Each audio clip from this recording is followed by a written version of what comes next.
Okay, welcome back to the stream. So I might have a visitor today. Eurydice has some questions, so maybe he can post the question again and I can answer it. But for the meantime, I think it's time to finish up this, try to finish up some more slices in here. I'm gonna double check that we're streaming correctly here. We are, just double checking. Our feed here. See if we actually work. YouTube. Yeah, looks like everything's working on YouTube.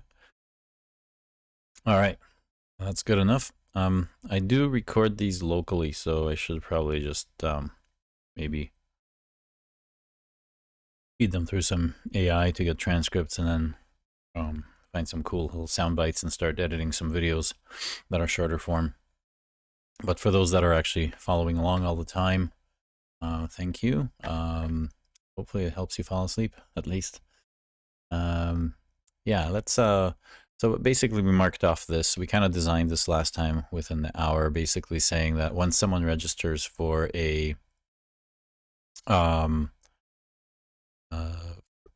registers for something here, you know, we can continue to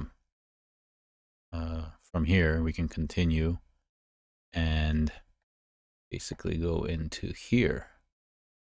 So that's kind of where we're at, and I think this got put on the progress thing. Yeah, see, some of these things don't want to do that on this layer. Just delete that arrow, go back here and do it on this arrow. So when we press continue here, once we've registered, right, we do this registration thing here, give our name, and then we continue on. So from here we would get the arrow going again. This time it's on the right layer. So that would end us up over here. We notice that we're not submitting anything. Usually when I submit some information, we have a post. Then it goes through here, and obviously we're storing something in the system, and that information is used further on in the workflow. But when we simply have a continue button, that's navigation. I generally don't put these. It's kind of easy to see that the next thing that this person sees is this screen in this same row, right? But to be explicit, for the purposes of educating everyone about event modeling, we'll just draw this arrow. When I click continue, I end up going to this particular place. Again, I do have a registration ID that I expect, and I put that in green. I guess it shouldn't really be. It's really just the URL, so I don't know. There's a point here at which the text can't be background color. We can just put white, I guess. And the reason I'm using this in blue here, this last part here, registration ID that got passed along here, is because it's actually used to submit part of this form here. So it'll be interesting how we do that, actually, since you know, that could be an interesting way of doing things. That there's also registration ID that that is a hidden field, which will make the form submission here for submit topic easier than having to have some way of passing this, extracting and passing this URL encoded parameter, unless there's some way in Express to do that. I'm not sure. So if you have an idea, let me know. But let's just get to this particular piece, because here we have this registration, name by registration for suggestions. So we need a new slice for this. I don't know why it keeps doing that. It's me over here. No idea why, but anyway. So here we are, and I marked this as in progress, since we're going to start doing that. we're going to use the current sprint for that. So how we create a new branch is we do a git checkout, and then we do a branch, and then we can basically say, well, okay, let's just try that. Start 3 is our latest one, and it's a state view right now. Looking over here, this is a state view because we're doing a green box, and this is going to be registration, name by registration for suggestions, right? So let's give it a name like that. So it's going to be not a state change, but a state view. So in our naming, we just do state view. It's going to be implemented in Node. We can support multiple stacks for getting these workflows automated. So you can have a mix of different. Oh, hello, Yordis. Please post your question. I don't know. I think you have some proprietary stuff. Yordis is here on Twitch. So he has a question for me that I've been unable to answer because I've been fairly busy over the last week.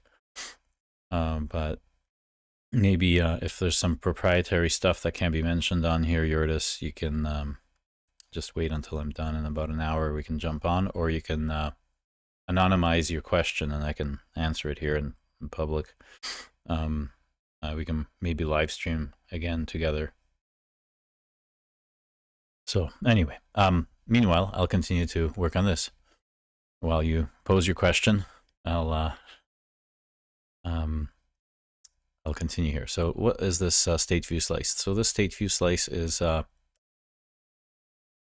would be name, it would be registration, name, and this would be for suggestions. So our topic suggestions for the conference is really what this is for, the input screen.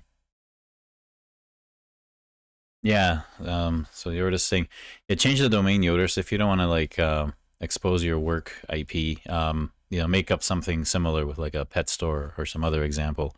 Maybe we try to do something on eBay or some other well-known service and reverse engineer some of the problems that another company might have. That'll reflect what you're trying to solve.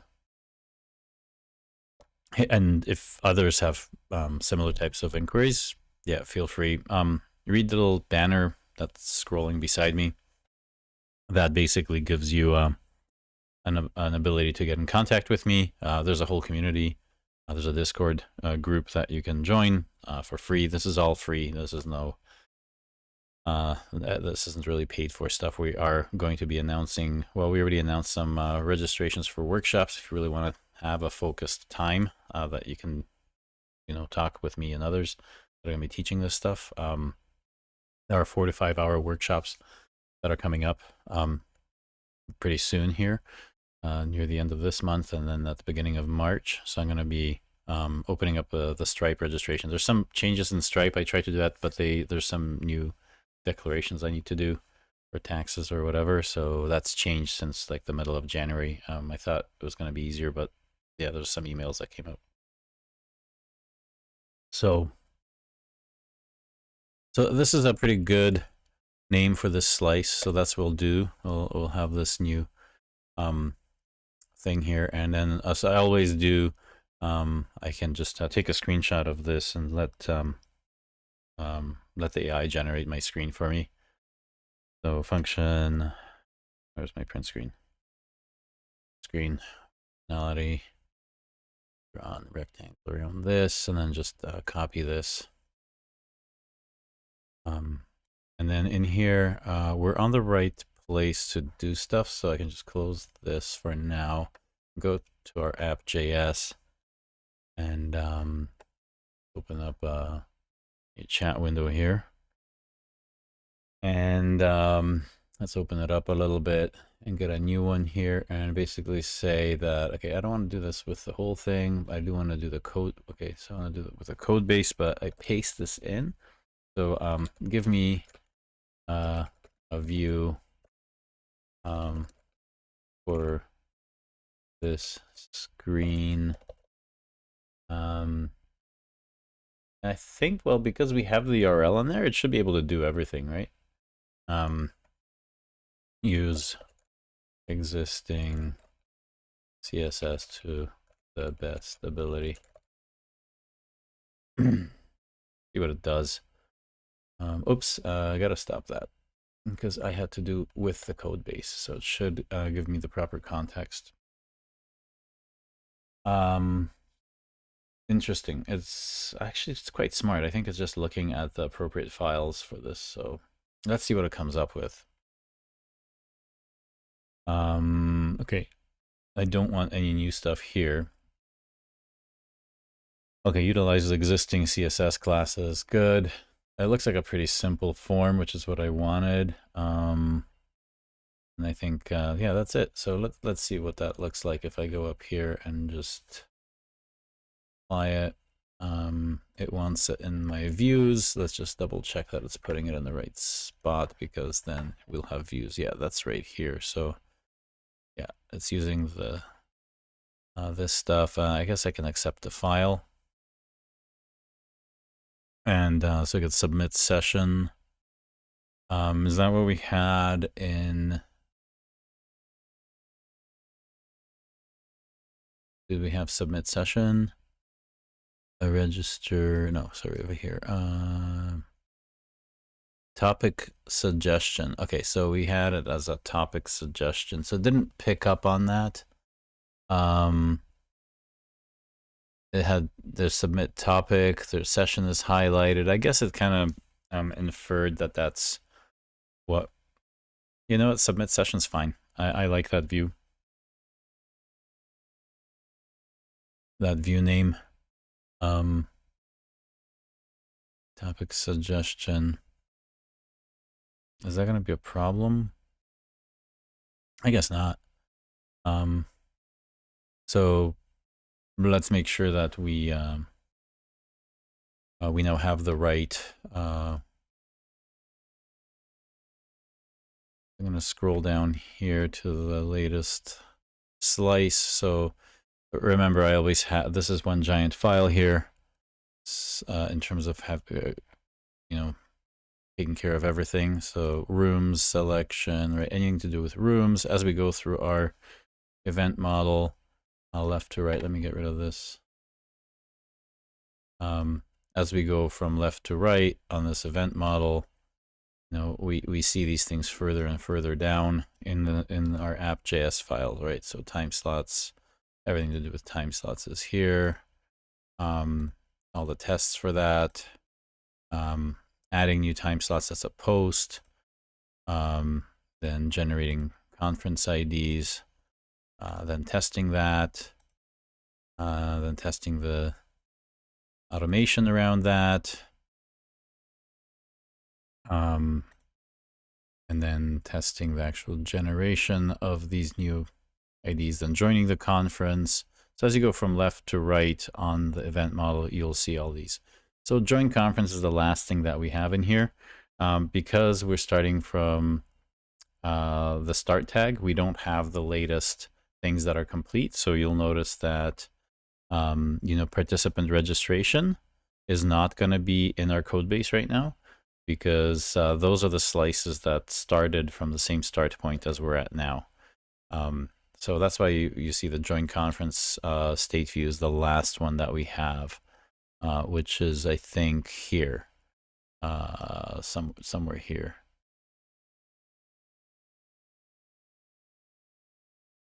Yeah, I think this is the state view here, where it basically shows you the name of the conference you're about to join.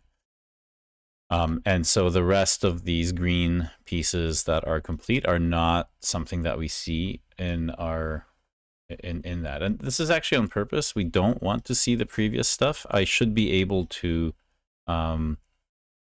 integrate everything together with that. We do have some things like registration closed and registered events that we may copy from those branches if we want, but they're not here.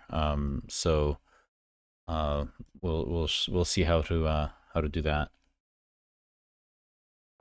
I sometimes will check out one particular file. It's a little bit tricky since I have everything sitting in the app.js single file. If we had this split up into multiple files, then you would have an ability to just check out those particular files from those branches, it would make it a lot easier. But we're making things difficult for ourselves kind of on purpose, just to show that the event modeling and event sourcing way of working gets you through a lot harder situations than you would otherwise be dealing with. So let's take a look at implementing this. Just let's see how this looks. I'm not sure, if this is a good enough form or not. And yeah, Jordis, I'm going to get to your stuff here. Again, something about the reservation pattern, very common question in event sourcing and event modeling. So we'll get through that in a second here. But first, let's take care of this slice. I want to get through at least a couple of slices tonight. So let's see what this looks like. We have to go to app.js, and we need to add the app.get submit session. Yeah, it knows. Submit session, but actually our URL is topic suggestion.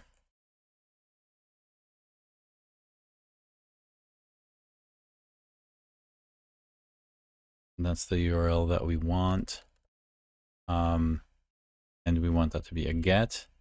And here we need, obviously the green box is what we're implementing, is this here.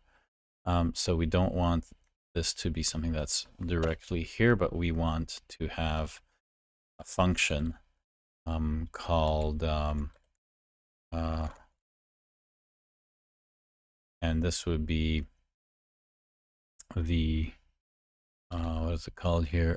Name by registration. Maybe our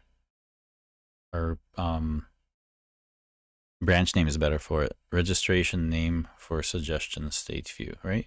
So if we do registration name for suggestion, and that would be state view. And then of course, yes, we do want history. And then yes, it's going to reduce the events. And it's going to switch this on our registrations. Actually, we need to think about every time that our registration is open, we have to reset this. So we don't just have conf ID, but we have, what we have here is we have a lookup, a map of a collection of things. So it's really, I wonder if we can populate a map from something like this. So if we have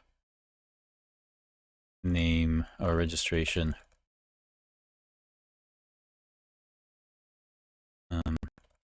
to name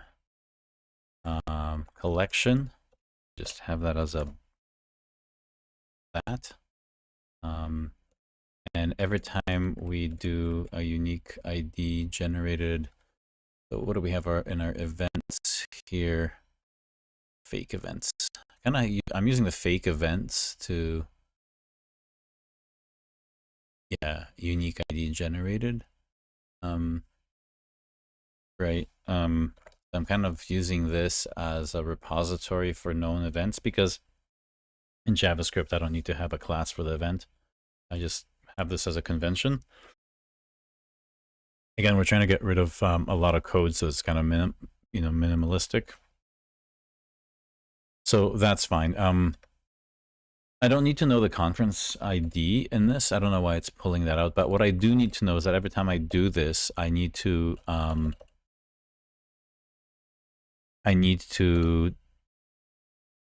not do that, but I need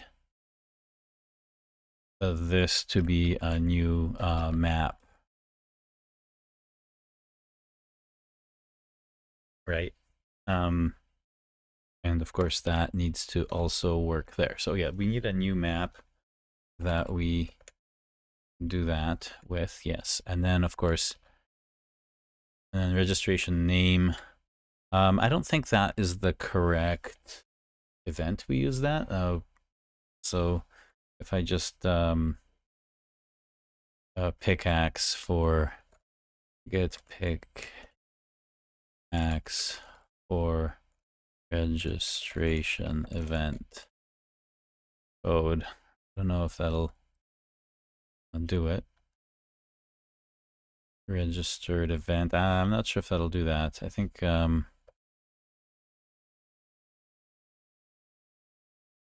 oops.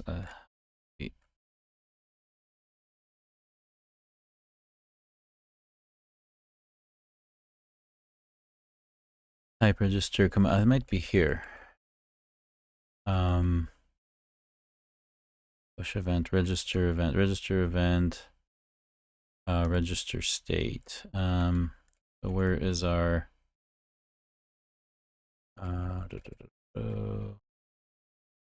function register state view? Register state change. Yeah, this is it. So this is where we will return names. State view. Hold on a second here. What do we have? Register history command.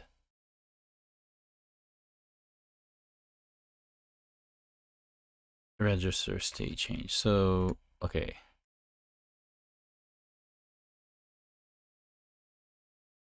Registered event. Okay, so that's all it is. Registered event.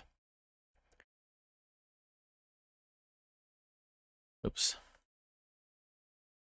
Need to control shift copy to do that. So yeah, it's because it doesn't have that in the code base. That's what needs to happen. And I believe for the map we want to do the yeah, registration ID to the name. That's what we want. Okay.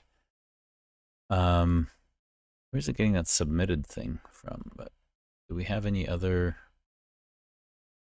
Yeah, we don't have any registration stuff here yet, so it wouldn't know how to do that. Okay, so we have that. We need to now make some fake events for this. So we have state view join conference. We want to have a new folder, call it state view registration name or suggestion. Yep. And in here, we need to have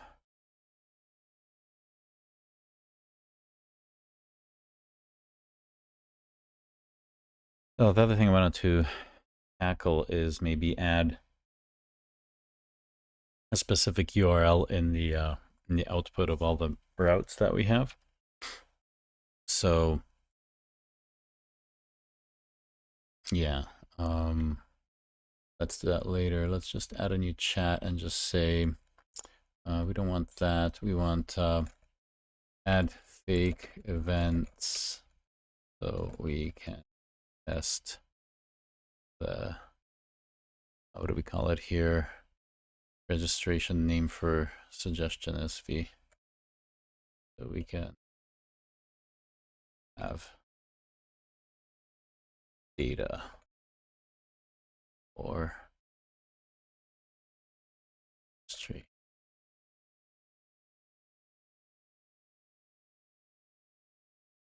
name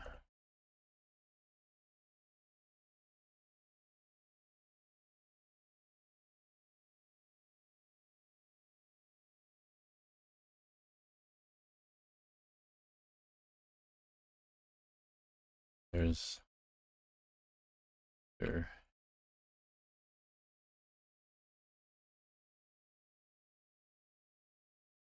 and we do that with the code base. Should give us some fake events.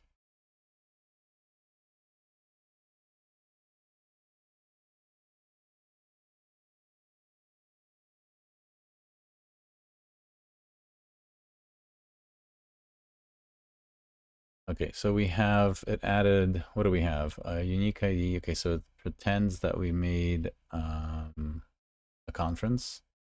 Then it pretends that we have Alice Smith and Bob Johnson and Carol Williams. Okay, I guess that's good enough. I don't know if I want to change my state views to, if they're just functions, I could allow a parameter to try and find the registration ID. So anyway, we'll see how that works.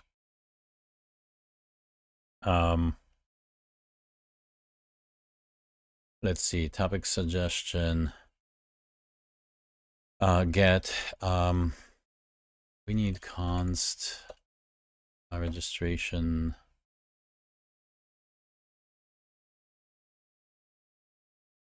The name, I'm gonna call it map, what it is.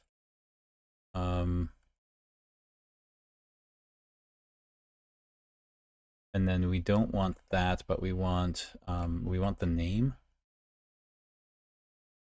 And here we want, no, don't want to pass the map into the view. I just want the name. And then here I want to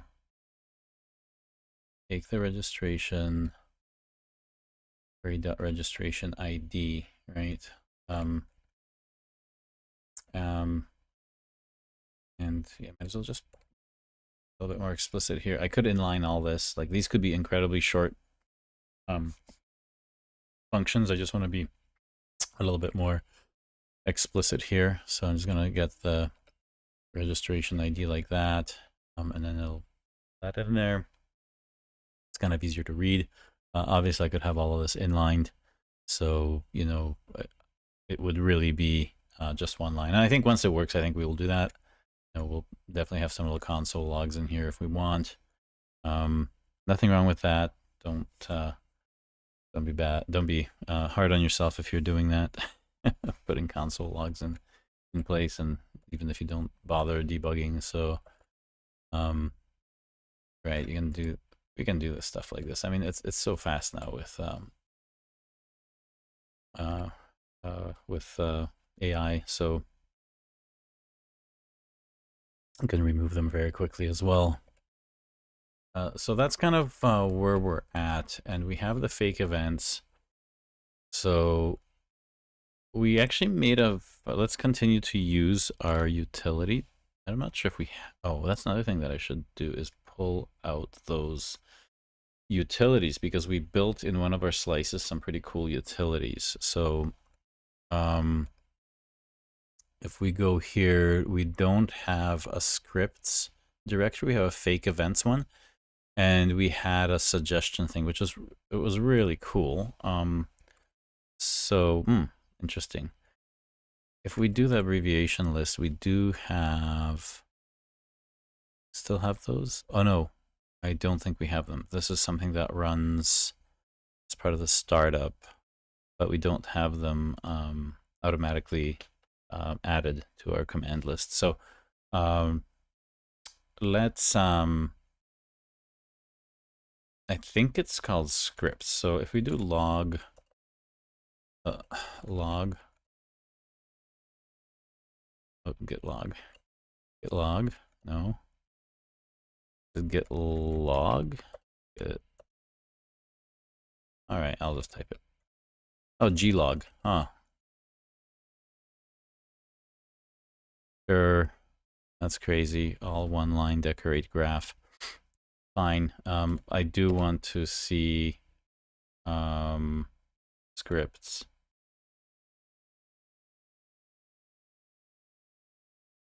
Yeah, that's it. See, so I can cherry pick this. In fact, I want to see the patch for this, or stat. Yeah, because we can just pull these ones in from here. So if I copy that and do git check out, and then we do this, and then we do scripts, we can just get them. And I think now if we look at scripts, we notice that we have these will merge perfectly because they're identical to what we did. But at least we can do something like we can get our events. Oops, scripts and do our events. Are they not?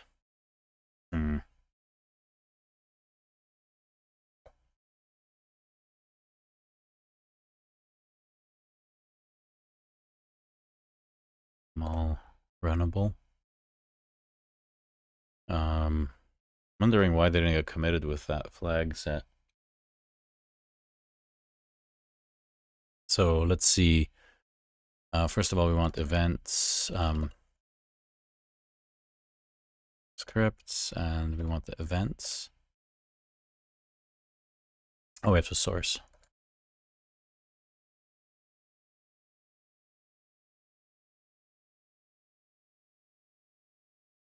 Okay, that's good. And then we need to. Oh, that's right, because we have to source all these things. And then we want the abbreviations.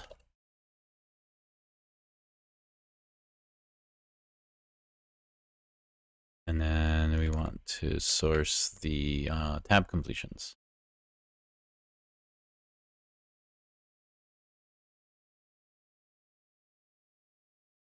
So right now, yeah, we should do, I forgot what our events are. Event, abbreviation, events.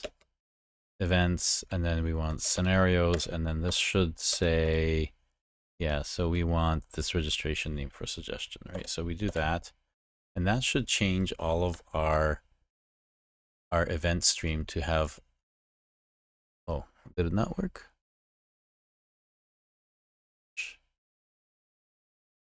That did not work. Oh, because we didn't add those yet. Okay, so it worked, but we didn't add these.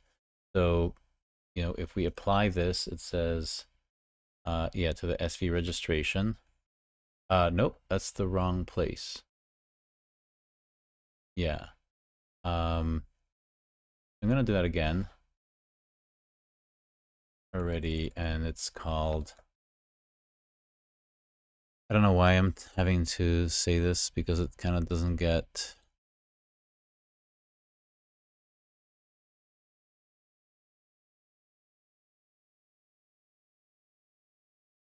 try it again. But it should give me the same thing. I'm just, I guess it thought of it as being,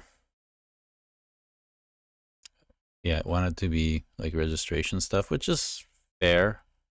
I guess I could reuse a registration thing, but it doesn't have a registration one, so it's going to create a new folder for that. Interesting. Okay. So, yeah. So it creates a new conference ID, and then registration ID. Registered event should have the conference ID though, or do we need one? You just kind of assume the last one's in there. I forget when we did that, but I think we don't need it. At least if it exists, we can, yeah, so ABC. So it's kind of, I think it's Alice, Bob, Carol thing, like in security context. So this is fake events as features. Yeah, so it's putting them in the right place. Okay, good. So yeah, I forgot to add these, so just create all these fake events. And accept. I wish it could do it all in one. This is definitely something that could be improved in the cursor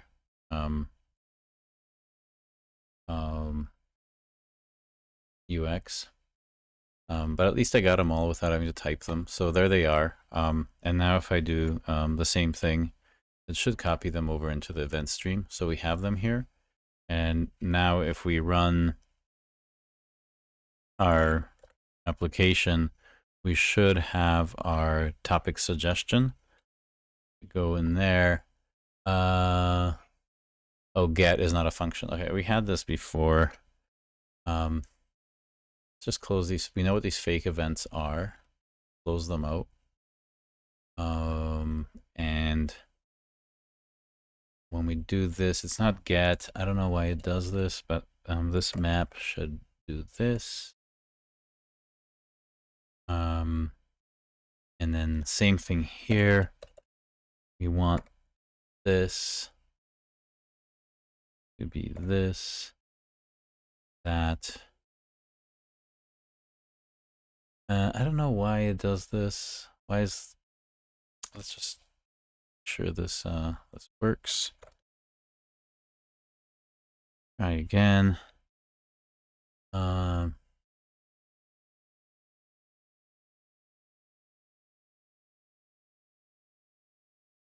good. New error. We have to look up topic suggestion. Yeah, because of submit session. So we want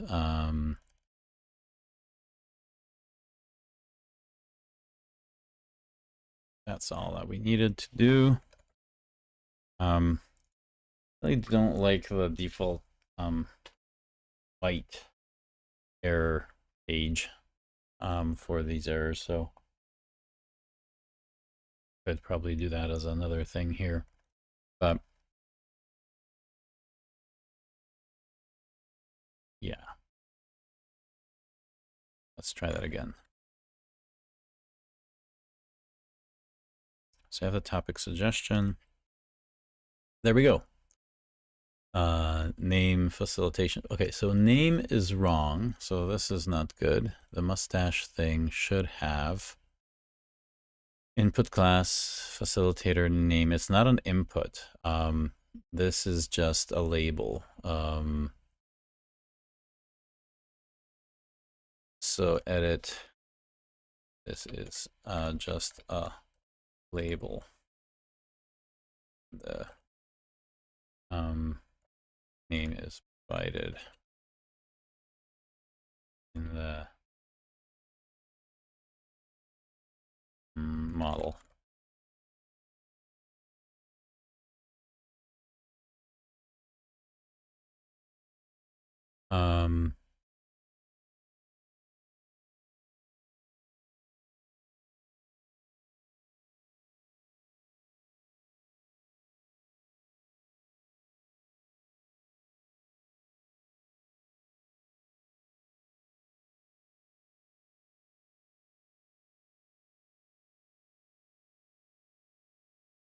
That's all we needed.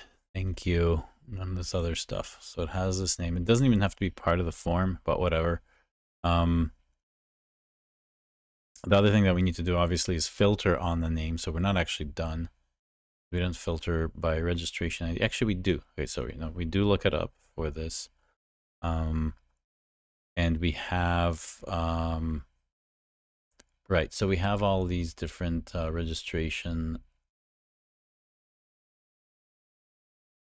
Oh, reg zeros. Okay, weird. Okay, so it has this, which is more like I wanted more GUID-like stuff, but whatever.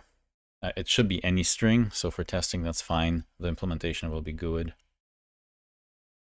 We already have the registration logic done, so the appropriate names will be there, but let's just rerun this. We change that, and then we go to topic suggestion. And here it has nothing because it failed, but if I do question mark reg ID and it equals reg ID 1, nope, that doesn't it's probably registration ID, right? Fully written out. Registration ID. Nope. Let's go back. Topic suggestion, registration ID. Okay, the query is registration underscore ID. Registration underscore ID. Why is that not?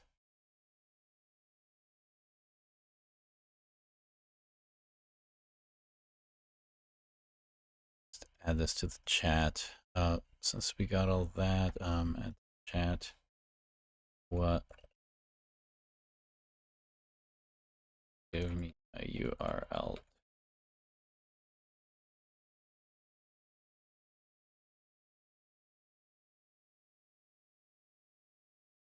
Submit session ID. Oh, did I not do this right? topic suggestion.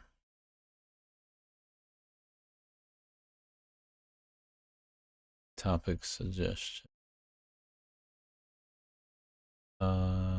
It's not submit session, it's topic suggestion. Yeah, topic suggestion. Registration ID reg1.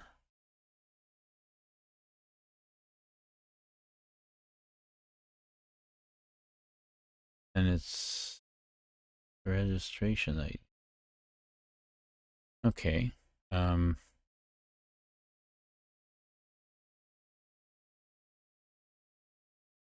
And why am I getting all of these?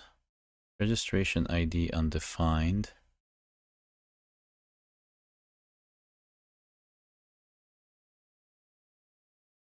Undefined reg1.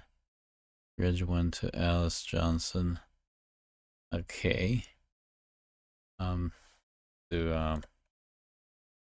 Just name so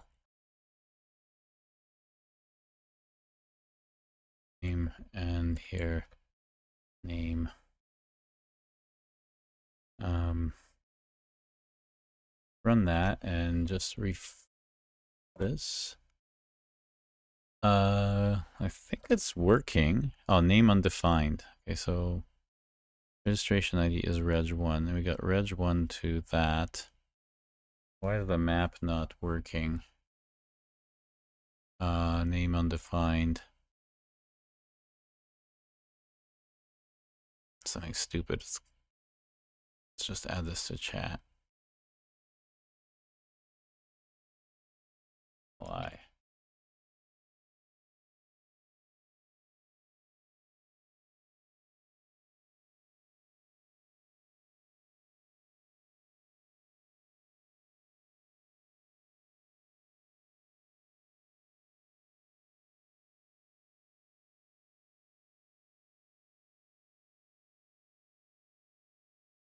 Is this still like with the stupid set?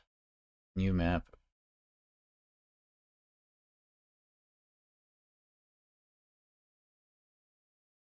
Fine, will apply.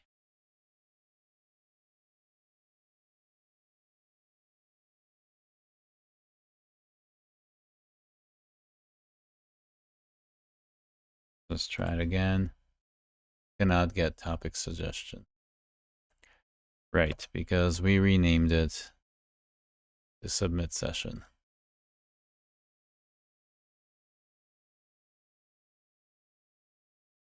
Yo.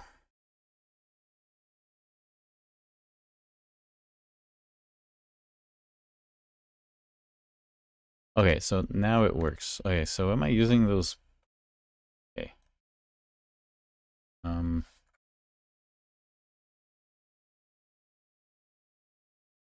Use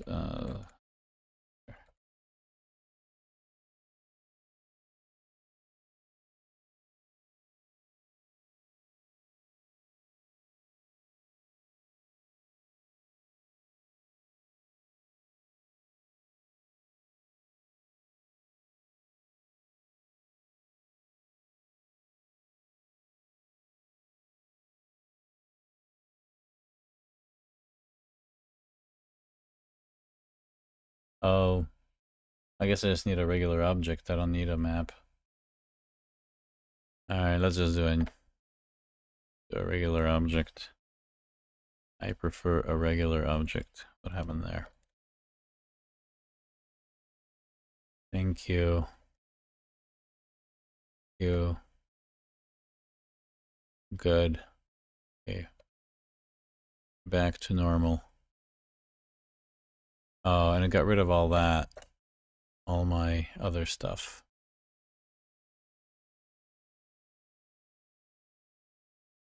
I'm wondering if I should just, if I don't find a name, there's no registered, it's like, looks like you can't,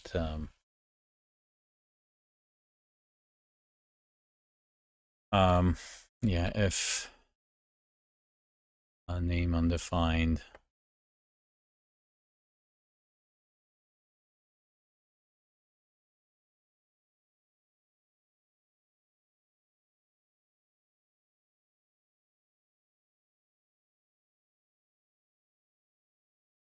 think that's best.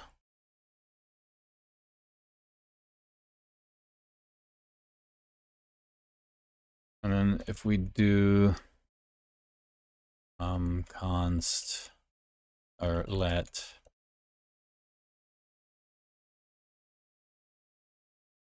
state equal blah blah blah, and then we try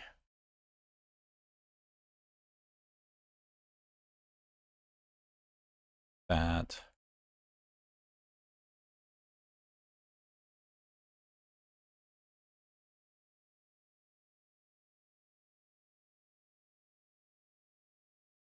Nope. I want that. That is that. Catch. I just want that. Is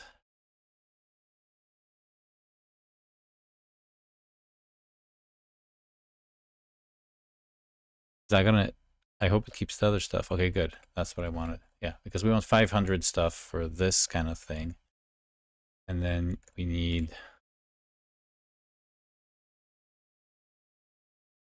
nope, this is bad. It really screwed things up again. Let me go back to that. State. Yeah, let state equal find. And then here we have just state. Here I want try. That's it. Console error. Something happened.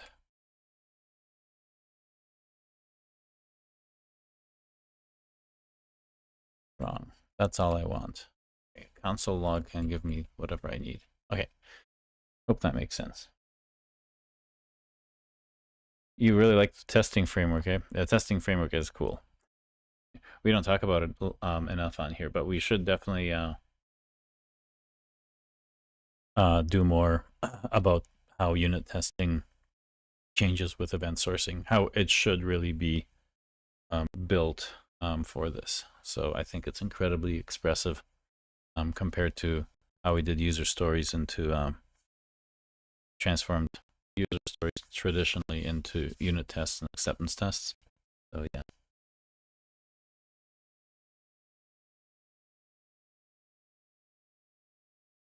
Yeah.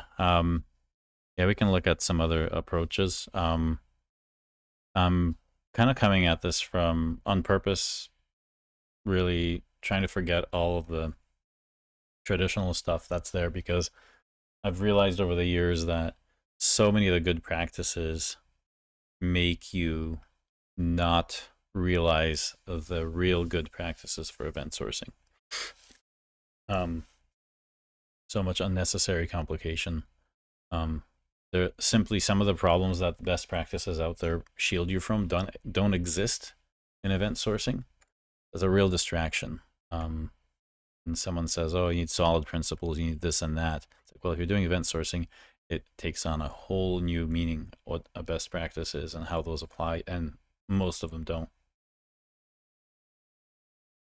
In fact, most of them are counterproductive when you're doing event sourcing. So, yeah, so I think this looks good. So if we have this and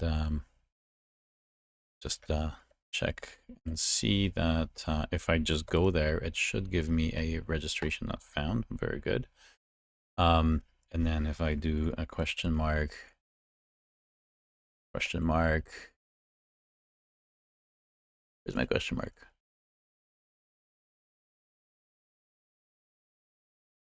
Why? Oh.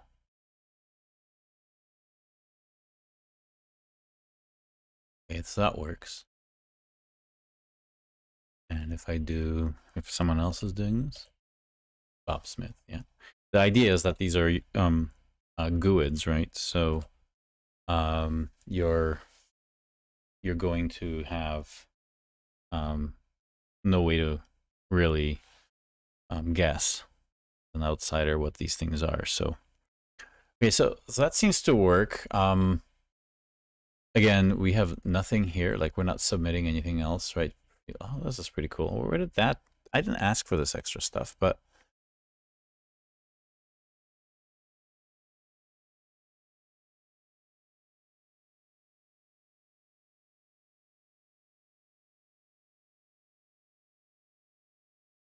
Huh. Why is it smart enough to tell me to do that? Please fill in this field. What the... Where is that coming from?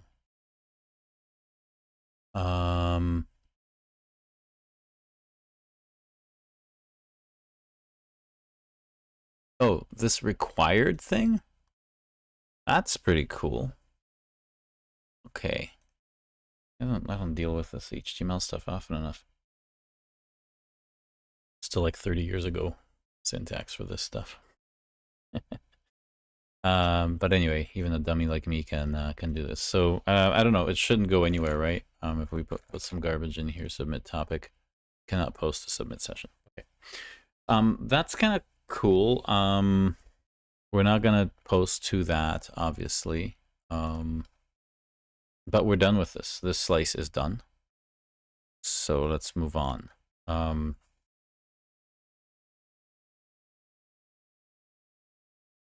I would like to do something fun here. As I move from slice to slice, I can... so notice that all I have is all of these things that are modified. I'm adding these because I feel bad that I made them executable, these scripts, because it means they're extra modified. I think I needed to just source them all. I didn't need to actually execute them. So I have to just do a chmod and yeah, that, but I want to just take away the executable flag. And was that going to give me a different good status? Yes, because those are straight to be committed. That's what happens when you check them out, and if they're identical to where you check them out from, they're automatically staged.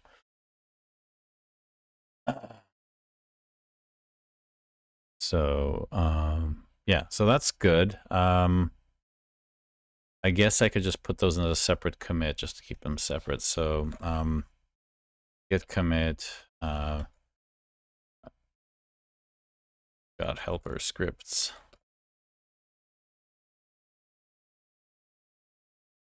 Push that. Since this is done, I have these things here. My fake events, my view, and of course my extra stuff in my app.js. For doing that, I can do a git diff on my app.js.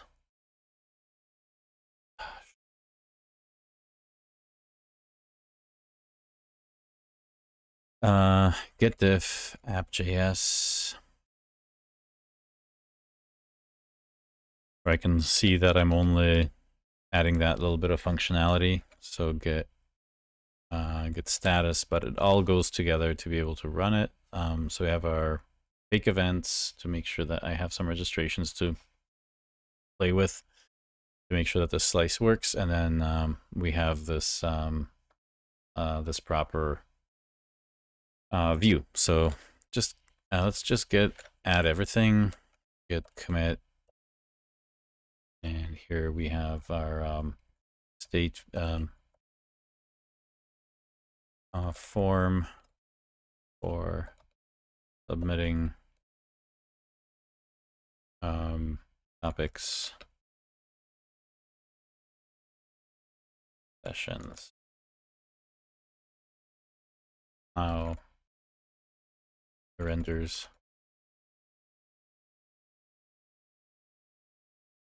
the state change. State view. So this is important because this is like the form actually works, shows the dynamic info that it needs to show, but it's not doing the actual submission. That is why in event sourcing and event modeling, we distinguish these. We don't lump these together. It's a very important part.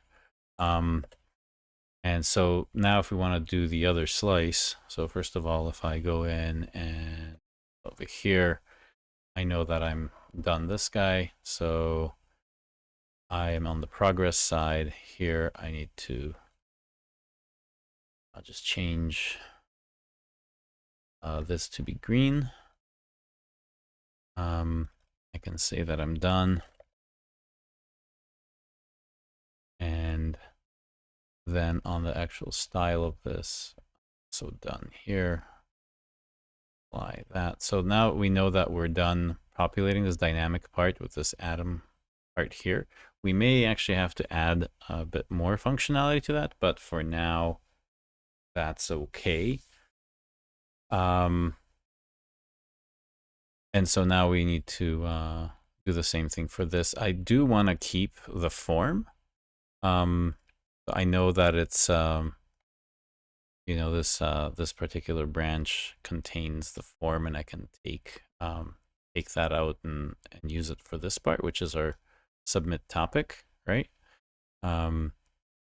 So here we'll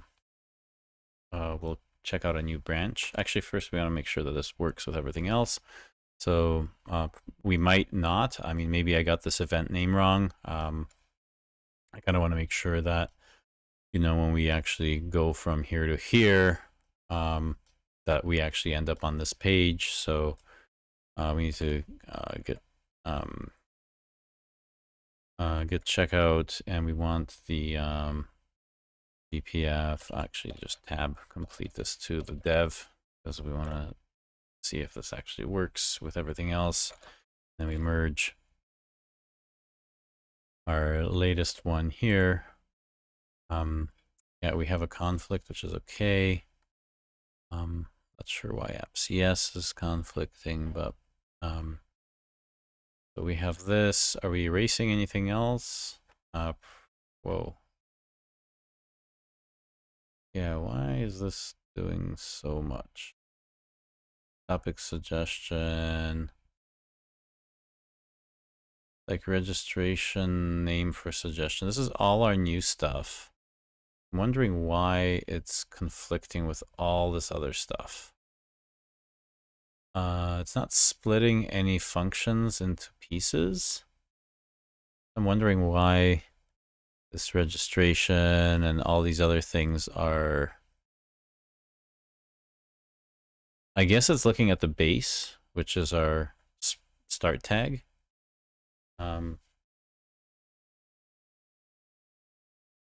Actually not sure why it's doing that. This is very strange. I'm going to get merge abort, just so that I can do a git. I think it's fine, right? Git pull, because I would have something on my command line. Yeah, it's all up to date. But it is strange that it comes up as a conflict, the other stuff. I know I need all that other stuff. I wonder if there's a setting where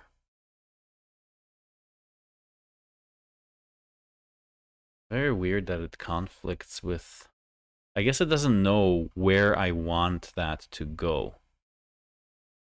I'm wondering if there's another convention where this wouldn't happen. This would not cause a conflict. It is additive, but the problem is it's being added in the same place.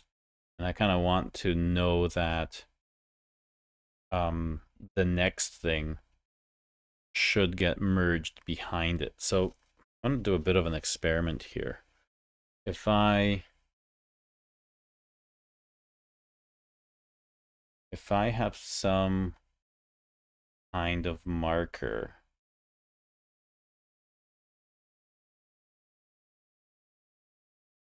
near the end on my QA and my dev branch, this is only for massive files like this. I guess there's another reason that, like, you have partial classes and things like that where you would have an extra file, so this wouldn't happen. Yeah. You know, it's fine. This is just standard behavior because it doesn't know where to put this.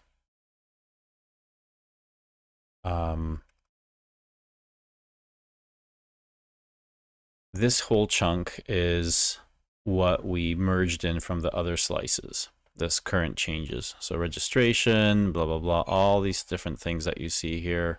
Close registration, blah, blah, blah. All the tests that we did for them and the close registration. So topic suggestion is the next thing. But because this is all that we wrote today, right? This is, I mean, in terms of the app.js, this is all that we added was that one URL to just get that form displayed properly. But the point here is that we have Git doesn't know which you want first, in what order. If you're looking at the start one tag, because that's really where we're starting our new feature. And as far as Git is concerned, in the QA branch, we've added all of these pieces of functionality and a bunch of commits. And then we're saying, okay, now merge this stuff here. But I don't know if you want this to be somewhere else. I'm not going to assume that you want it at the end of these other changes. Because in terms of the file, what I have in QA being added is exactly here. What is this? Did I just do something there? I hope not. Okay. So we kind of want to accept both, and it should work. Right, so if we could just go all the way up here and just say accept incoming, accept both changes, then we should be okay. We didn't do anything crazy. It really is, I mean, no, I spoke too soon. Close registration and topic. Okay, I don't like that. So it did split something, or I pressed on something. I'm gonna abort this and try it again. I think I was just farting around too much. Let's try this merge again, and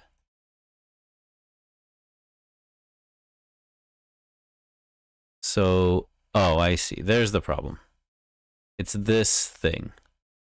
It's almost as if we want a comment on the end of each of these. See this last trailing bracket? Because the last function in here matches to that.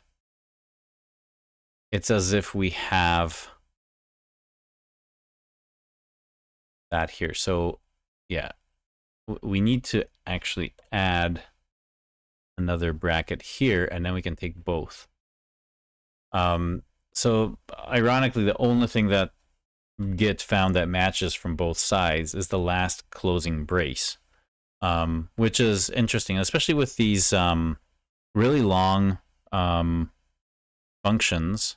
Some of them are long, but with any functions, because this is really anonymous as to like, well, what the hell are you closing?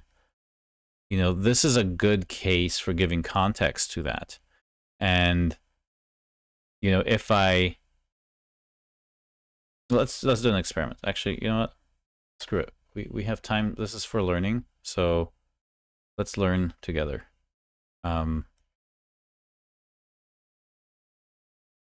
I'm going to abort this again. I'm going to git check out my feature branch. I'm going to add one more. I'm just going to look at what I have in here. This is my test runner that Yurdis was talking about. It is awesome. Because yeah, check out the other streams how it works. No, man. You don't need rebase. Merge does the same thing. Merge abort. It's fine. Don't do that. That's not a good thing. So here, if I say registration name for whatever, if I give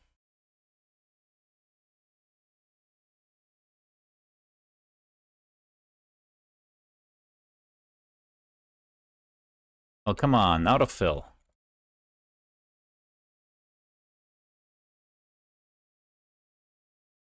Fine. I guess I'll just copy this. You know what? I'll copy this whole signature so that I know that this is the context. Okay, and do this. And of course, I need that as a comment. All right, that's the end of that. So that's pretty cool. And if I do the same thing here, and maybe my convention would be just to get, I don't know, that.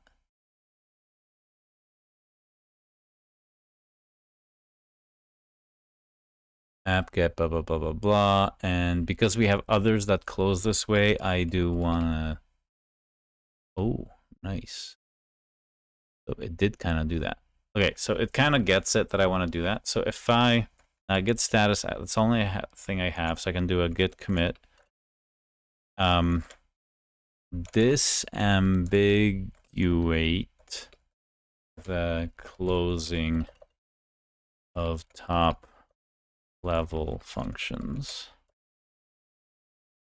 And oops. That again. And then let's go to dev again. And then git merge, and then we merge our... The hell? Lost focus. I hope it didn't change anything up there. Okay, still a conflict. Bloody hell. Okay, let's see what it got wrong now. It's got everything here, correct? That's all our old stuff. And does it choke on the end? Return blah, blah, blah, but it does have that. And it does include our own thing. So now we should be able to... It still doesn't know that, like which we want first, which is okay.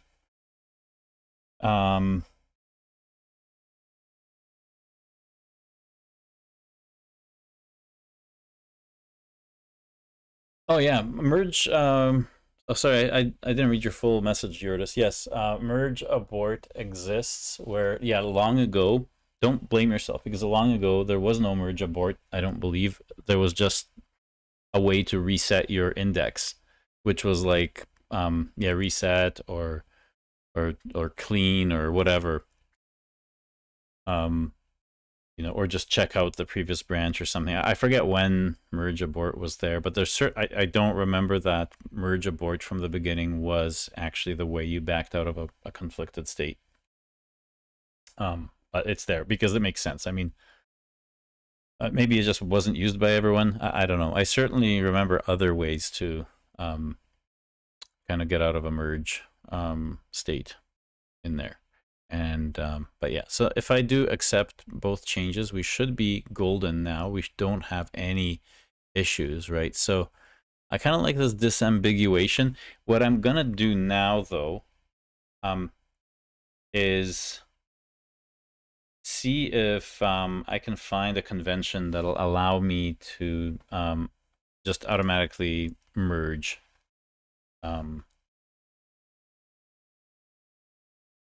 Yeah, merge merge the any subsequent slices without getting a conflict. Although, I mean, what the hell? Like hitting accept both is fine. You know what you're doing, right? With these things. I like that these are no longer looked as common, which is good. But we should have a... Maybe it should be... We should have a stream of on writing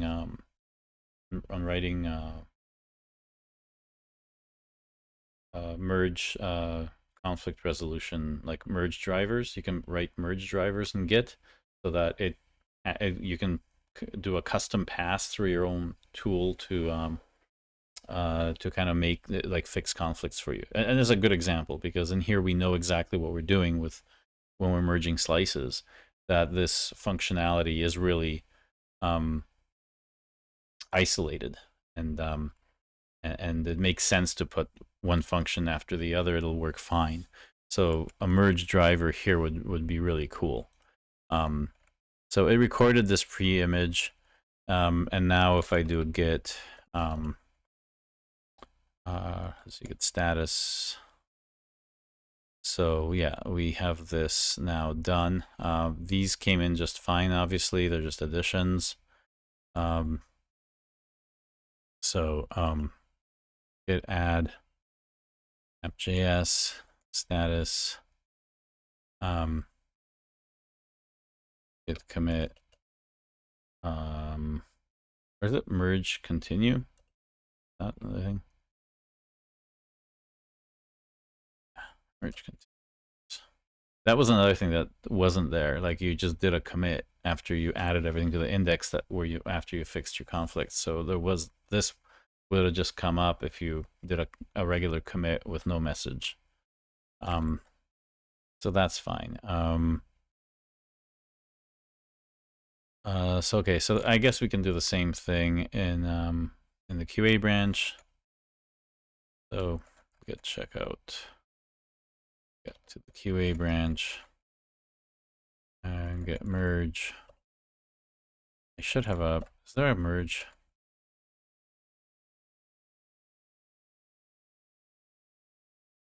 GM? Oh, what the why does it jump up to the top? I hate that. GM, I guess. GM? Yeah, merge. Okay. I think I added that. So again, same slice. We move that in here. Same problem. We're gonna have. Oh no, it so staged using a previous resolution. Again, my beef with this output here is that it kind of fools you. Like automatic merge failed, but you're reapplied, so who cares? So git status is gonna show everything's fine, and so now we can do git merge right quit. Oops.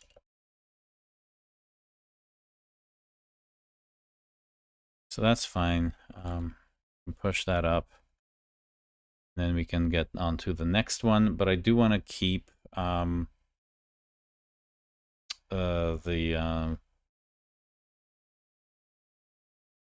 certain files from this branch. Like I want the view, and I think I want the fake events. Might even produce some more. So git checkout and do a B, and then we really want to start now state change, and this particular branch is going to be topic suggestion.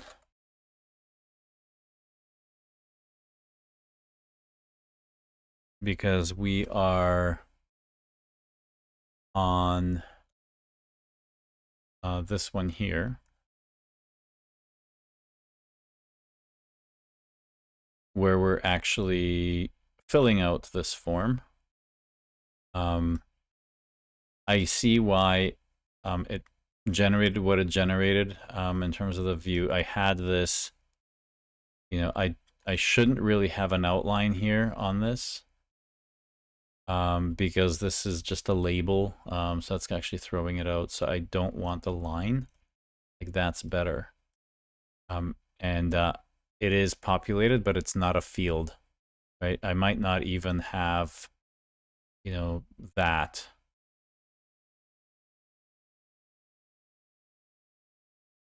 And so, you know, I think that's a little better. Oops. Because it's now it doesn't look like it's part of the form, which is why. So I can't blame AI for doing what it did. Oh, sorry, just keep. Where did it go?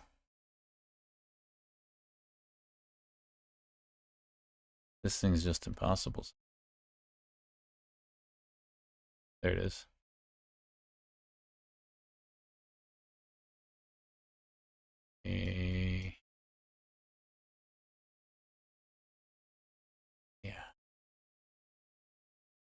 Okay, so yeah, so this is the part we're working on, and yeah, I should have had this.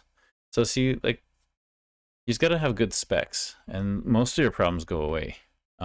So people just are lazy when they're specifying their software, and then they blame um, the developers for not doing a good job. But really, the problems start really early on. Not being, willing to be clear, making assumptions, and all that. And AI is kind of the 5-year-old that's gonna take things literally. And I think that's a good lesson.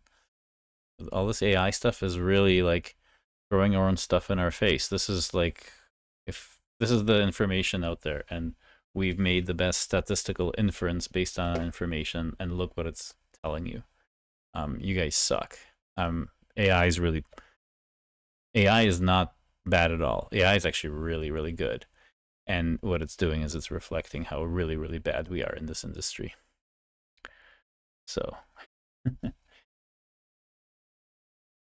yeah, exactly. So Yoda just says this is why event modeling is here, so that we can be extremely explicit about, what the hell we want to do. And yeah, if you're not saying things correctly, you're gonna have problems, right? So notice that all this stuff is kind of way too high. I'm gonna have to move that out. But as we're moving along, we'll make all those adjustments. So the next guy that we want to do here is this, which is the same thing as before. I don't know why I erased all that. I'll just Control C and do a git checkout again. Dash B and go all the way here. All I need to do, oh, actually that's not right. Because we try to name the slices for the green boxes, and we're on a different page here anyway. So the blue box here is submit topic, right? So the state change is submit topic.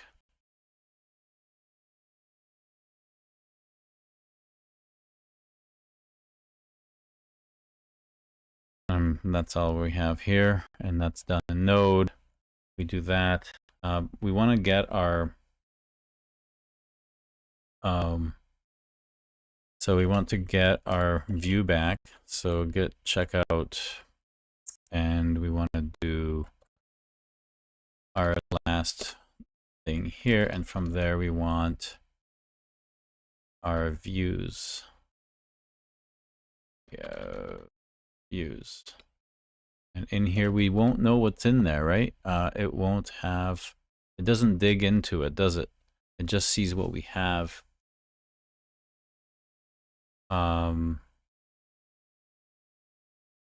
If we just do all of them, should be fine. Oh, what the hell? We had a mustache thing there. I guess the star doesn't work. Yeah. Yeah, so it got the extra one there. So that's really helpful to be able to pull things out of stuff like that. So we also want to cherry pick.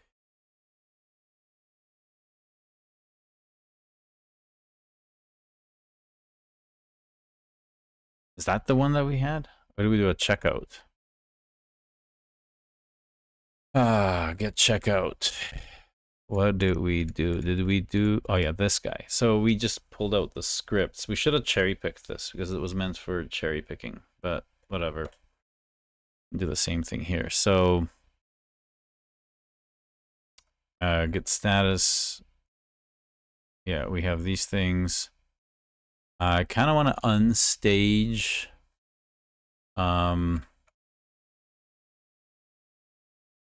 the views.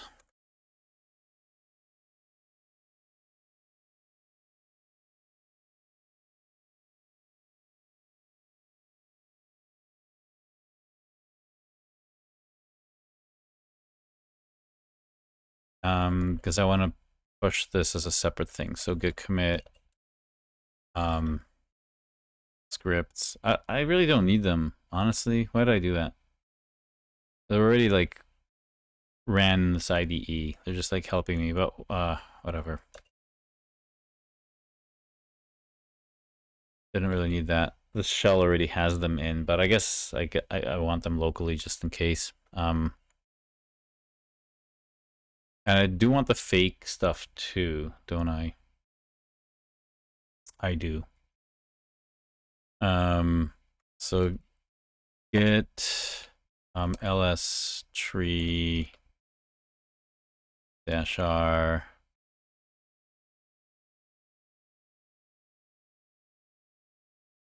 name only, and we want BPF. Why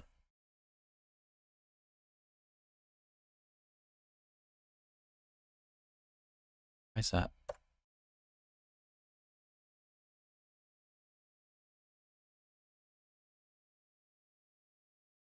Git checkout.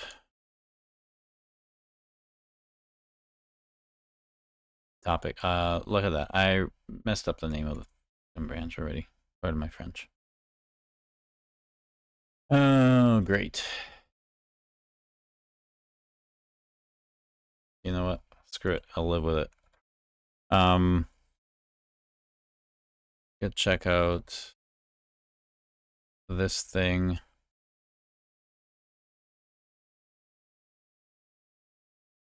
But we want the fake events.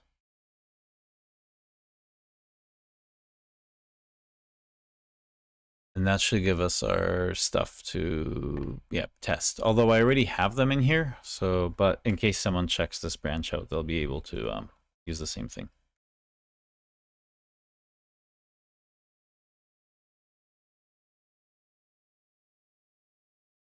So that's good.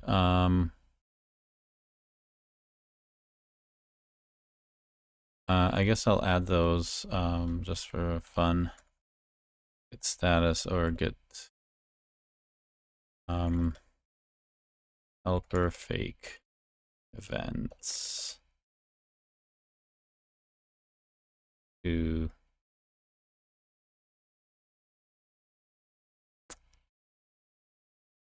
I'm missing an event, I think, for the conference because we're gonna, or actually I don't. Every topic suggestion here, we know which conference. We have one conference that runs out of time, so we don't actually need to do this. Once we get into multi-tenancy and make this into like a running concurrent conferences, we'll need that ID in there, but right now it's one at a time, so it's fine. To help with demos.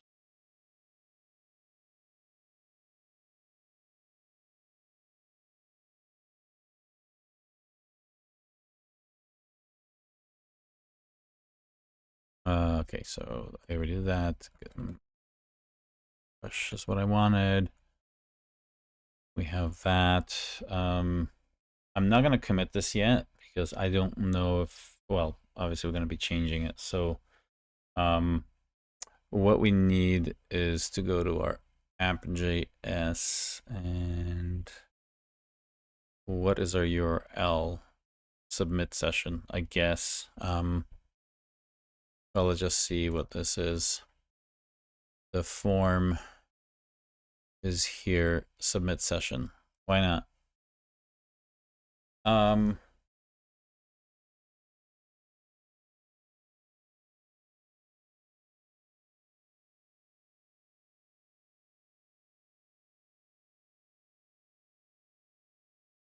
Got to charge my watch. I guess I'll do that right now.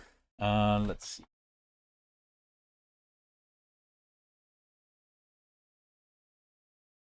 What I want to do is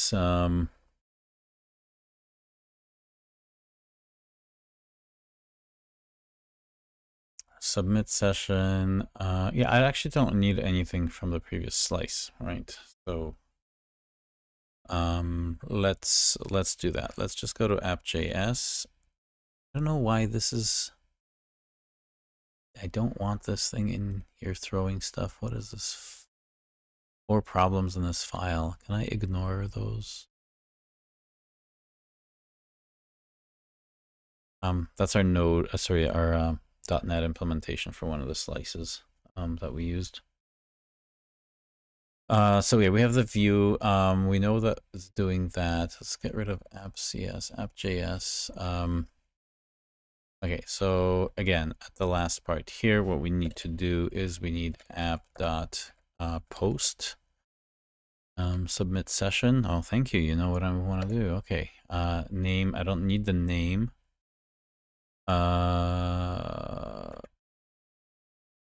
It's going to redirect me to, if I submit a session, I'm going to be redirected to where I came from.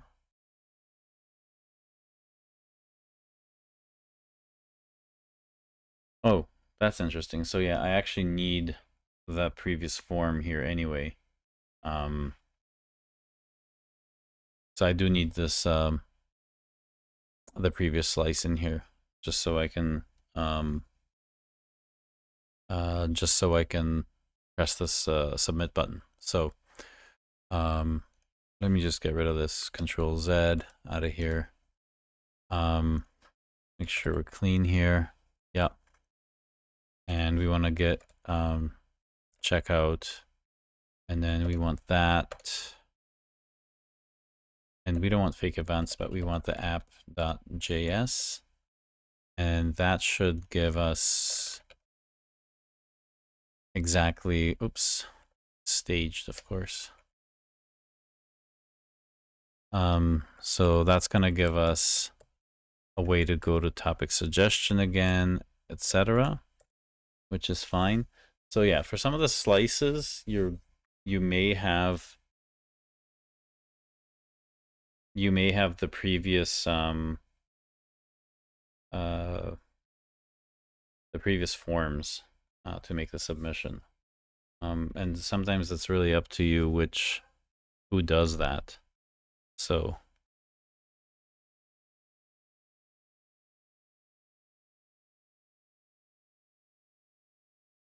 let's see.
Okay, back. Forever alone. Now I am back. Yeah, so anyway, yeah, sometimes you need to get the coordination between what people are doing is through the UI. Like you share the UI. That's a good example. I needed to, one person could set up the way the form looks, but the other person that works on the subsequent slice have to use that. But their focus is really on ingesting the data, doing the validation of the data, writing it, and all that. So let's, yeah, and this shouldn't be a problem. We may actually, it's a tough thing. You have to make sure you have the same code in both places. So this is a good example of where something like splitting a backend service to a single page app may help with this, because a lot of the logic will be just done on the back end, and you don't need that part of the work in the subsequent slice, because whoever made the previous one there with the previous form to show the form would take care of it. But yeah, it's really interesting how we manage information in these types of systems. So if I do keep this, I know that the conflict resolutions will disappear if I have the previous stuff in here. At least it should. I'd be very surprised if it doesn't. But yeah, let's just say this is the easiest thing to do. Just copy the previous person's work in that previous slice, right? Okay, so obviously they're going to have this form displayed for me. So after that, what I need to do is, you know, get this topic suggestion. So I can use the same URL, just make a post. So this actually helps me. So app.post. Oops. How did that happen? App post. And it's not submit session. We want to keep the same topic suggestion, right? We don't want the URLs to jump around. So that should be fine. But we also have this multi-part form, mult or none, right? So that we can actually take out that, and we want in there to get things like, I don't want the name. That's not part of the form. I want the topic, right? And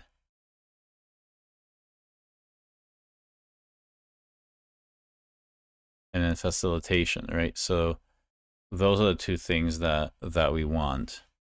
And then, as before, this shouldn't be really, it should really know that when we post, we do, you know, two things. We have a, the hell was all that? That's weird.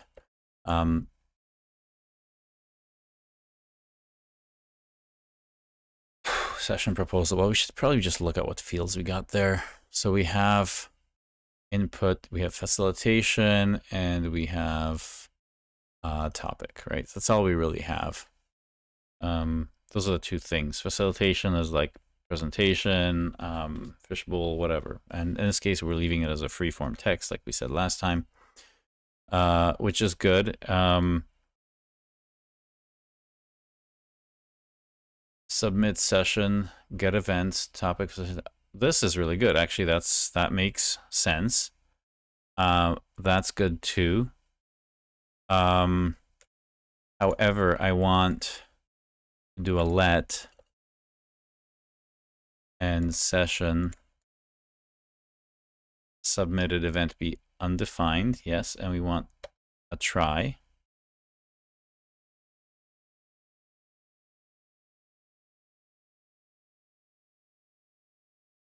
And that's not what we want. We want I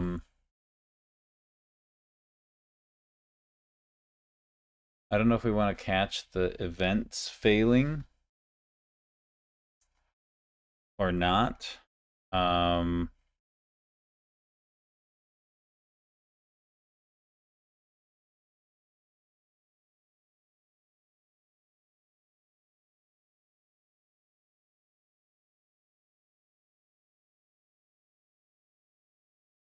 Yeah, I forget what we did for the last ones.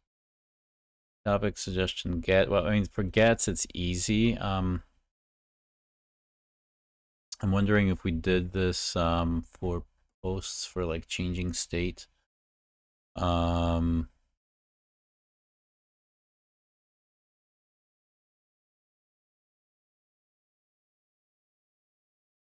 Yeah, it's trying to do that, but that's doing straight push. Wondering if there's one where we have, yeah, see, this is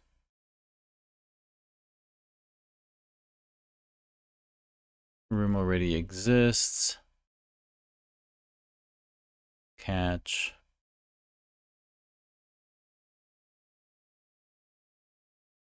So that's fine. So, okay, so if we get that, but so there could be an error in the get events, which also should be a 500.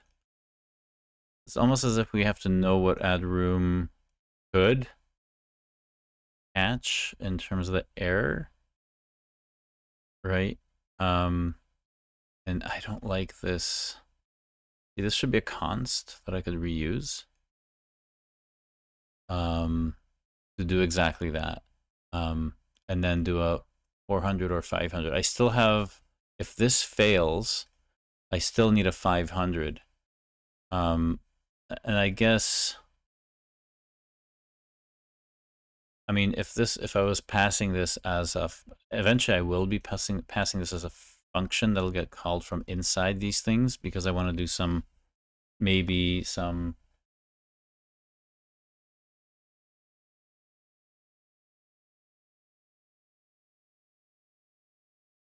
we may need to do some function passing in there.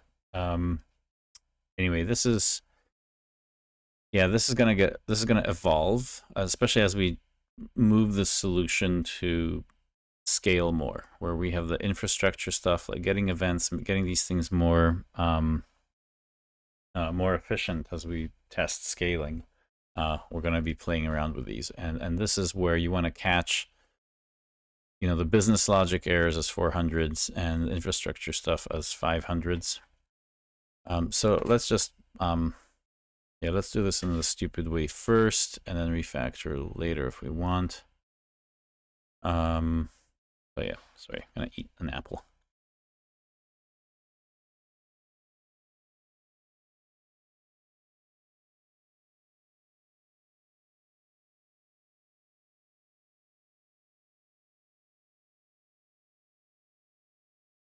Okay, so we have that.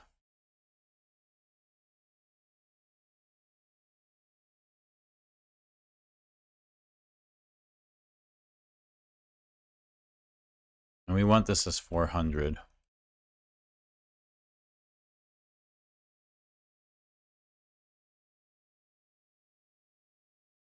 And we want this to be same thing as this, because in this case, I mean, this is bad, because yeah, this thing, this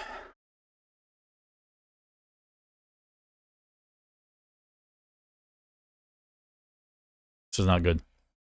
We have to redo this later. There's a danger here of leaking sensitive stuff, because if something on the infrastructure side and get events, yeah, I really I think I'm much more comfortable with doing that. Sorry.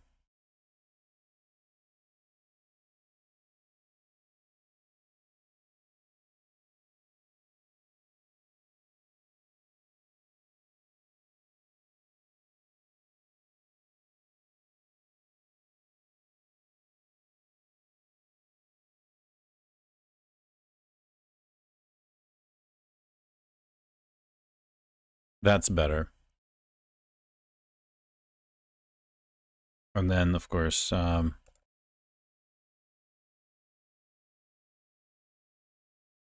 move this down here.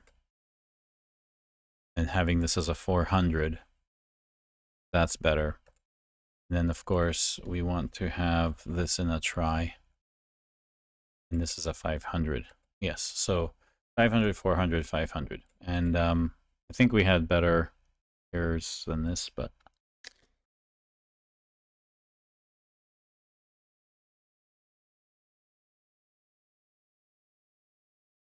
Okay, so when we do that, we have a submit session. Where's this? Why is this not grayed out? We need a function called submit session.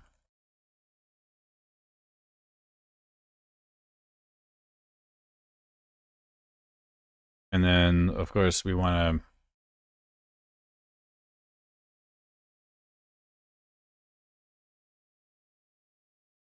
to just press Control K. Whoops. Make sure we didn't submit.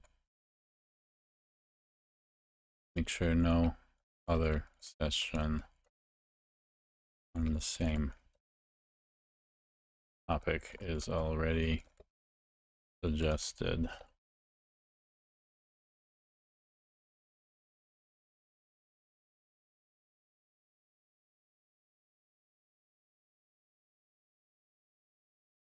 Actually, that's not good enough, because all the events, they have to reset after every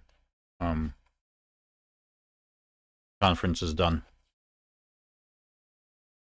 And this is where filtering by conference ID would be really good if you did that, but we're doing something really stupid just to show the flexibility that you can do stupid things, but they make things sometimes a little bit easier to think about.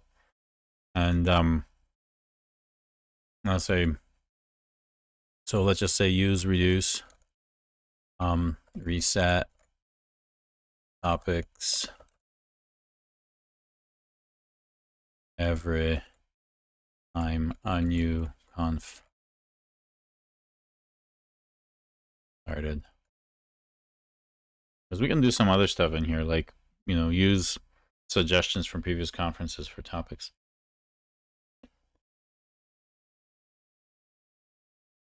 So that's a lot better. It has a set.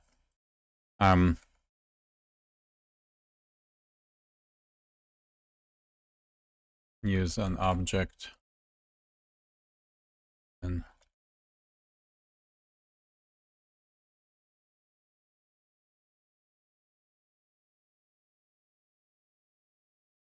right, so this is perfect. So it resets that and all that.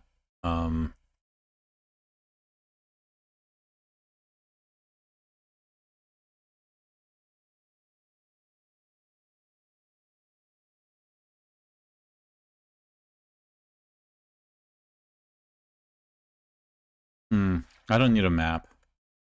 Okay. I use a set.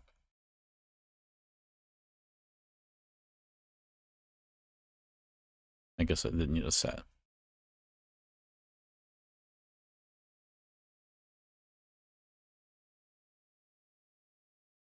And that's good, because if for some reason before you had two things added that were the same thing, it's not for you to judge what happened in the past.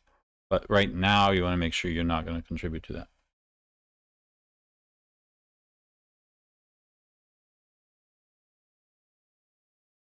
Okay. Wow. 10,000 items.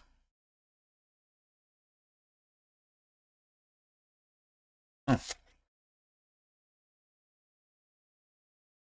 Well, these packages that Yurtis is talking about, you may need to think about it. May need to ignore the individual IDs of those things and think of allocation blocks. You know, what is a usable number rather than tracking each individual thing. Yeah, you know, 10K items. Who cares if there's 10K items? For the purpose of what you're doing, you need to work with smaller numbers for those operations. In another stream, you may have those individual things, but you shouldn't do that for some other operations. So anyway, I'd be happy to help you with that. That problem is hard no matter what you're doing, whether you're doing event sourcing or not. Okay, I think this is good.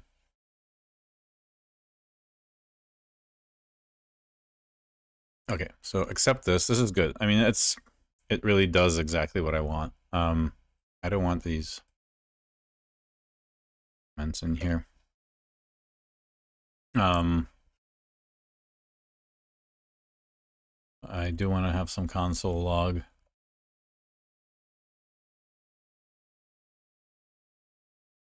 And right. Yeah.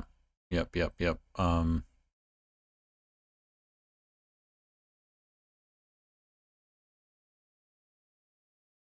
Yeah, this is the thing that I can put into the name. So push event, go to definition. This thing has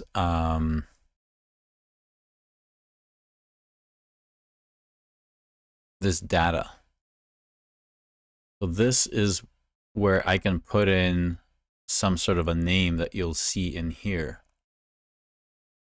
And I gotta, after this, we should probably apply this to the remaining things. I should have a cleanup sprint.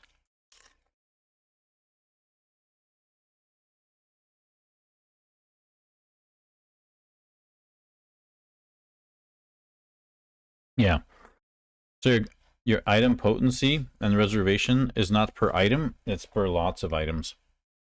Unless people have a reservation for a particular serial number for a card or something like that, or whatever your item is, then you don't need to worry about it. And even if you do, you can still find a way out of it by just think about how quickly someone puts things in a, arranges things manually. You could think of packs, sub-packs, or whatever. It's going to reduce your 10K numbers. You shouldn't be dealing with 10K events for this stuff. It should be a much smaller amount. Anyway, back to the task at hand here.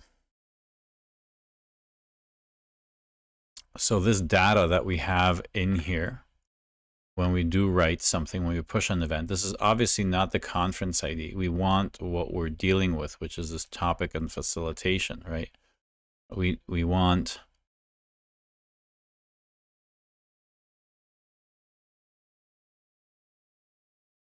right topic plus facilitation, and we kind of want these things to have underscores or something in between them, right? And that's it.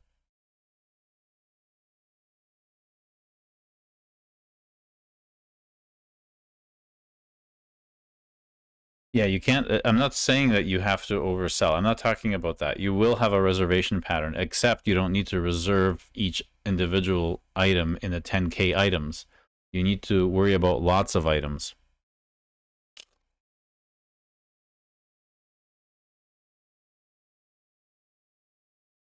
And if there's a collection of serial numbers that you need to have per lot or whatever, there's a way to use indexes on an array of those as a way to say that this lot has this range of serial numbers, so that you can say that that batch was always reserved for those.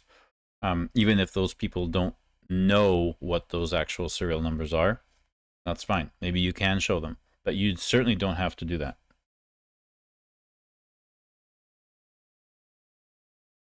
Yeah, and so that's fine. That's okay.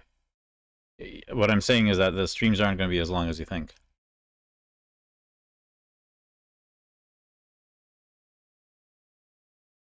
Your event count should be really equal to the user action count.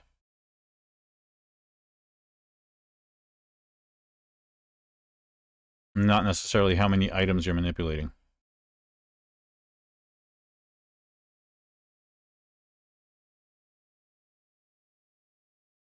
You can still do the reservation pattern. I hope that helps, Yurtis. We can event model that. I want to get through this thing, but I like the problem you're throwing at me. Maybe if you say it Yeah, so what? So if a person's selling one item at a time, who cares? Maybe just do a different type, single item auction. Then you have none of these problems with allocation.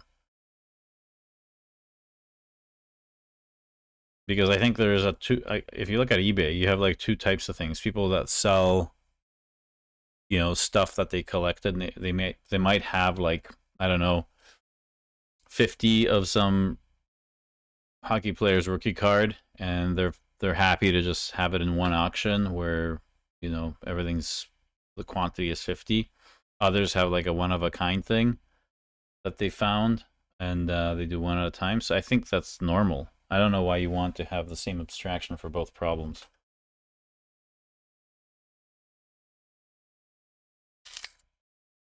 Yeah, so if most of the time one seller is selling one thing, solve that as a separate problem. I don't see a problem here. Why do you want that whole mechanism to work the same way for two very different things? If you have 10,000 items, and you're going to make that mechanism work for one person selling one item, that's ridiculous. In 10,000 items, you're going to have lots of whatever.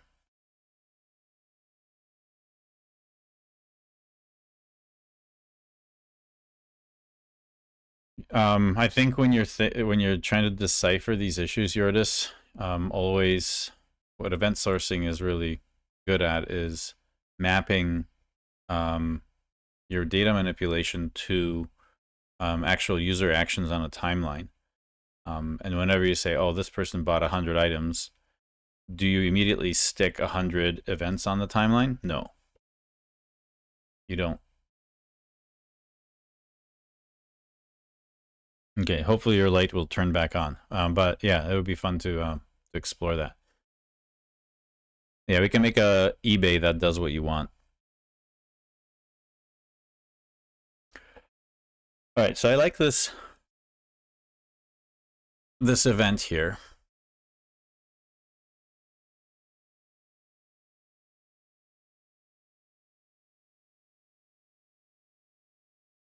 So session submitted event, the topic is the topic, this is that, and the timestamp is that. Okay, cool. And we kind of preserve, I don't really know if I want to do that. I really want a new timestamp here because that's when we created this event. And then, you know, I don't know, do we start doing meta?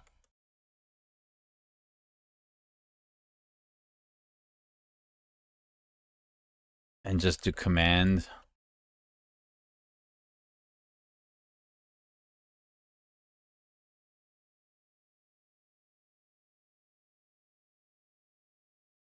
I don't really want to do that, but I mean, I guess I can stick that in there for now, whatever. This way you can see the timestamp differences. Hey Krishna, how are you?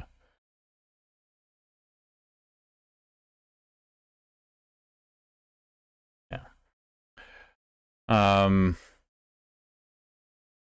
Yeah, so hopefully that makes sense. All right. On to actually just getting this damn thing working. I think we kind of have it. We have a post that can do something. I don't know if it'll work on the first try. Let's try anyway. Oh, I want this to also be starting to add these comments here just for easier merges, because these are units of work. So what do we add? We added a slice. Topic suggestion. Registration not found.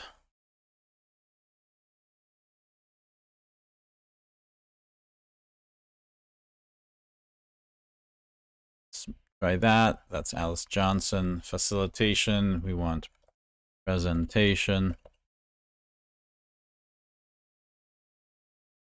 And then I don't know if I want skip. This is not the right word. I think on this thing we want finished or sessions, or show sessions. I could improve this by showing the current sessions to the left.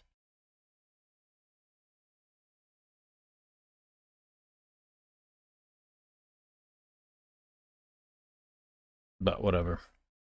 But yeah, Krishna, it's not morning here. It's evening. So good morning to you. Good evening to me. Let's see. Topic. Let's just say event modeling. For legacy code. Submit topic. Cannot post submit session. Oh, right, because we wanted this to be called submit session. And we have submit session post, topic suggestion, topic suggestion. Yes. Render submit session, yes. Post. And here we should also do, maybe we just show your,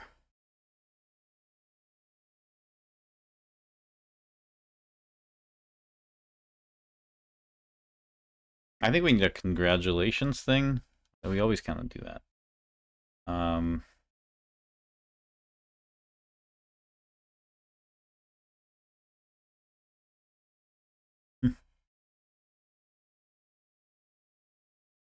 Yeah, time appropriate greetings, as Chris Fisher used to say, or still does say, I think, on the Jupiter Broadcasting Linux podcasts.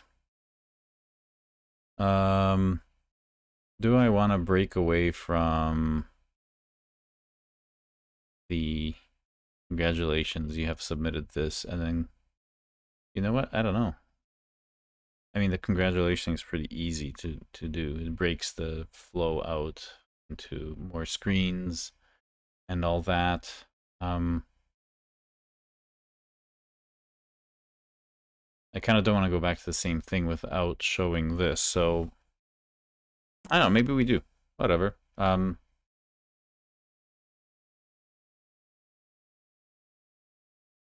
We would have to change the previous slice to see if there's a message. What's interesting is that we could have something on all the views that would take care of showing any messages, like a toast pop-up. And if the model has a message or messages in it, we could just do a toast pop-up for those, or just a notification at the top saying like your whatever notification was, or sorry, your topic was suggested, things like that. But let's just be stupid right now and make this a really ugly system, and then make it a better system. So I think we just go back to the same thing, post topic suggestion. So res render, I think it's redirect.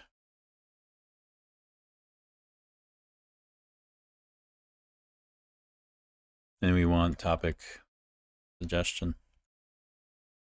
That's all we want to do.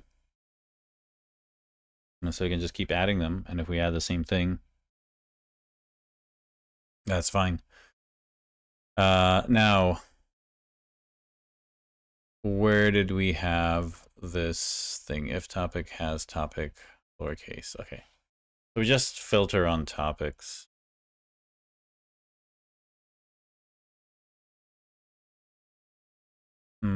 Okay.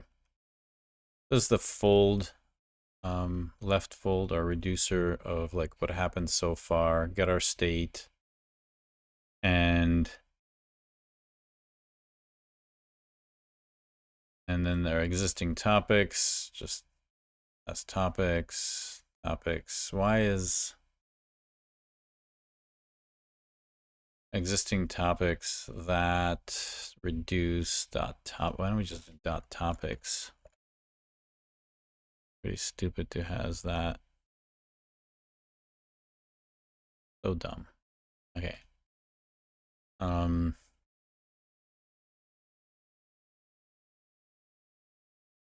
And yeah. Okay, so now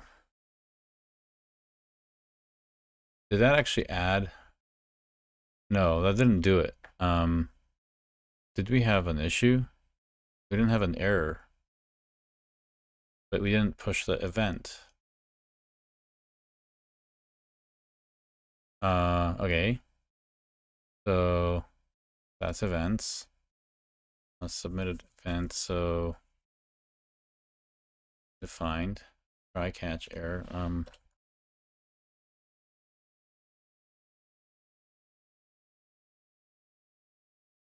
Okay.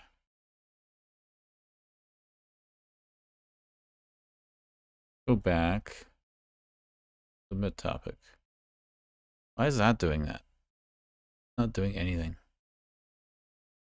It's going to the wrong thing. Oh, I know why. Go to the topic suggestion. I think it's this submit session. Yeah, it's it should go to topic suggestion. The URL we're using for all this, so obviously that should be the URL here.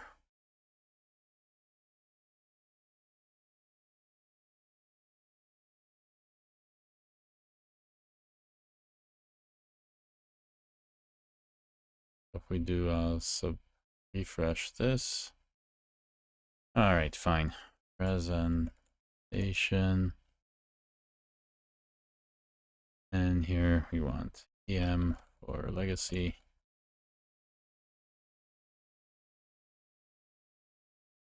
Registration ID not found. Perfect. Awesome. That's the problem I wanted to solve. Okay, so when we do the submit topic, did it actually... Yeah, it did the submission, but obviously it's not passing through our registration. So that's going to be our recurring issue here, is that we don't have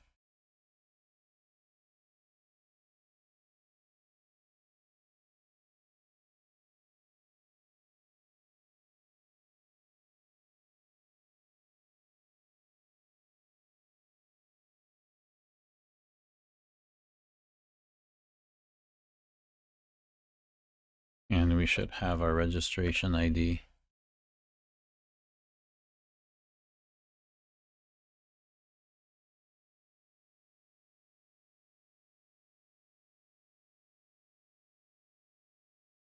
But now how do we extract it out? Into the post. Yeah, this is the part that's tricky because in here we must have. Oh, look at that stupid hidden thing. I don't want that. I want the action to have question mark that. And so we need to put in the registration ID for that in there. Ooh, yeah, this slice is really encroaching on the other one. That's expected. Anything to do with session state or authentication, we're going to have these things. We'll find a nicer way to get out of it.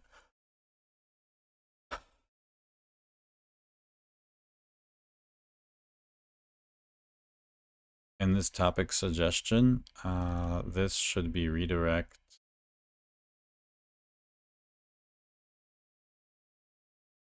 Submit session, yes, submit session. It should render that name. Yes, and it should have the registration ID. And yes, that's correct. So that'll render it correctly with the form going to the right place. This looks pretty cool. The meta is the originating command. Okay, it's so instantaneous. There's like no delay. Of course.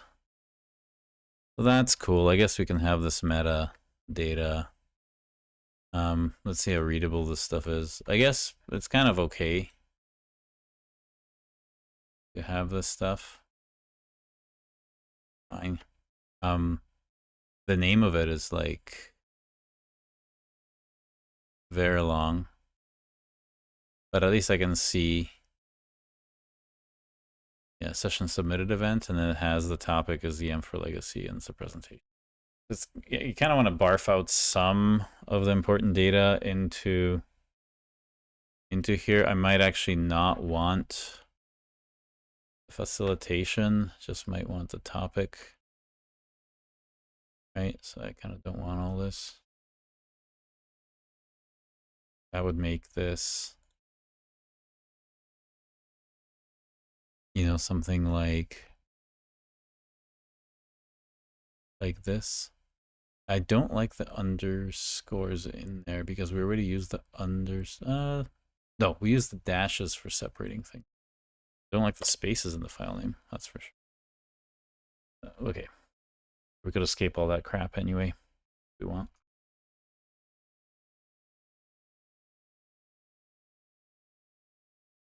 All right.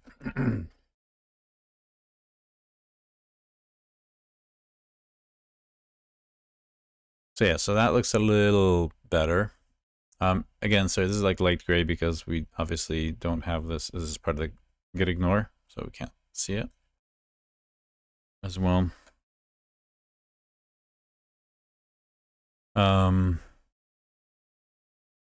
Right, so we have that. Let's try it again. We'll go back here. Oops, forward and refresh. So it's still Alice Johnson. Do presentation, and we want topic. EM for AI. Let's try that. Submit topic. Oh, it does it. So I can do another presentation. EM for Lego. Submit topic. Cool. I can keep submitting topics, and I go to skip, and it goes to sessions. Done. Okay. Good stuff. So also at the same time, we ended up showing these EM for AI, EM for Lego. It's all cool, and it's all instantaneous. Obviously, it's not the delays between the event getting written and the command getting submitted. Not very much delay at all. All right, so interesting. I guess here we did carry on the reg ID, so I think we'll just continue with this way of forwarding stuff on. So everything that the user does will have a question mark registration reg ID in it. We'll probably have to add some more things for reusing some of these UIs for the admins, where they can. Well, maybe we'll just have separate screens for them. Who knows? We'll see. We'll cross that bridge when we get to it.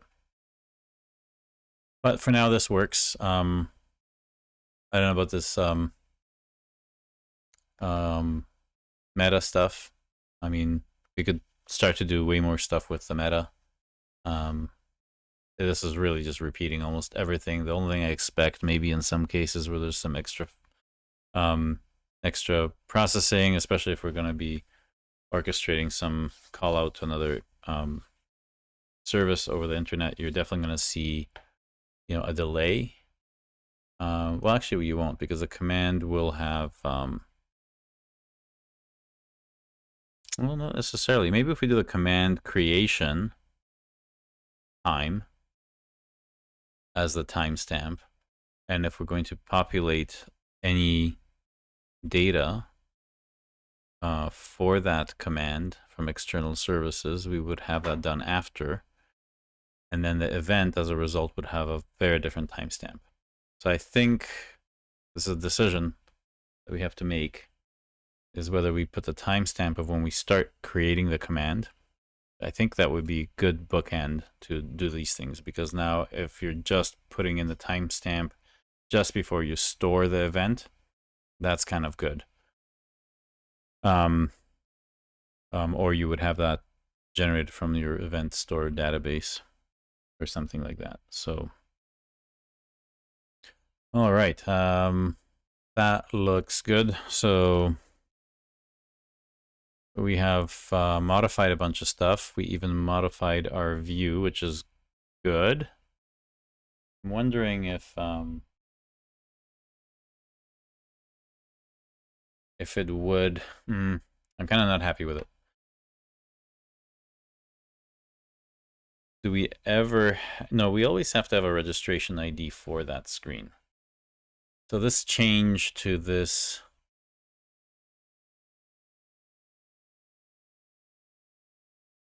This change that we have here is correct, because the only other thing I could think of is, you know, by having the mustache saying that if registration ID is not provided, then we don't put the registration ID. Maybe we do that just to be complete.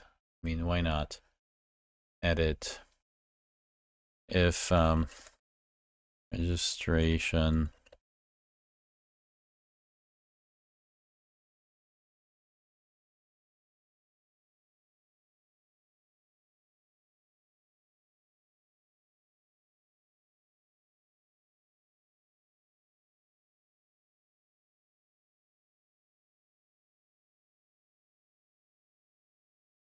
right. So now we have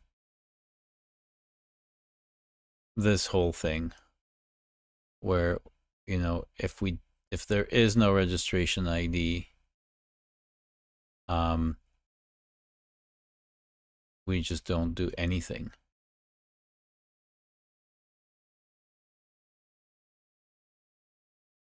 So it's just, I kind of want to test that out, but do I just trust it? No, definitely have to.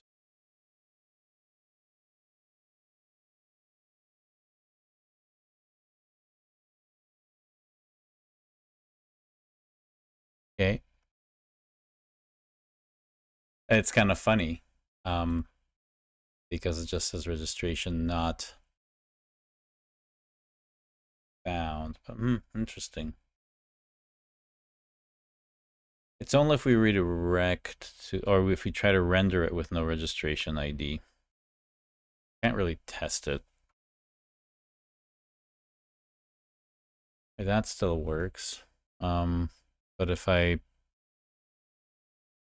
if this form had, one thing that's really bugging me is the error pages are white.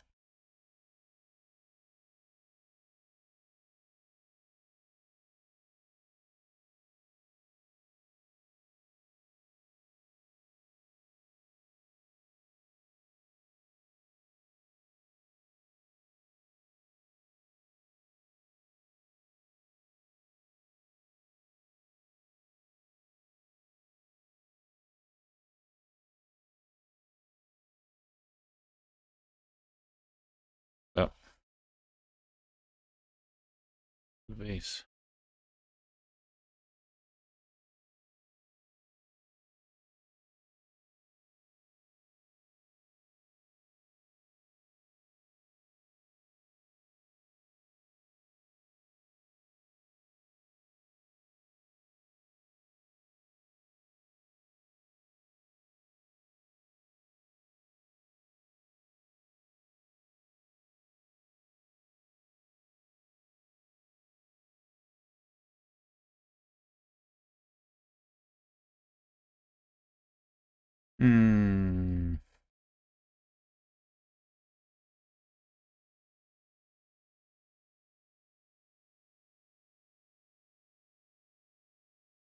I don't know if this is a more generic way.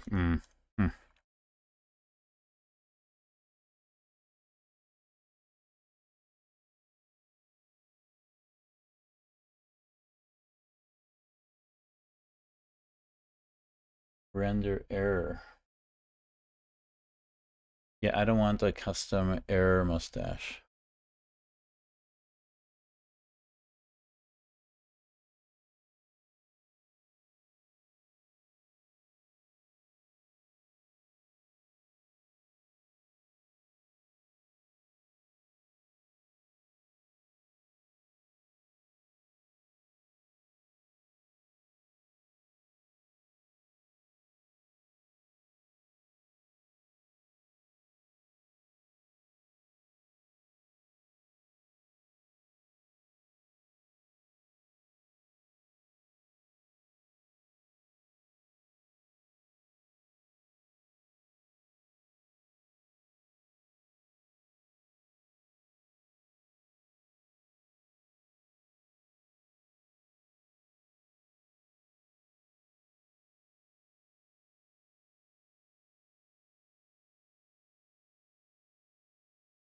This is interesting. Okay. I haven't seen this. Obviously, I haven't coded a lot of Express, but that's kind of cool. I want to have that as a separate thing.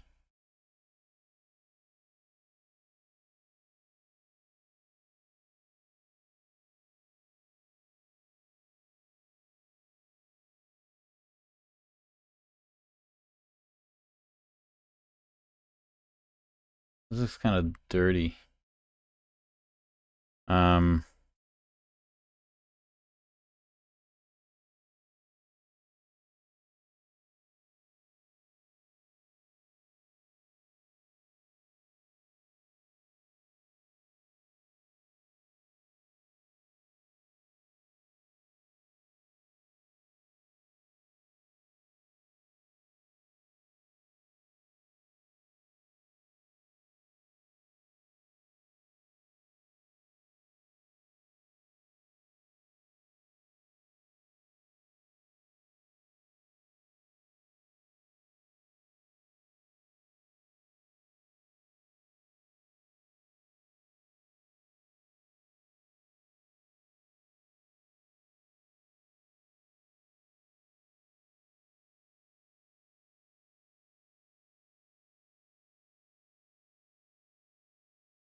Okay, maybe we do this.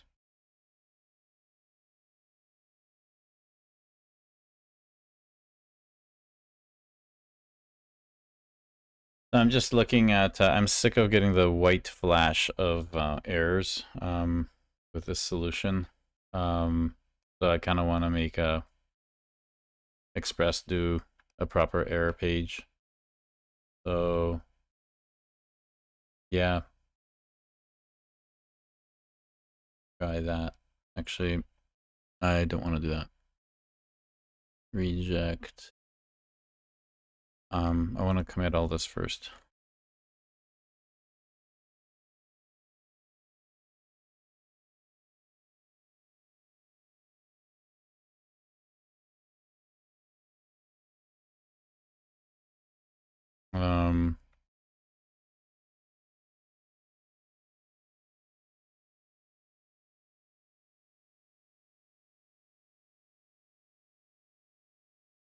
Okay, push that. Now I do want to see this error thing work. So let's just have this as a separate commit.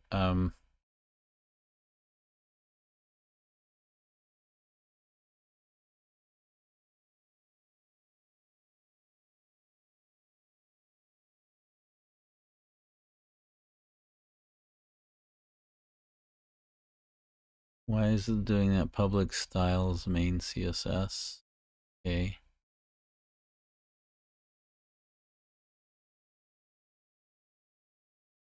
Sure.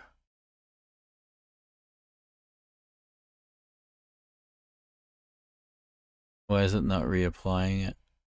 Where is it? Not in here.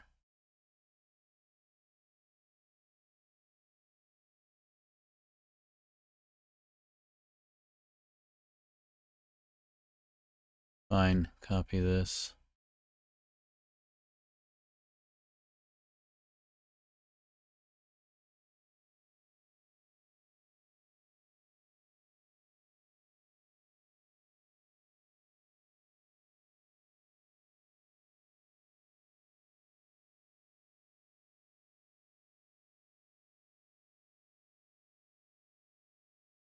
Whatever.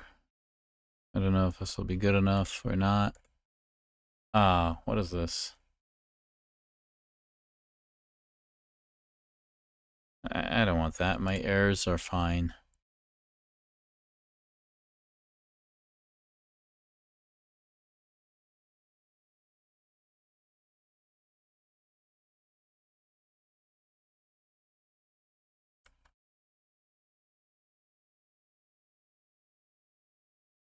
Very much.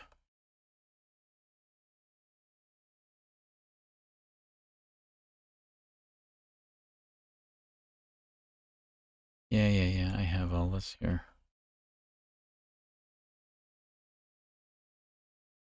Okay, so that's good. Why does that have to be here? Fine, whatever. Good. And then error CSS, I guess. Apply that. Accept the file.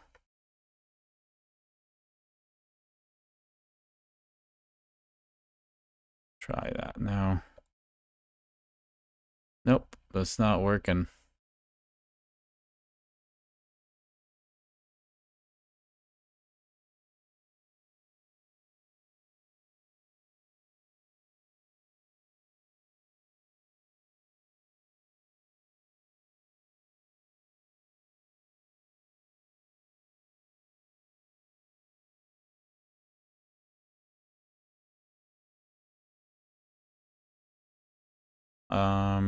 Console error.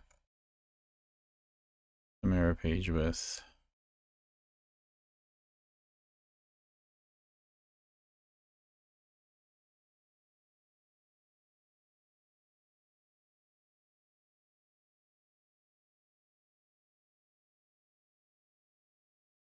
Not hitting this. Not hitting this.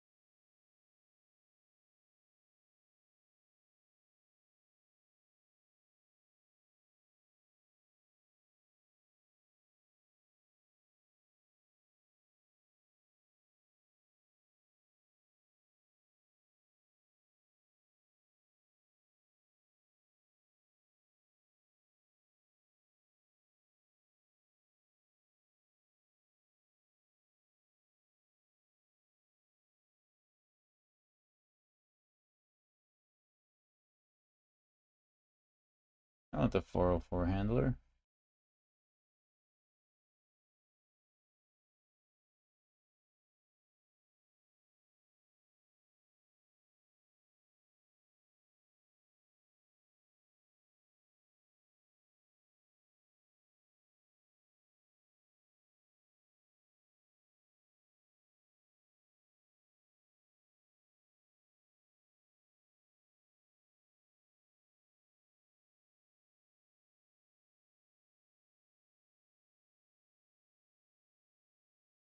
I want the middle where to run for all error codes.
Yeah, I don't want this development stuff, so reject that. Reject that.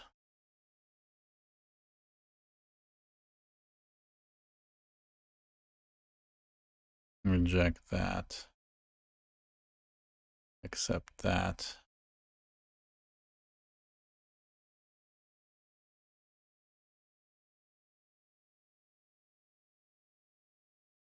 Ah, what the f... This is not good.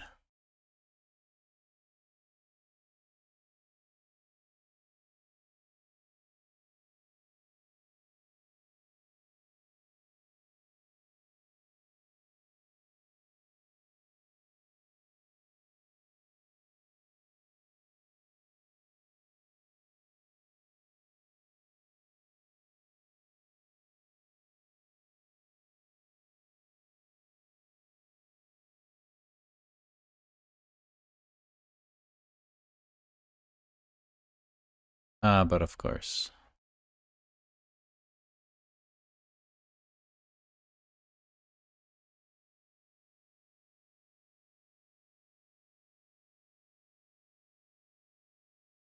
Let me see. I got my mom calling me. One moment.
Okay, back now. So I had to chat with my mom. I'm gonna get her some medicine tomorrow morning. Anyway, I am back. But let's just try this since this seemed to be a little bit easier.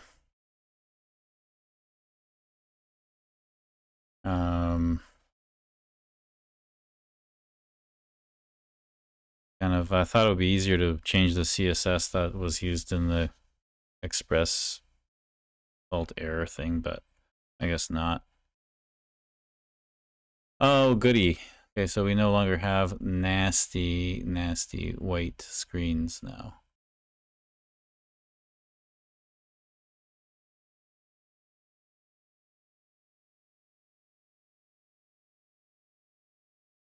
But we're getting a not found for everything.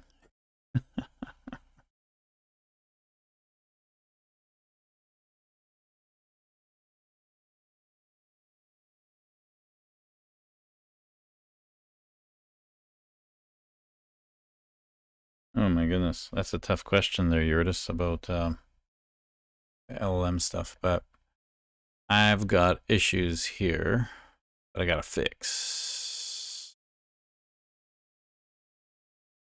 So what I'm gonna do is I'm going to start over on this app CS.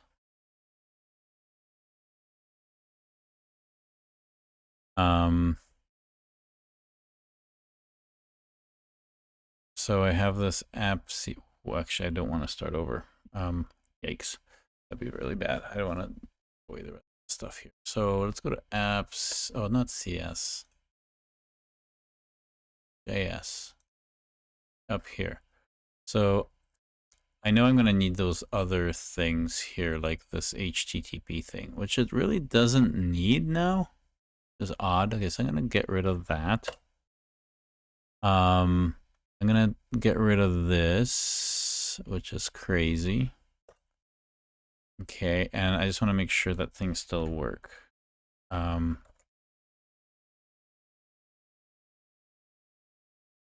so I'm going to go here. Good, we have that. And then if I try to do question mark and do this. Okay, so things still work. That's good.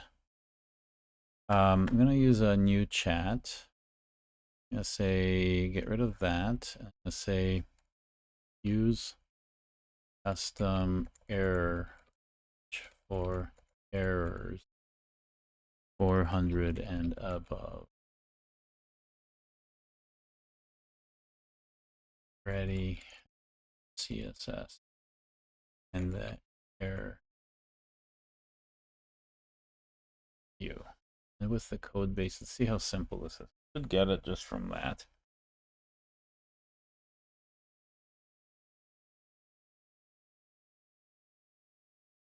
I don't want the C#. Oh, okay. I really want to just get rid of that CS thing. That'll just I mean, it's nice that it put that in there.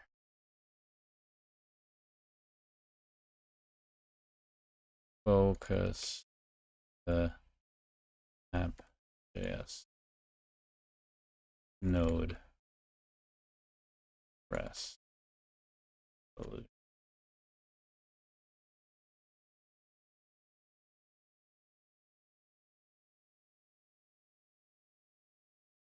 This is the code base. Okay.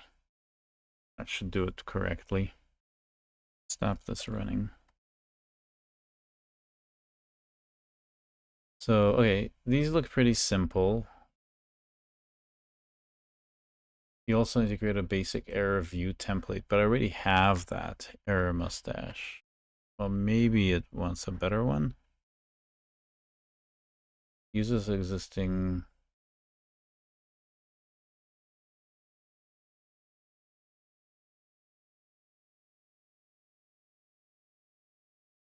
Oh, no, I need to do that.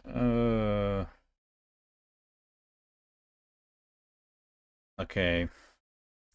Do I need to change all existing routes to now all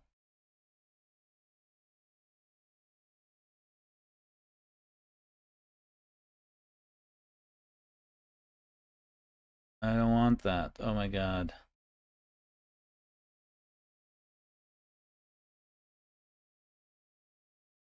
Way to not change the rest.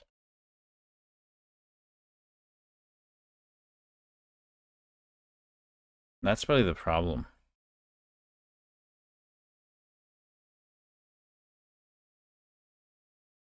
Let's go back. Okay, we have to, I think this is complicating things. We have to go back to the top here. And I don't want to change any of the existing routes.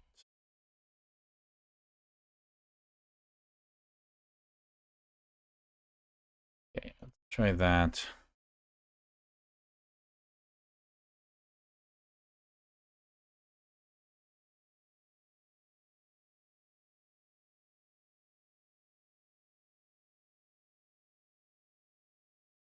Okay, so now let's apply that. Put it at the bottom, which is fine. Which is not fine actually, because it won't hit that. Okay,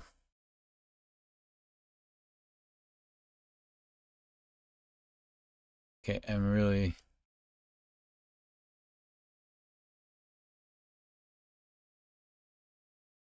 put new on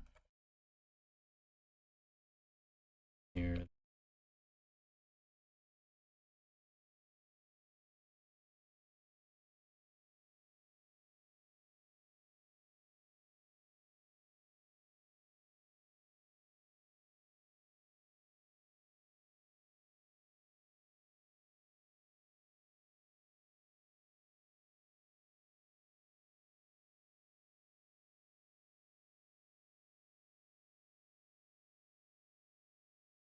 Okay. Like it's not too intrusive. It's putting it up there. Good. We don't have to accept it yet.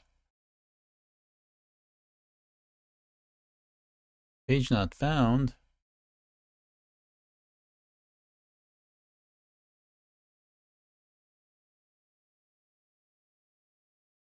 Oh, it's really causing issues.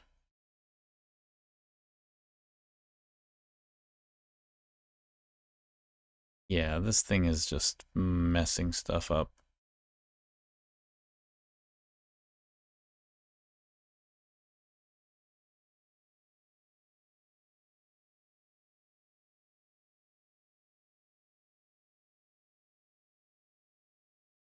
Does it have to be...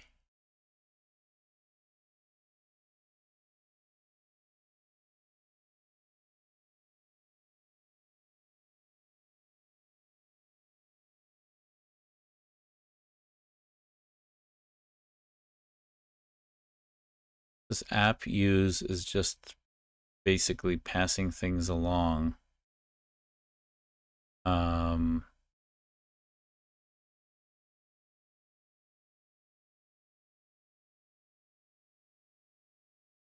I'm wondering if this is... if I put these at the end, would that actually allow them to handle the previous things? I really wish I studied more of this Express stuff back in the day. Or do I? I put it at the end here. Is that where it's supposed to be? So it can actually handle the rest.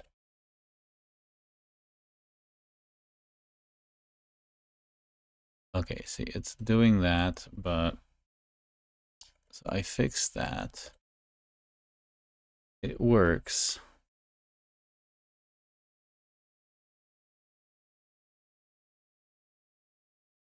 But it's still giving me this white crap here. So, okay. It really doesn't...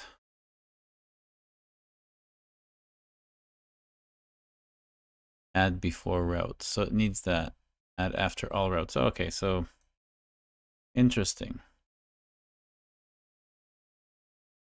just read things, yes. So middleware goes to the top.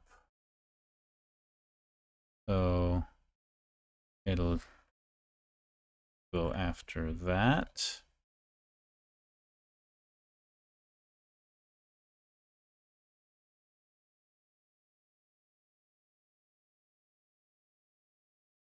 Nope. Still giving me issues. Yeah, so this one is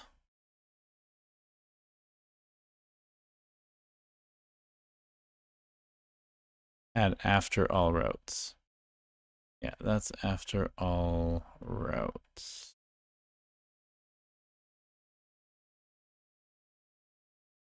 Wondering if it really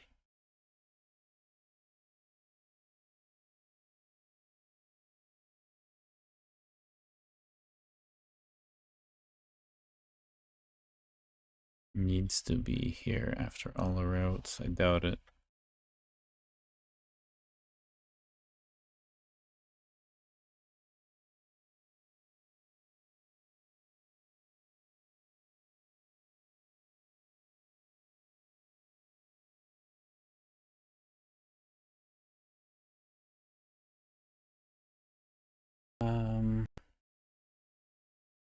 This is very strange. Anyway, Express has some weird stuff. So, what is this for? Doesn't look like it's in the right place. That's for that. That's for that. It's for that. And so I don't need. Oh, yeah, no, that's that one. Okay, I do need it. Okay.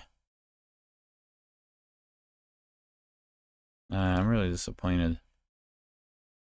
Okay, so let's try again. Get rid of these.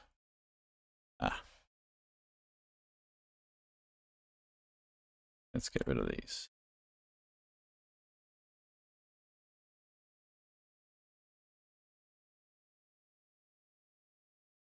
I really don't want to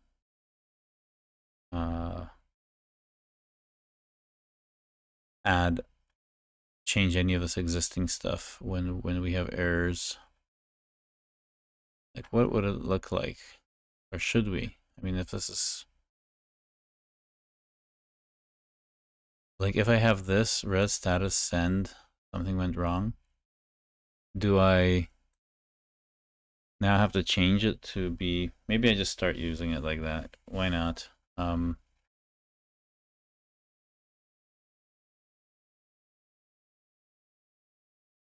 I want to use the custom error page.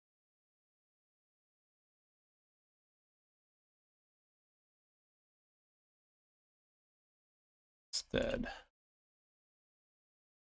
of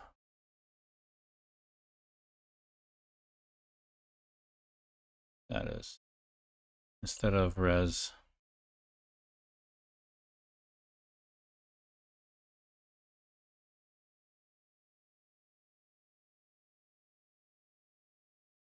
.404.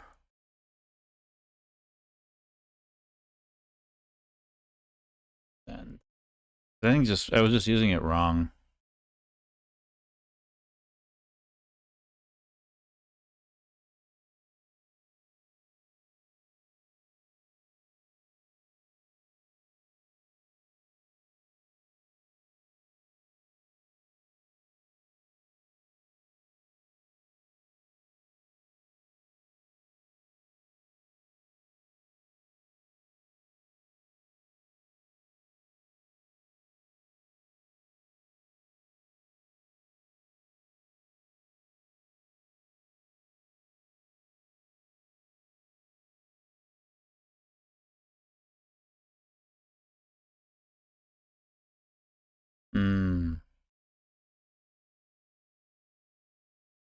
Okay. So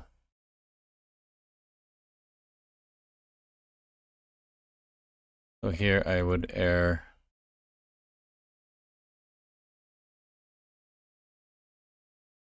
Where is error? Const error, new registration. Okay.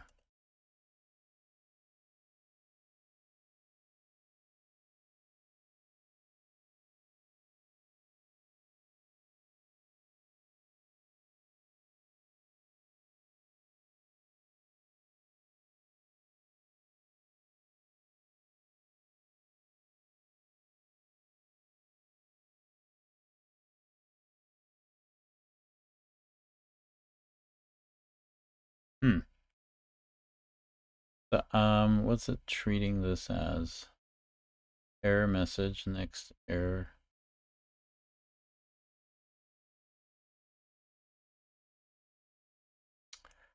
How does next work?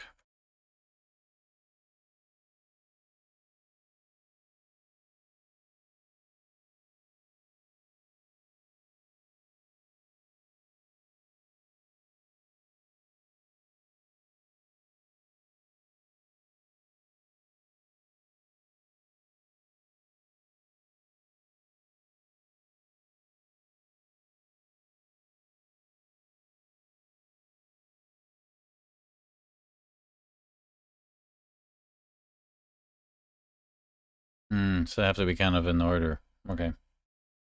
Interesting.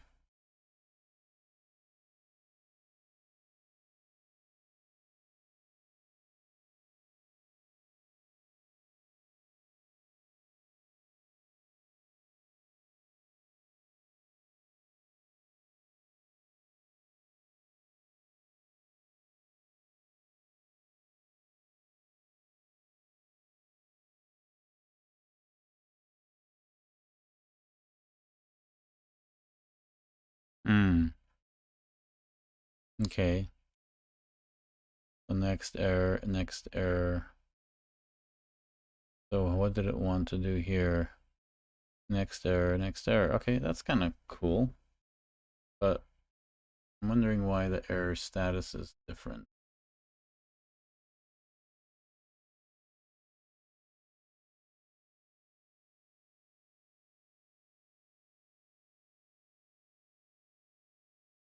Okay.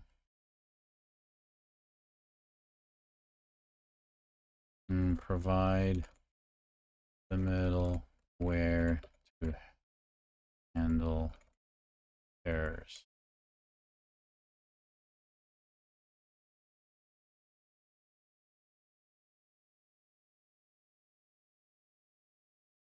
Yeah.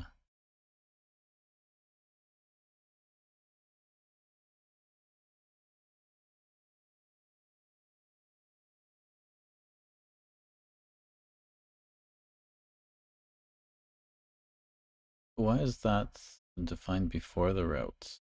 Interesting.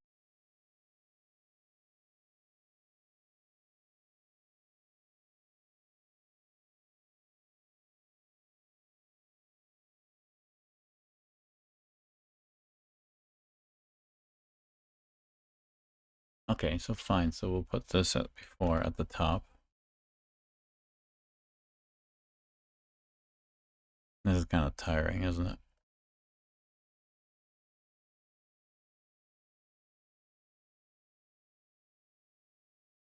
That's fine. God damn it, I don't really want that.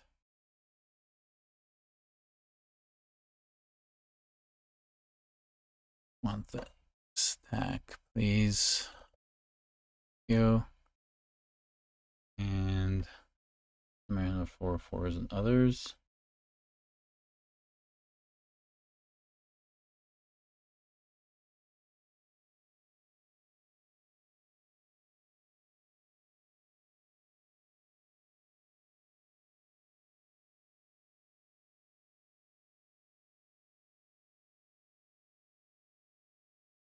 Next error. Okay, so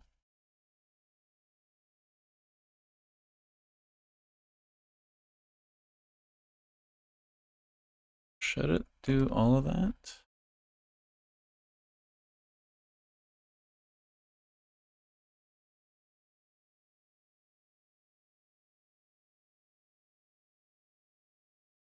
All right. Looks like we're having way too much fun with Express instead of doing event sourcing, but whatever. Whoa, I don't want that. Control Z. That I don't want.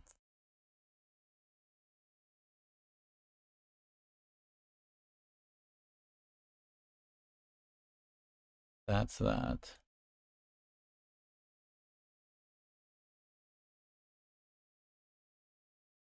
Custom one.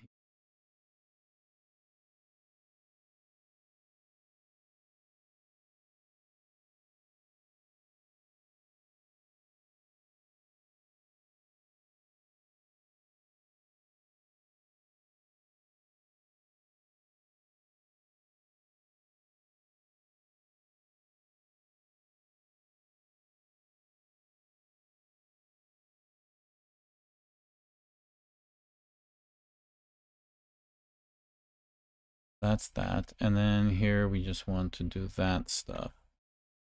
So let's take a look and see. Topic suggestion. We don't want to do this.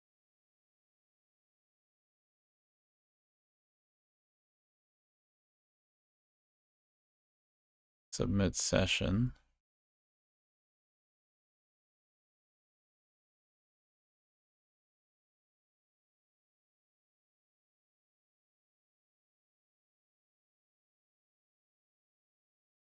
So here we have the error.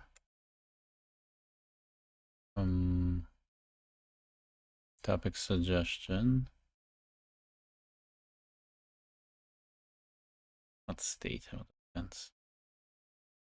Console, yeah. Just return next error.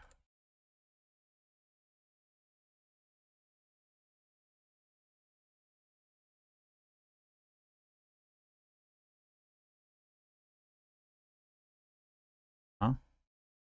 No, we don't want this.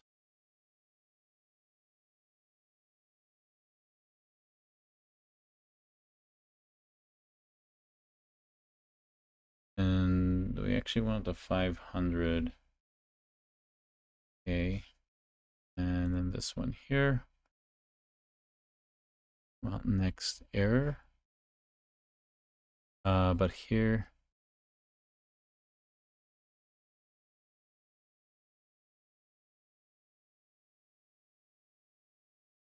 Error submitting message.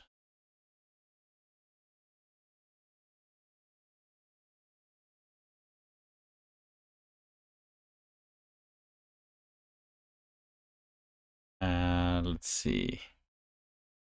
That's fine because we want this to be a 500 error. So error status be 500.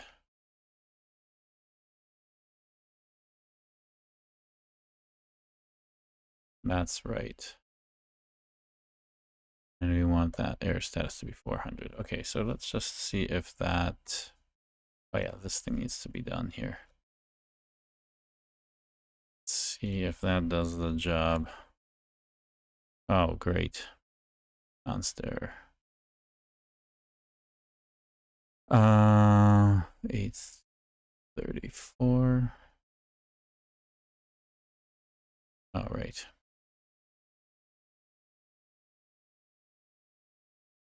This is topic suggestion get. I actually don't want to change this.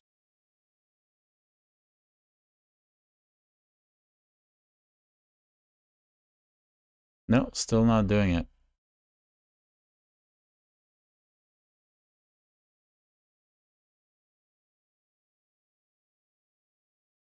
Error not found, Como Camp. Yeah, not found. Where's not found? Registration. Oh, right, because that's the... We're only doing that on post, so we're not doing... Okay, we have to correct these. So we do need to correct these to test this out.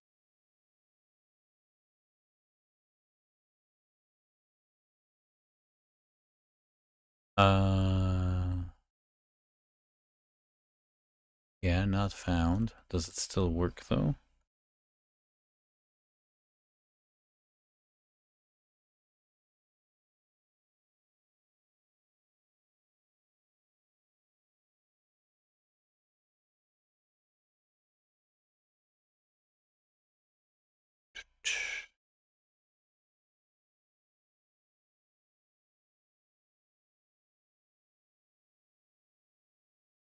Okay.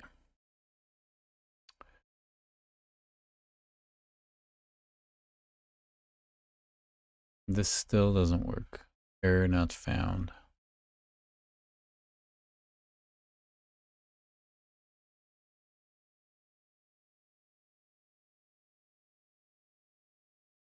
Okay. Fix the error handling here. Express.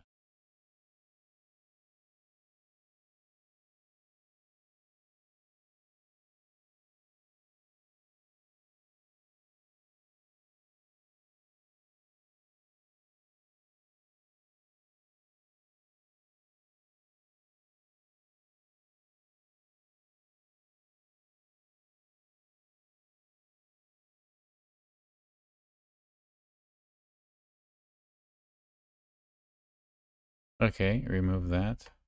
Good.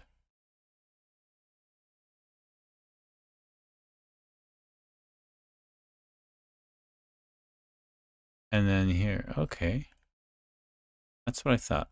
Because everything's getting hit there.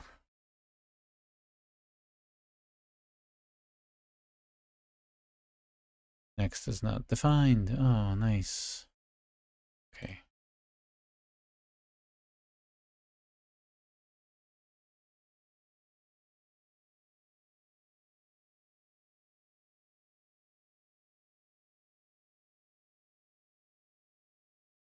Return next error.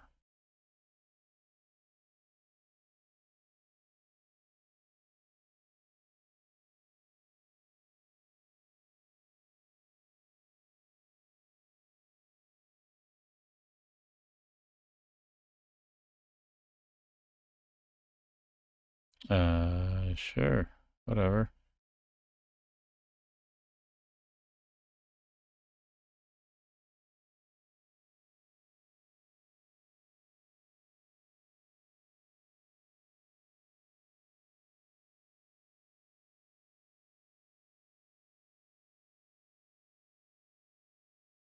Oh, okay. Well, that makes sense.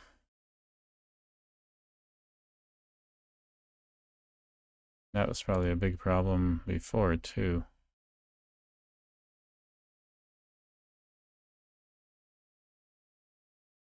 Good, that makes sense.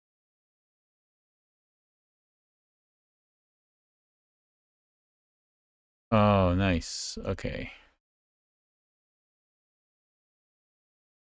And things still work.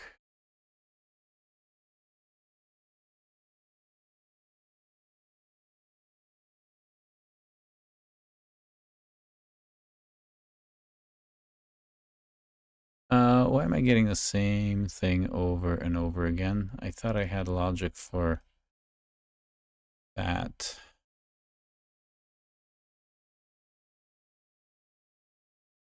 Oh, because the presentation. Okay, no, that's correct. And then if I do em topic, em. Okay. The error is not using errors or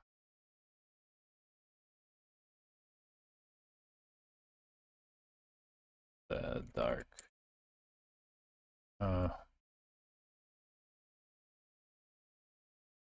Dark.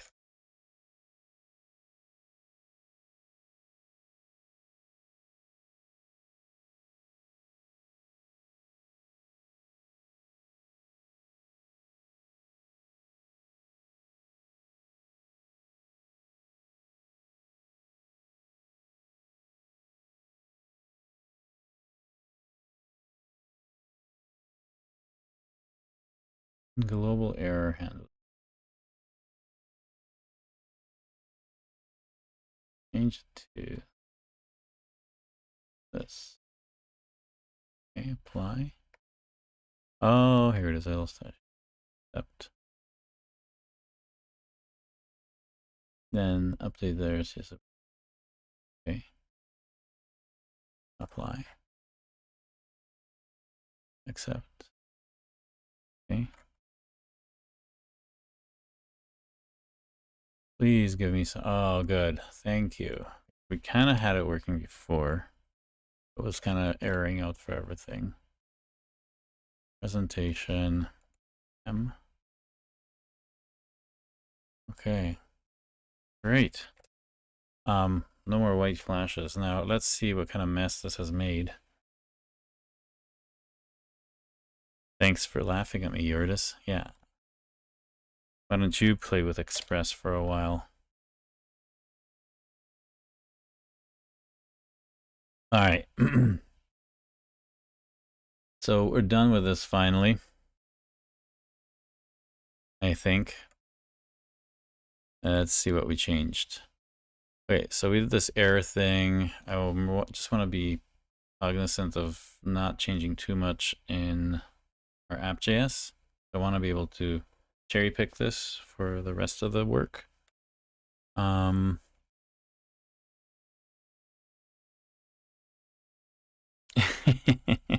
Express pleb, yeah. Doing this on purpose, man. You know why? I don't want to be swimming in your Tailwind stuff. And all that needs to be stupid. It really does. So,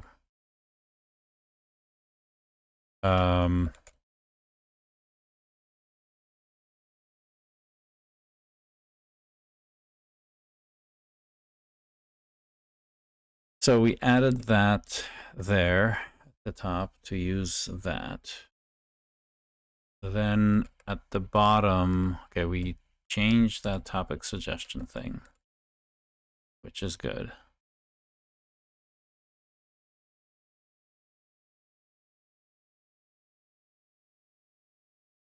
And then the custom error handling. Yeah.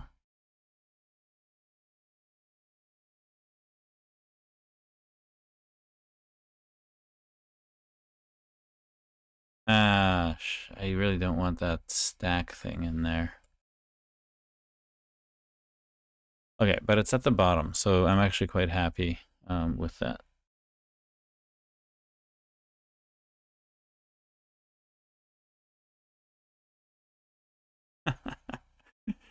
Yeah, well, anyway, this is just like,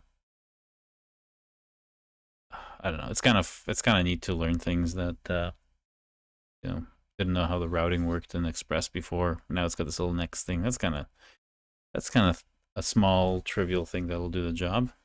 I don't think it's bad to learn that. So let's see. If we have that, I just want to get rid of those last few things here. That, I don't know if I want this right above my, I want this above my test runner.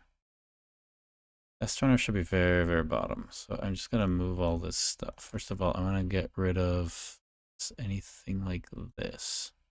Just want to see the stack. This is a test project.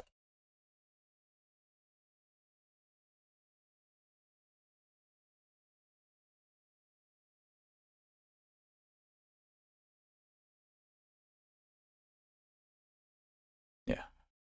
I don't know. I like it. It's old. It works. I don't think it's too bad. For this kind of app, like posts and gets.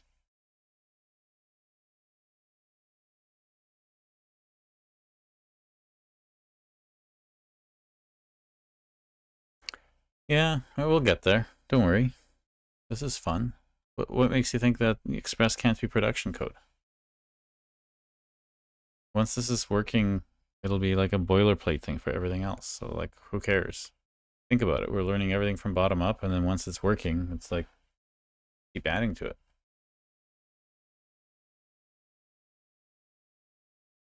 So, anywho, so yeah, I want this as the this is kind of maybe our answer for like some of the Git conflicts with this nasty large file that we're doing. Because now that we have, actually probably won't be.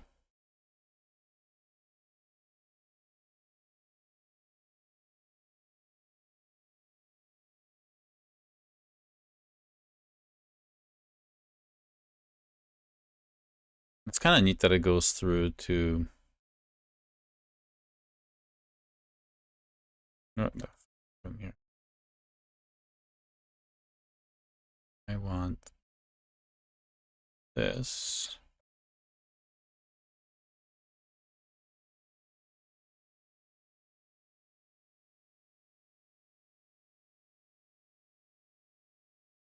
I kind of want others as well in here.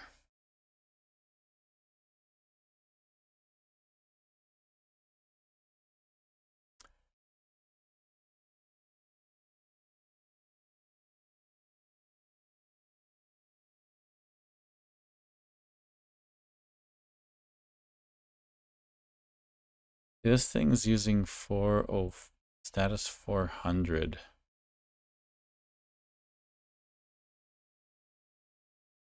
Next error. So I think it's going to the bulk one here, which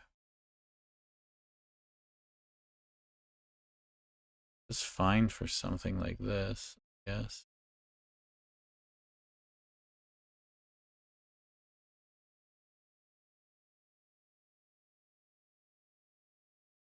I don't know. I'm not seeing white flashes on my screen anymore, so I'm happy. Let's keep going. I just want to test this one last time because I put it at the bottom, sort of at the bottom now. Oh, good. And it's got the, that's what I wanted. Okay, good. I can see all this crap in here now.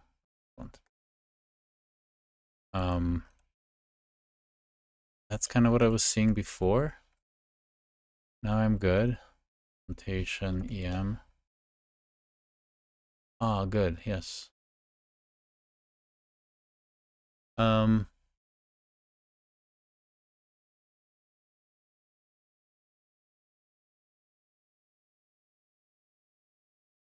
That's kind of cool.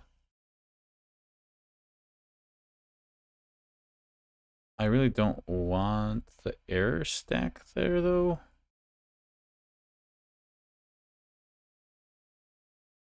I kind of want it on the 500, though. Something really goes wrong that I haven't caught.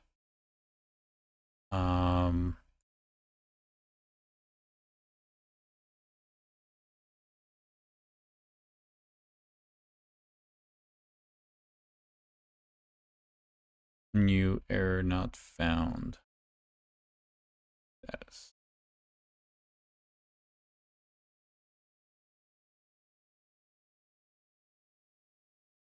So where is this coming from?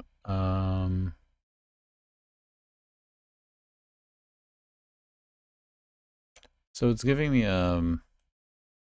stack trace. It's one of these, so it's this one. It's not catching the 404.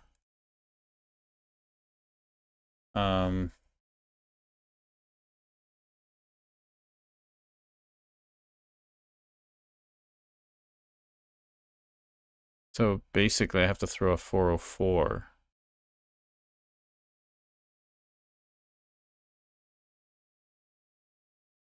But then I don't really want this new error. This is oh,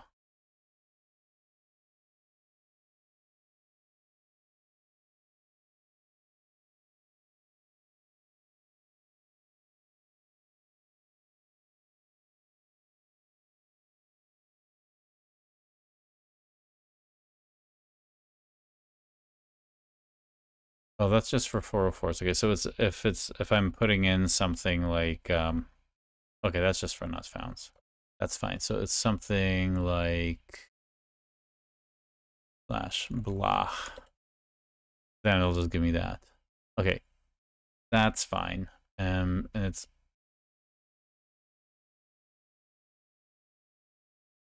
okay, so basically yeah, all of these routes fall through, and this is the one that it'll catch by default, meaning it's not found. Okay, got it. Otherwise, they all go through here, and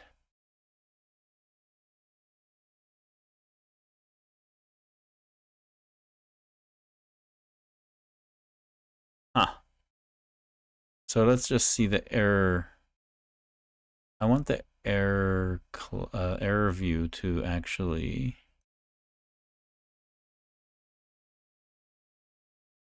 message and error. Okay. So error is the stack. Interesting. So it just gives me the stack. Otherwise, it gives me the... Okay. I get it. What is this? Okay, that's fine.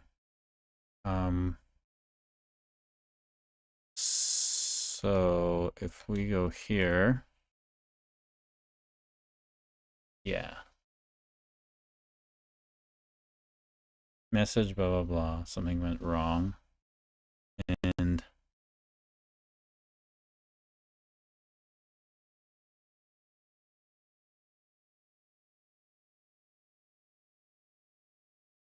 That seems weird.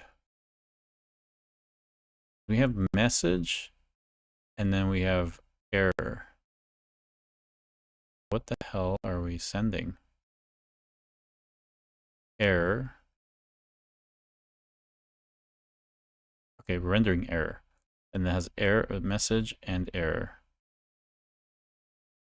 This is fine. I don't care about that. Okay. Yeah, I don't want this edit. Don't set if below 500.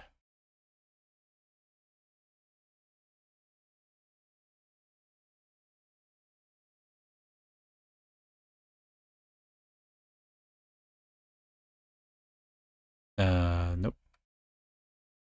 I want the whole thing.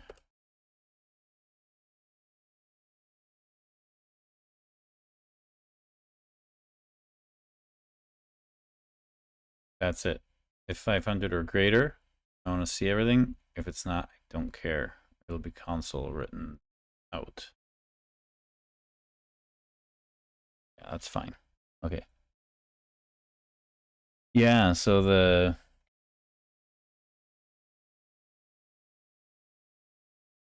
it's kind of fun. I mean, I've never coded in Express. That's kind of neat. Now I think I have what I want.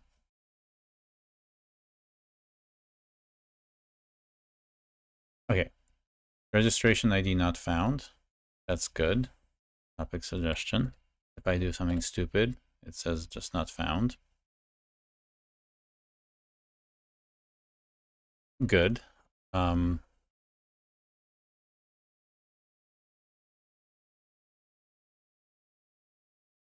If I do that, that's good.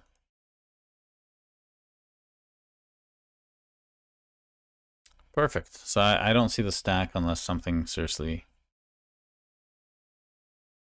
wrong happens, which is good. All right, I'm happy. We can move on.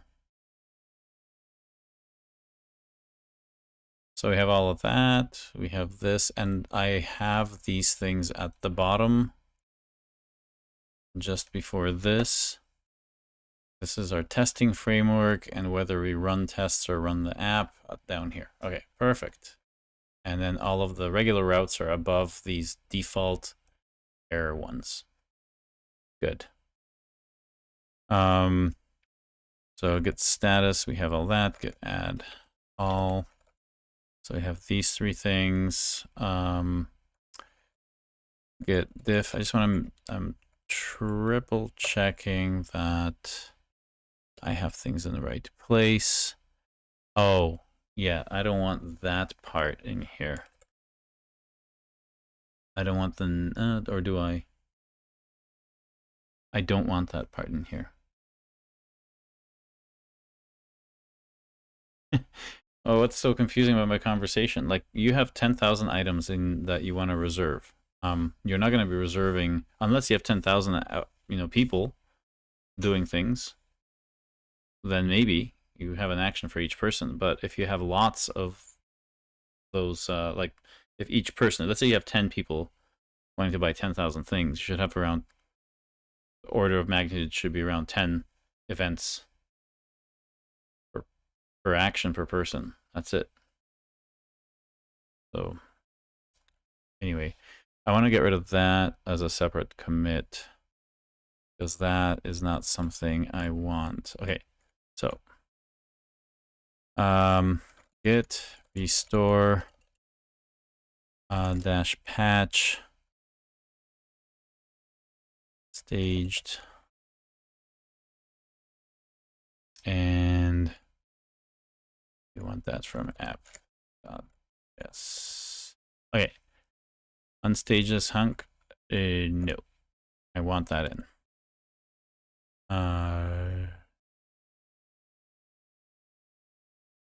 Okay, all of this.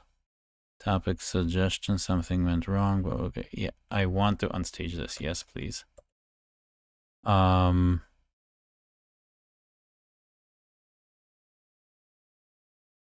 this suggestion, this as next as well. Yes, I want to unstage this. Yes, I want to unstage this. This is the global stuff.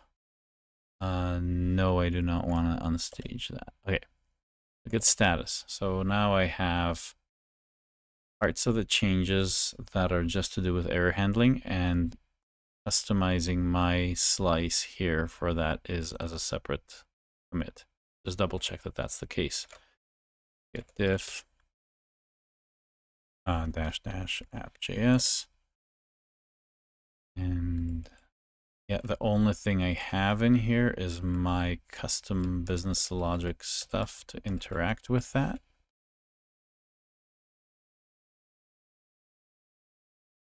Yeah.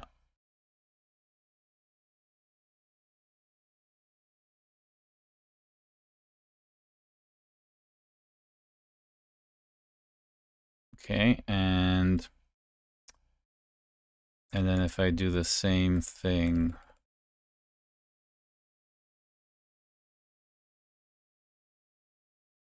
stage, then I should just have my error stuff in here. Yeah, so these are the route handlers at the bottom. Good, so we have that. So now we can do commit these. And this is for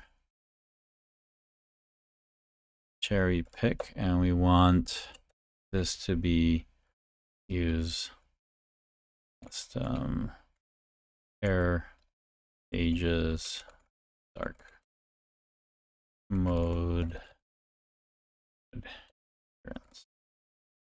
Okay, so I don't have to stare at those nasty default white screens anymore, and that's for cherry pick. You can find it if you want.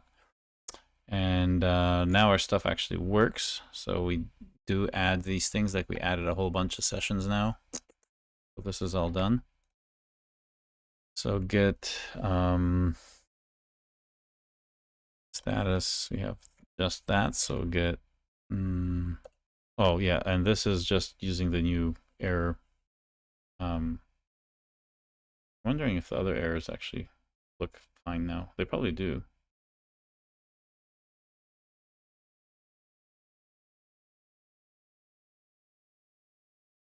Probably don't. Yeah, because they set the status and they render immediately. They don't pass it on to those to that. But we can do a cleanup session. Like I said, there's a number of things we want to do that'll help the whole thing work well. In fact, some of the old stuff we probably can clean up as we go, as long as it's earlier slices in the previous. Good. Nah, whatever. We'll do it when it bugs us. How's that?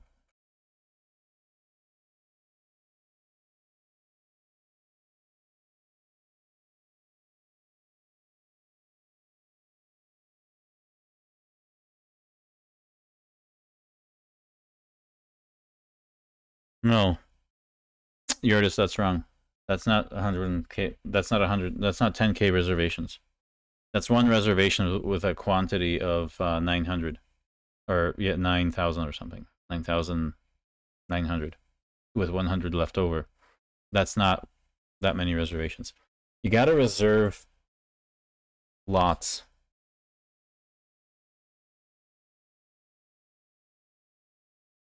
What do you mean you can't?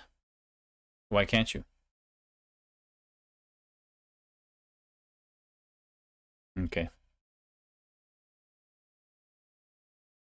Yeah, that's 100. Okay, so there's you have 10K slots. You can count how many slots you have, right? So you can say someone reserved this whole batch. You can start to break things up. It's almost like a defrag of a hard drive problem for you in this case.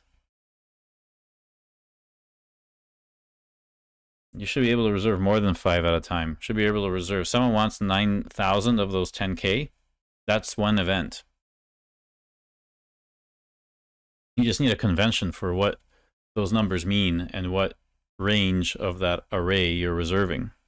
And then that's all you have. Well, I don't know. We can talk now. I mean, I just need you to show me what you mean, because yeah.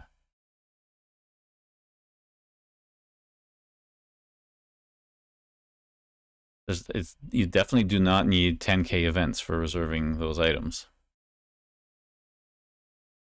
All right. Finish my stuff.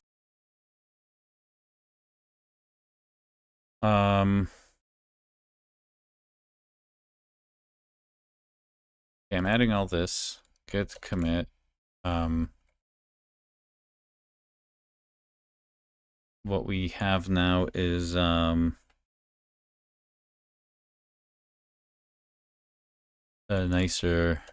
using nicer error screens pages. Git check out. We want to go to dev and then merge this. Git merge. And we have submit topic. Sorry about the H, whatever.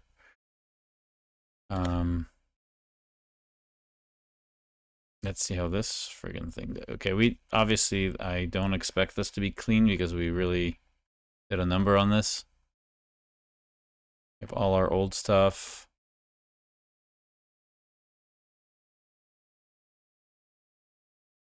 All our old stuff. And here's where we got a problem. Yeah, our old stuff includes this topic suggestion, which doesn't have the next. So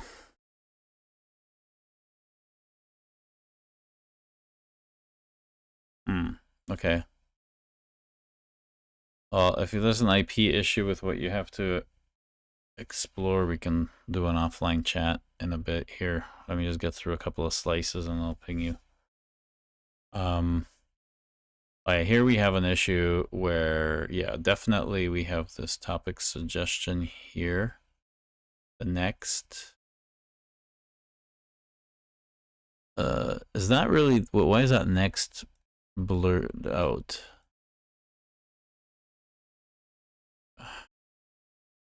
R, okay. It's really getting confused here, isn't it? Okay, so all the stuff at the bottom's fine.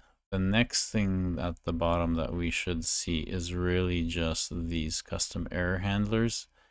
And the last thing, such as submit. Yes, so that's fine. So there's just like nothing in here, so we can accept both just in case. And that's going to give our topic suggestions. And then up here, we have this part here, which is really a different way That's the old stuff. Okay. And that is nothing for the second part, really. So we kind of want to do both here, because this changes the signature of the next thing, which needs to work with this thing. So we need to accept both and then edit the bottom to make sure we have the next thing. So accept both changes. And then at the bottom of this, we're going to have a problem here with two of these. The old one in there as well. So we just remove that and that takes care of that. And then here we have, yeah, here definitely we have the accept incoming, because this is where we're using the next thing. We're not doing this. So accept incoming change. That should be good. Of course, we don't just do that. We have to make sure things work, right? So topic, I mean, we could go through the whole thing now, but well, let's not. At least we have nice error handling now. Nicer screens.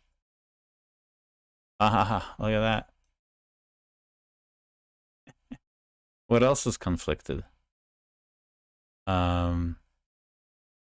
That's too funny. So we had, oh yeah, we had a change in our fake event. It's too funny. So what else did we have for conflict? Oh yeah, merge conflict in submit session. Right, yeah. So yeah, submit session here. Wonder. So we just wanted to use the incoming change, right? Because we want to make sure that we show that correctly. So here, accept incoming change. That's better. That's weird that it actually rendered something with that odd HTML there. That's pretty funny.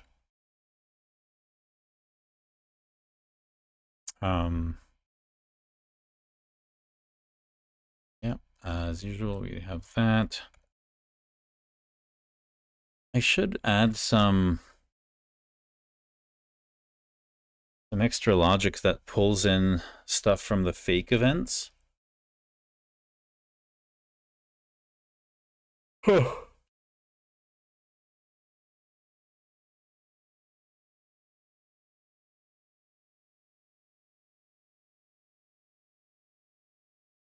Nice.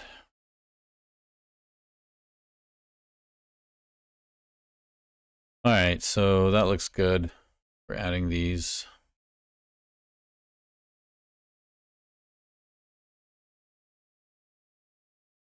Good. I think that's both modified. We have these, error mustache, fine. So that should be good. Bit merge, continue. Excellent. I think QA is the same.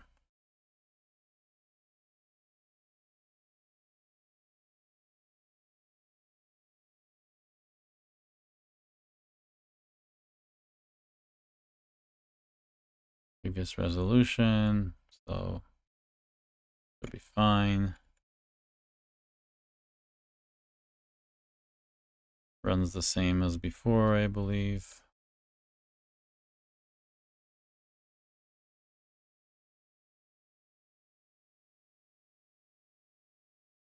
It's good.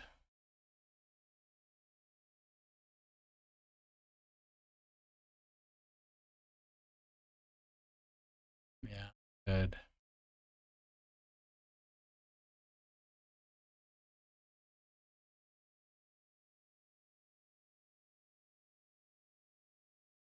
Looks good. Runs there too. Okay.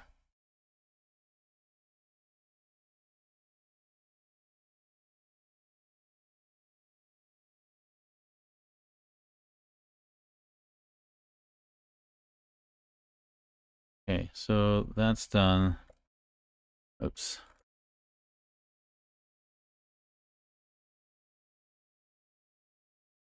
I don't think we pushed dev.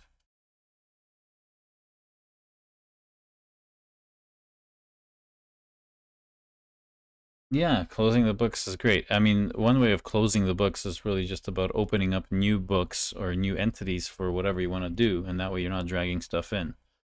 One thing that you have to do in that case is make sure they have indexing that doesn't have to go all the way back for different green boxes that you use, that they also have like something that tells them you only need to go back to this event to read things. So you shouldn't be paranoid about anything. You can always link back to older ones and always fix things. So that's the level of that workflow as consistent as possible. Just like Git references things backwards and things don't take effect until those references are 100%. So similar mentality, like forward only, additive only stores give you that peace of mind that you're leaving a breadcrumb trail no matter what. If you have a bug, you at least have the old stream that's no longer the current book of record that you can always reference and get things back in shape.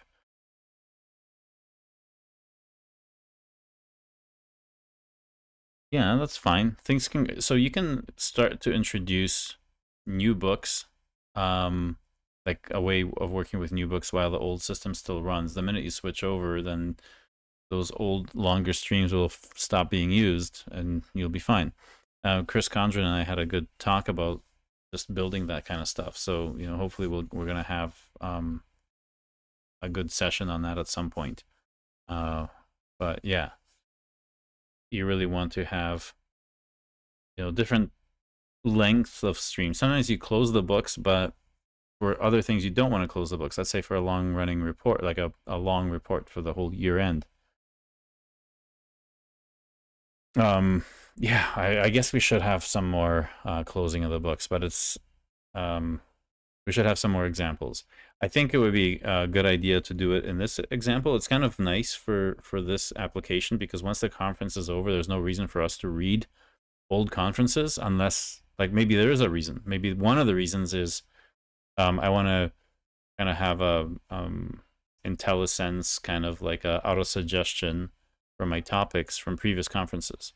Like all other actions are constrained to the current conference, but I want to kind of have you know, suggestions from previous ones. And of course you might want to not have too many suggestions, right? So you might want to start to do something else there where you start to close the books at on a greater time scale, you know, maybe topics from the last year only, or sit 12 months back or something.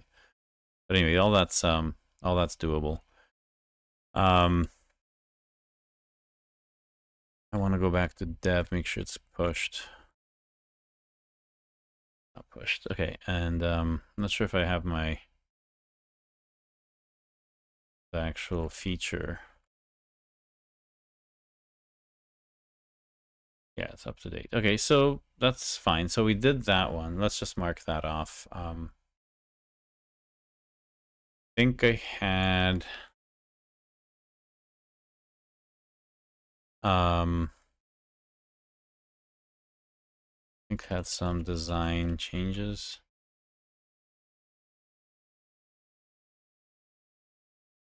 I think that's what I did last time. But now I want to go back to this and just mark this as done, because now I can suggest topics, right? I'm not sure actually if I'm done. I want to see what happens with the skip. I think it's done, right? I think it goes to sessions.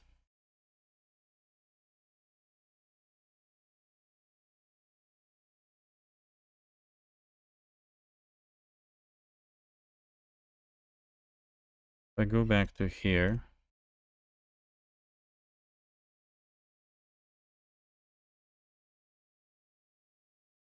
and I just skip, it goes to sessions and it's not found. Okay.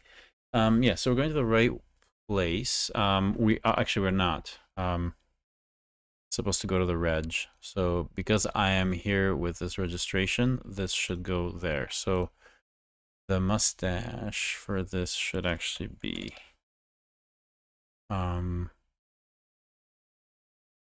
where's the mustache? Error generate set name types. Submit session. That's it. Okay.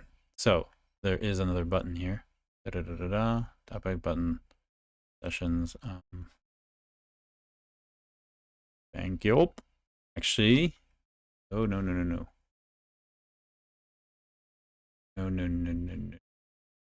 Have that. Have that.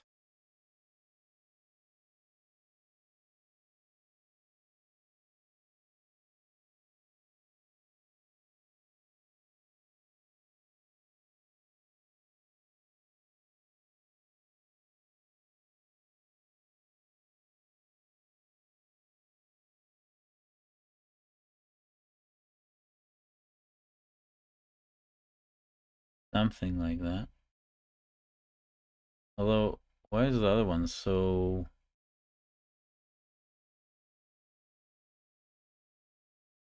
Oh, because it's the next line. Okay, right, registration ID. Registration ID. Oh, I can't just copy that. Easier.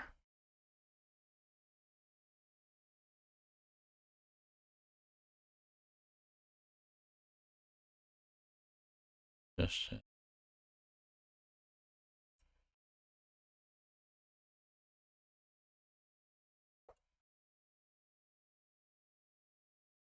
something like that. Okay. Great. One more thing. What about that guy?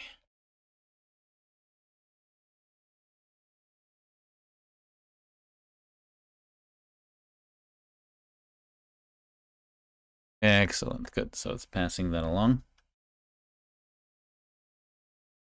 One last problem, right?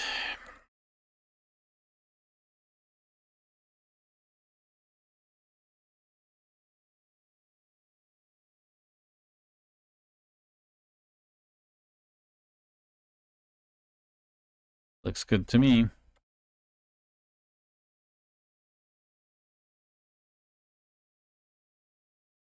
Need skip to so.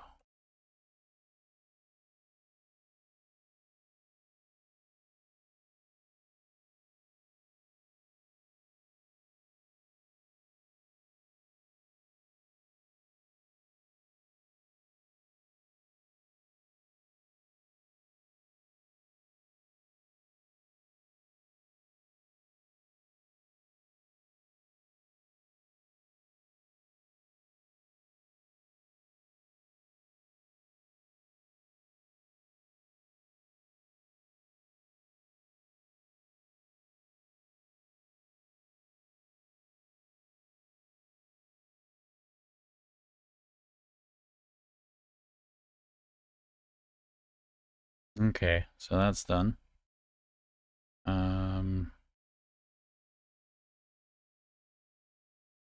Let's make sure that this is now finished.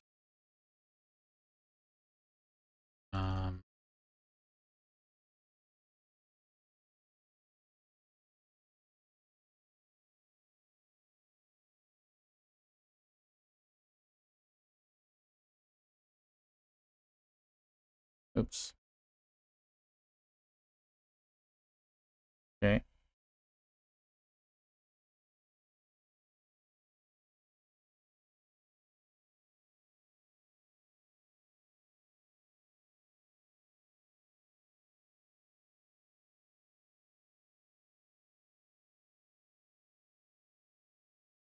Okay.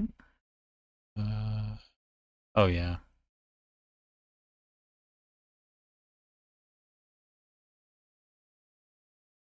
Okay. So that's good. Now we need this one here.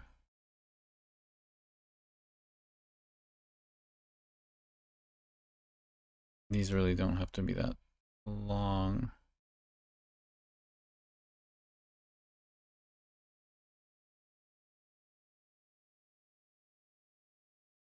We didn't provide any tests for them. It's fine.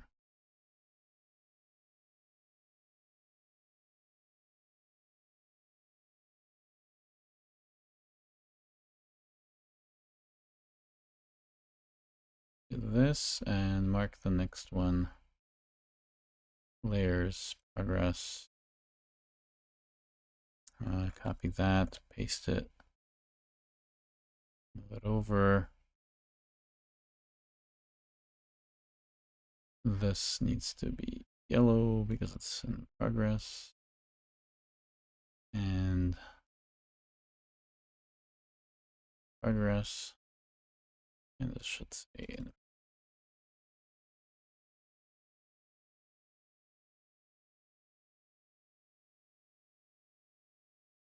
And then this needs to be shorter. Good.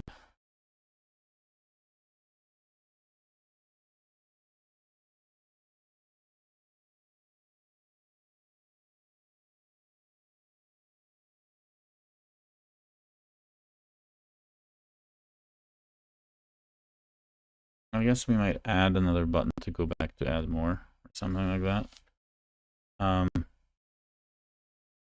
I don't know. I guess we might design this a little better.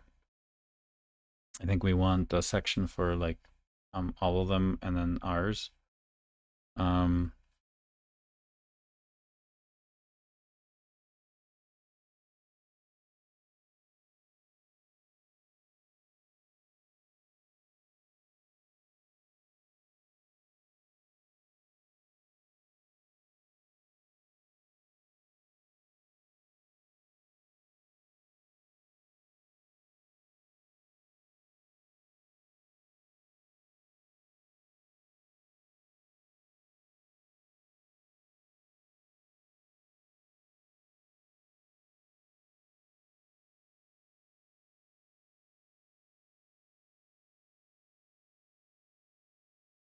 Okay.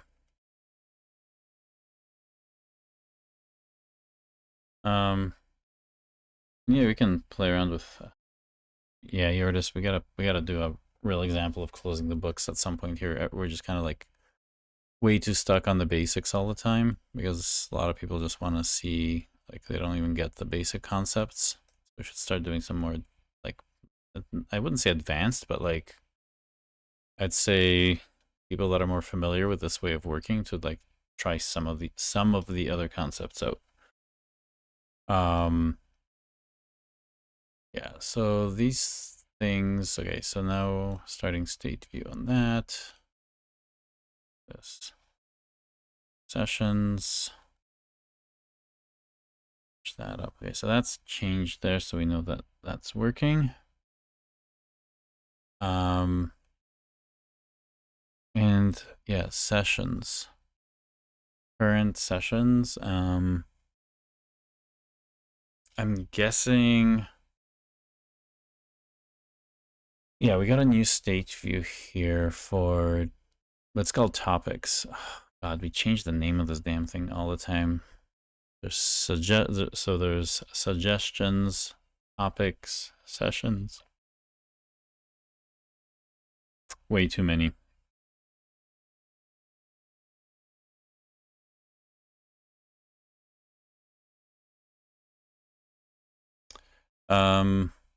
Let's go to type, the author, and whatever. So it's just a collection of things. It's pretty easy. We can basically do a reducer again, just like we did before. We want our name lookup and all that other stuff in there too. So let's just jump in there. I don't think our UI changed much from. Right, so we can always go back to the next one, suggest another. We probably want to highlight our sessions in there.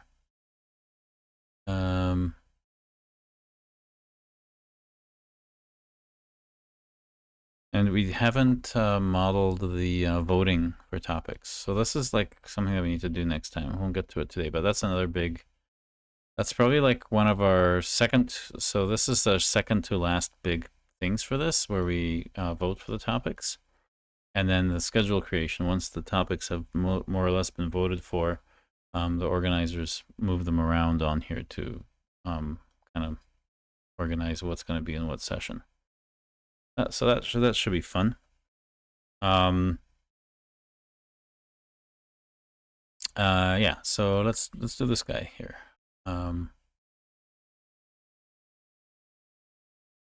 I'll take a screenshot again.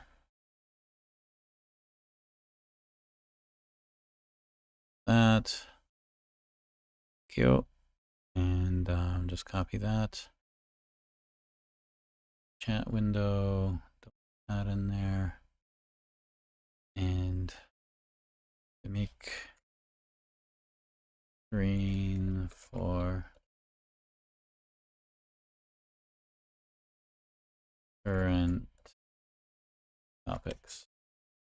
Let's call it topics. Topics. Okay. The register.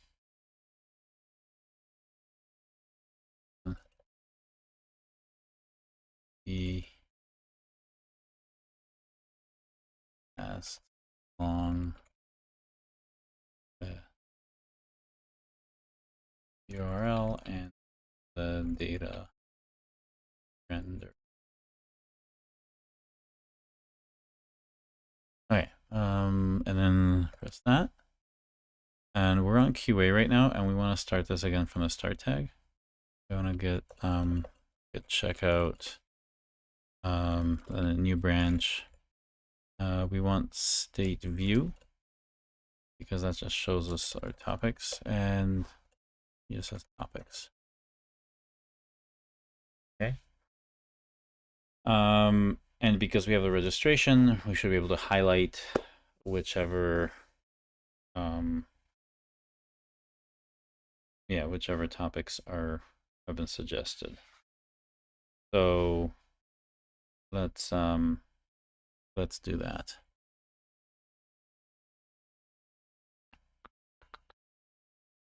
I think that's enough. So state view slice 3. Going to that. Get rid of a lot of these things, and so let's just do this with the current code. This is interesting. I want to see if we can cherry pick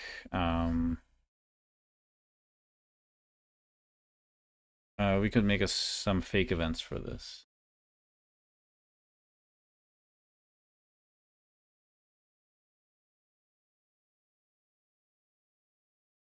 Oh, did it make a new one for this?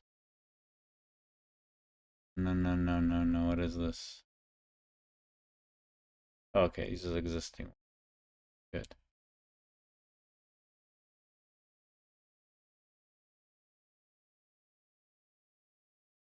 Okay.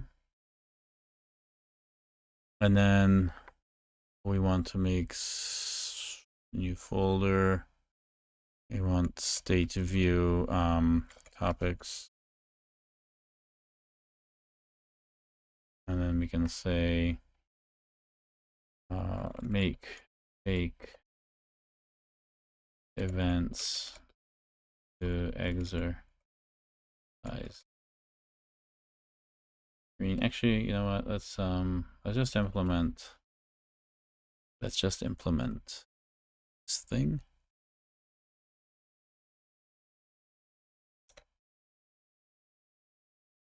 So we go down here. Yeah, one thing I wanted to do is to make sure that I'm cherry picking our get glog, and I want to do all, and I want to, what do I want to grab? Oh, there's a grep, and then cherry. Yeah, we want that guy. So copy that, and then in here, get cherry pick. And here we want.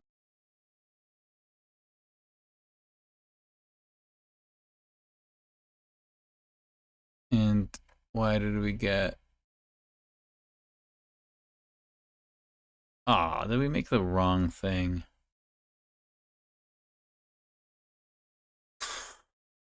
It has that, but it grabbed these submit sessions in here. Grown. Okay, I'm gonna have to.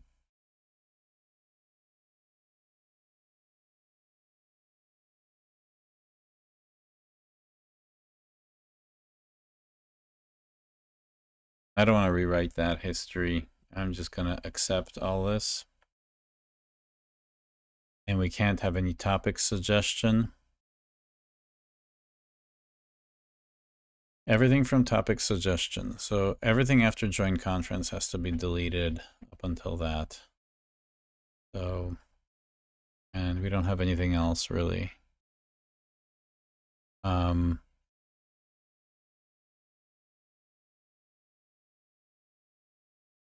So we'll make a new cherry pick out of this after we do this. That's ridiculous. Fine. Changes. Okay, and now I have to delete this. Suggestions, no thank you. Submit session, no thank you. Okay, this is delete all that. Now let's just see.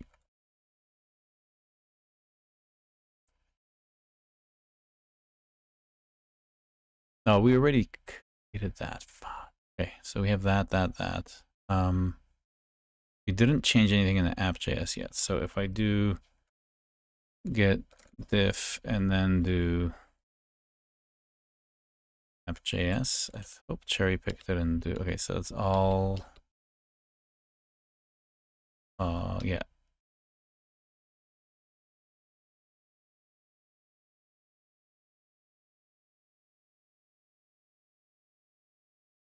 Okay, there is no other. Why is.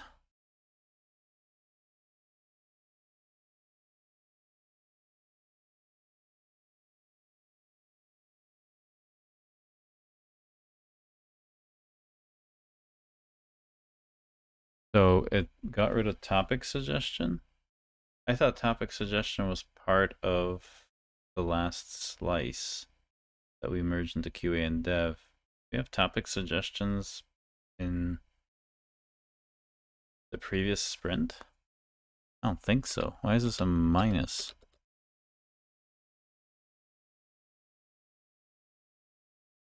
Doesn't seem right. I want to see this.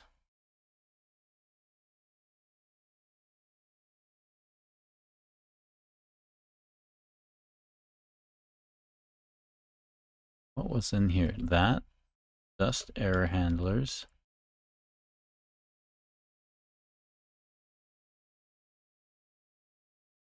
What the f... How did that get in here?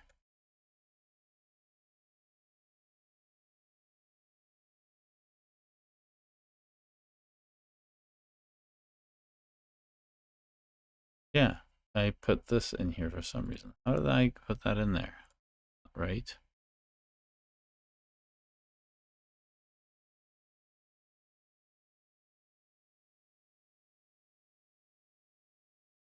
Oh, wait a second. That's the next commit.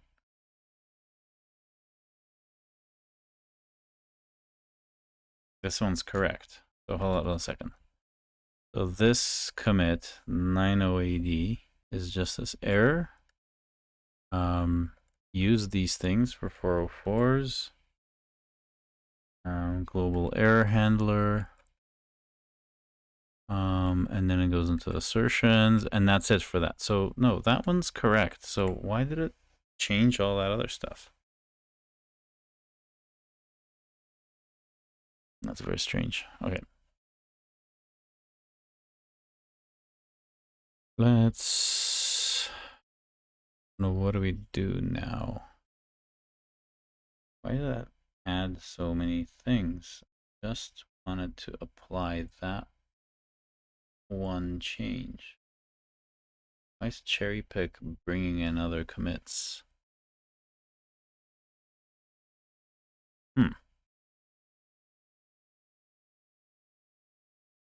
Unmerged path.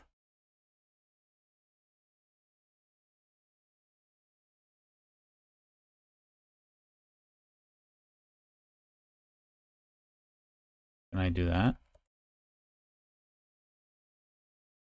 What the hell did that do? Okay, so it has none of that. Has nothing here. It has my topics. Yes. Okay, fine.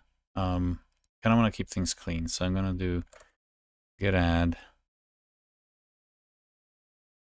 everything. Git commit. First.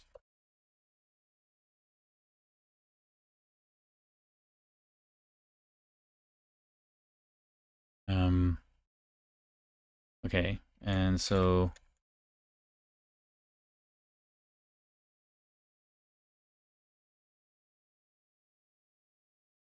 this should only have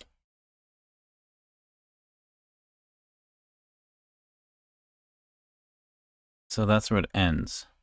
So just the HTML for that, CSS for the error handler, global error handler, that guy, and that guy.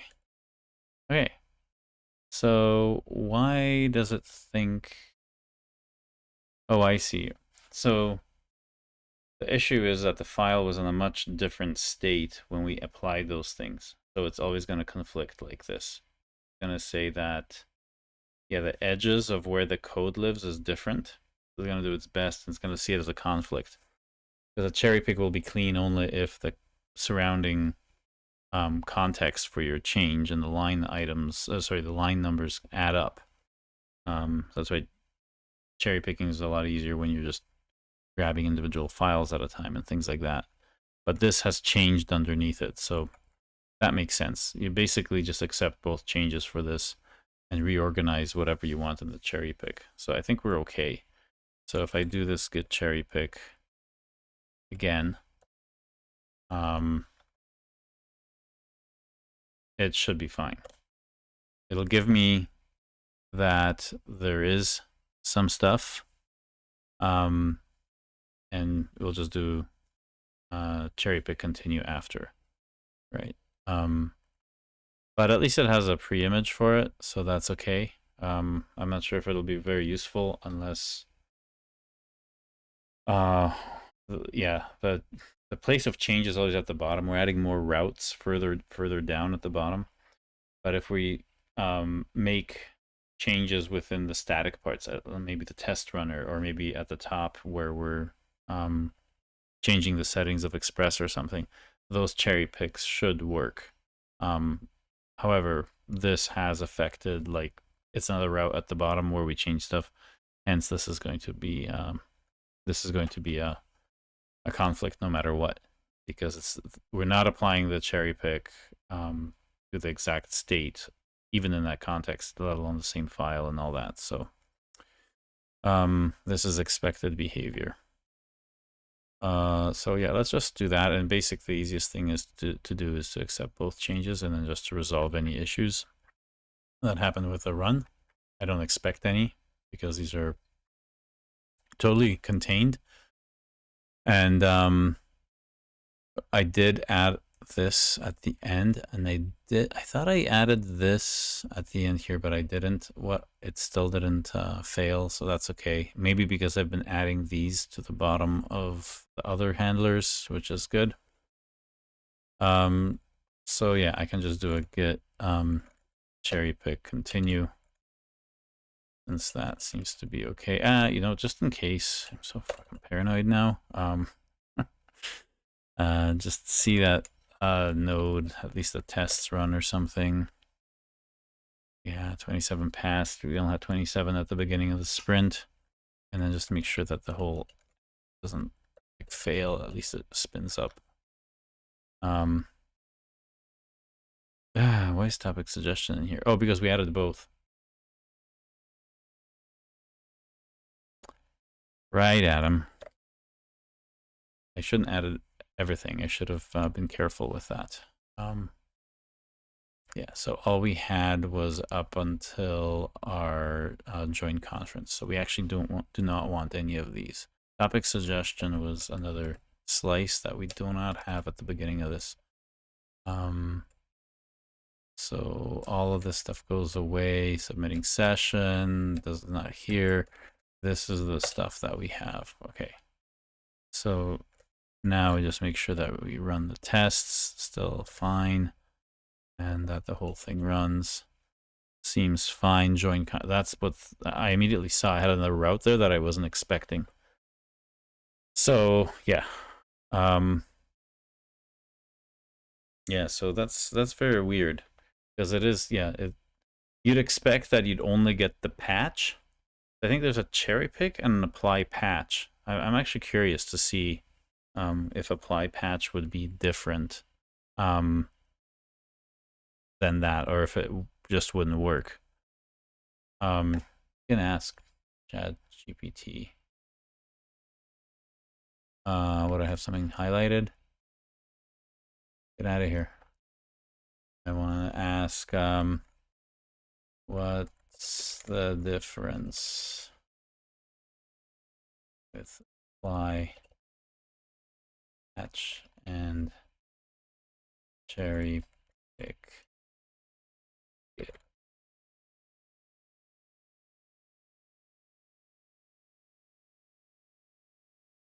Yeah, that's the thing. Applies raw diff changes to your working directory. Doesn't create commits automatically, doesn't preserve commit metadata, works patch. For applying changes from external sources.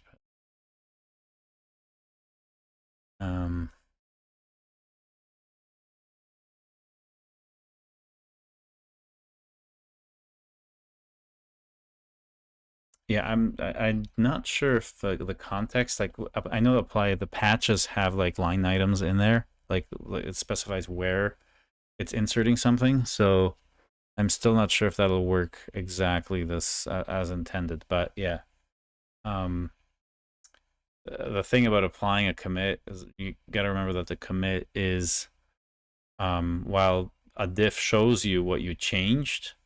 The commit itself is a snapshot of that file, so you have to be very, very careful when you're doing cherry picking. When you're trying to change, like a cherry pick contains a change to file which you're changing as well at the same time. Gotta be more careful. Anyway, it seems to run. I'm just gonna assume that I've done it correctly. I'll correct other things if it doesn't. So that's good. So next part here. So we added the mustache thing for topics. It's already committed. This cherry pick is now sort of fine, I guess. We got rid of everything else. We have these, and so I do a git diff app.js. It should say that, yeah, it's weird how it shows that as a removal. It just really screws with my brain. I can only really test it after I commit it, I guess. Because there it'll show that I didn't delete anything. So get cherry pick and continue. Really? Oh, I have to add them. Duh. Okay. Actually, I'm wondering if staged will show me the proper diff.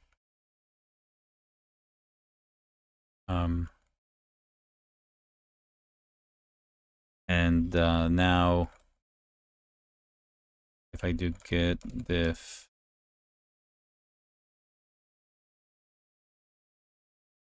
yes, it does seem to now know that in this environment, it does that. But it's bizarre because I didn't see a staged and a working directory change in the cherry pick. So cherry pick has some weirdness in it, at least at a glance.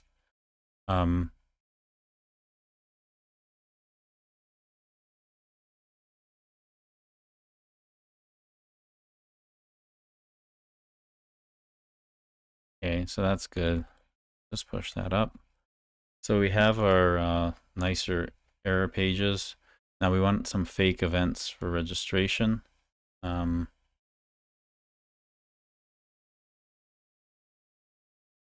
If I'm wondering if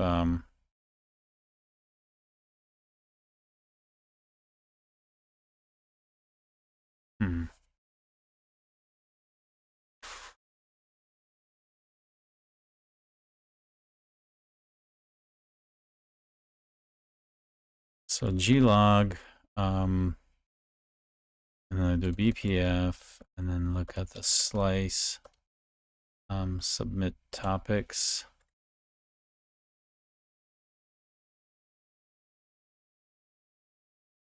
Then do -p. It should show us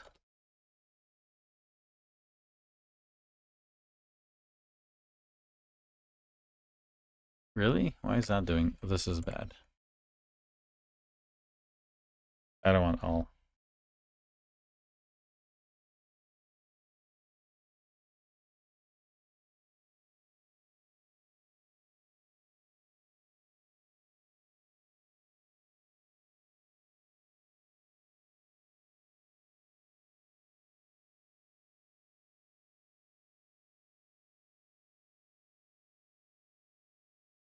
There's topic suggestion. Okay.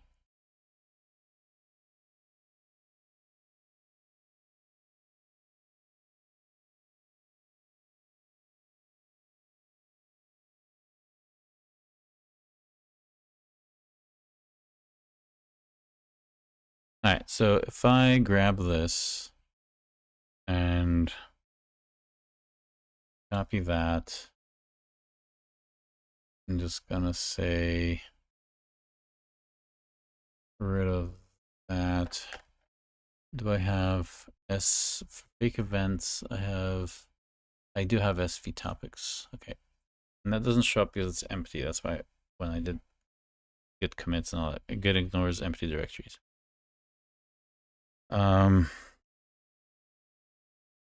Use this code to generate some fake events for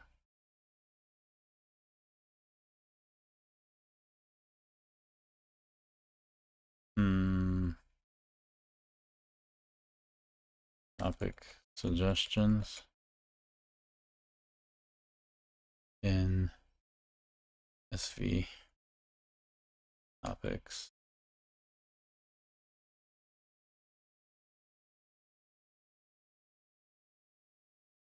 And add some registration people. That's just a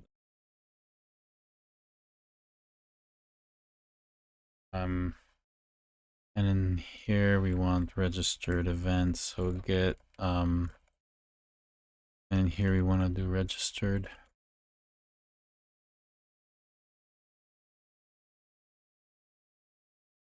Should be able to grab. What is wrong here? Oh, log.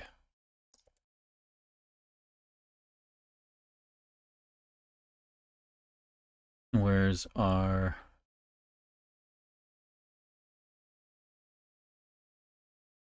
registration name first? History. Nope. I want pushing event.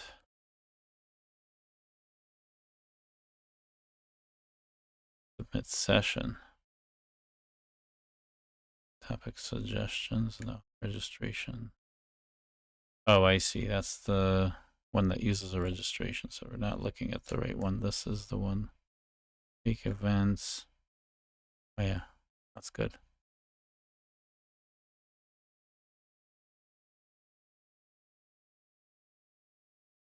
Do that.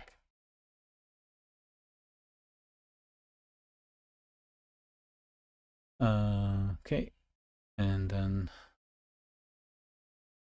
events for that.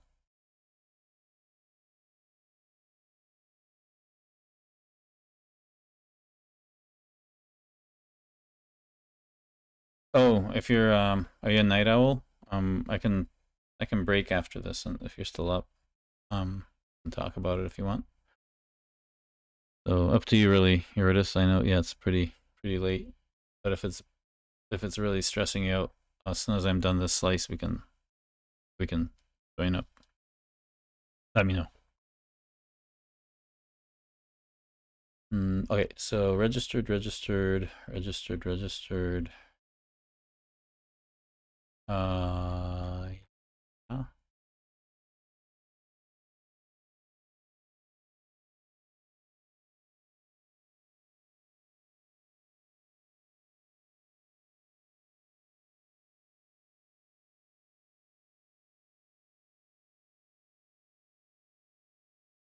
Session submitted,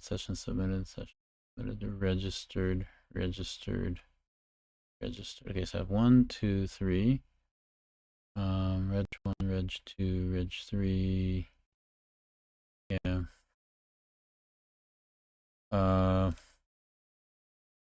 Make sure there multiple suggestion.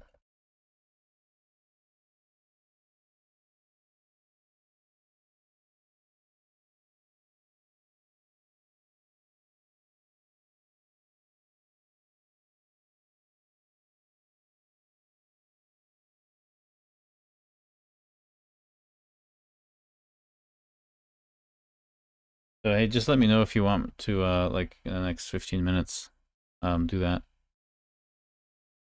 Or if you want to wait till tomorrow. Depends how tired you are. I know you stay up sometimes. I've been having a hard time sleeping lately too, so so I usually will work till late.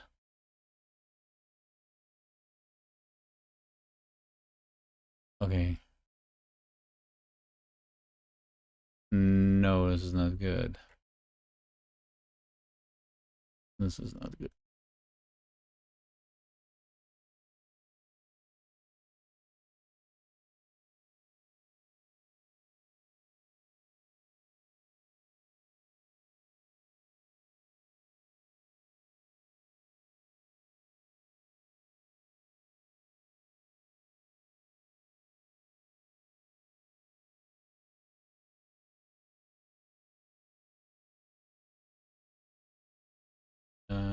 Stop.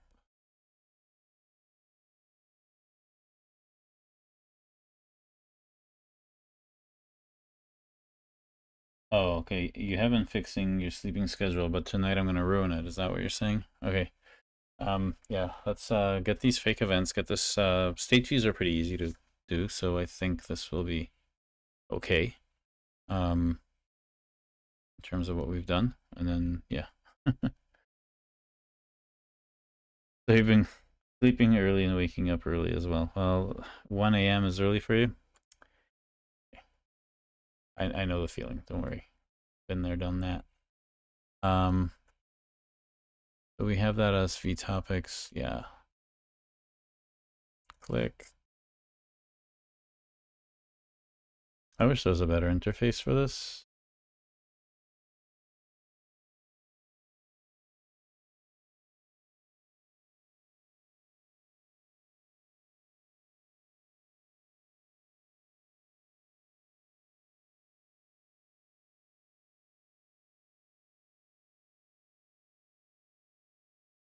Faster than typing them by hand.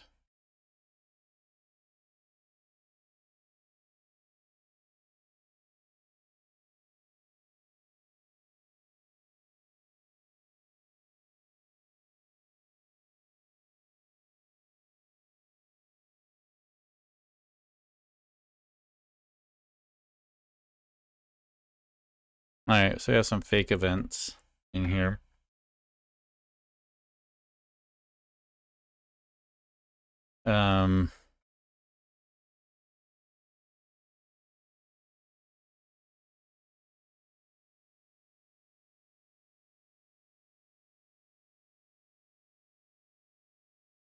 Yeah, so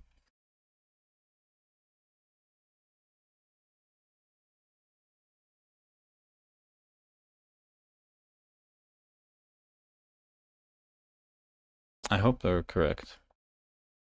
All right, so we have that. Let's just take a look at, we have these reg 1, reg 2, reg 3.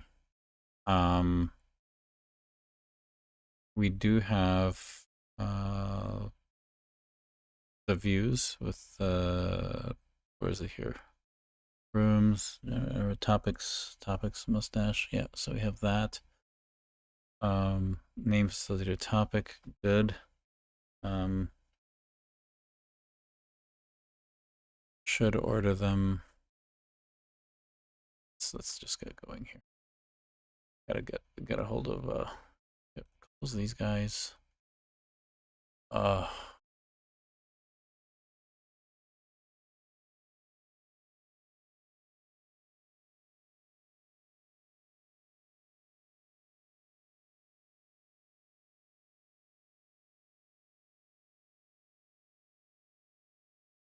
Okay, app.js. Here we go. Errors here.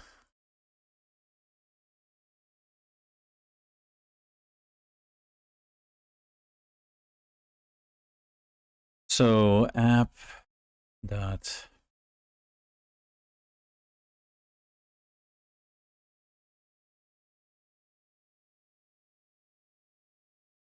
it's sessions and we have topics again. Oh my god, it's such a mess. Sessions, sure. Sessions, do we have anything here? No. We do have, however,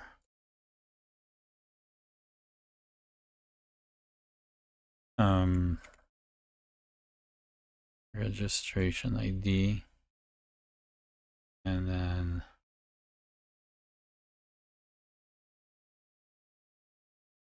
yeah, we have that, but that's actually not XSV. Yeah, we want XSV.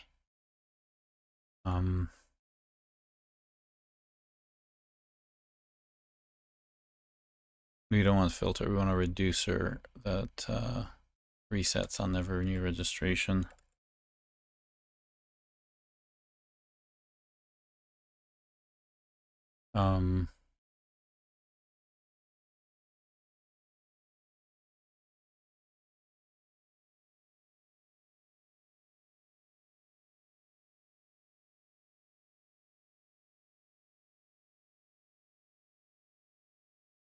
History.reduce.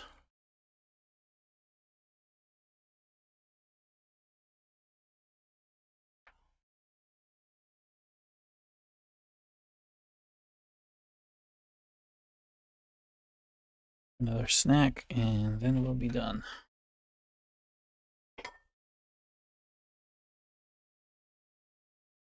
All right.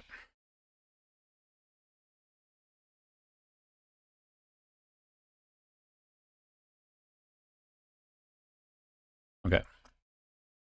Session submitted is one, but we also want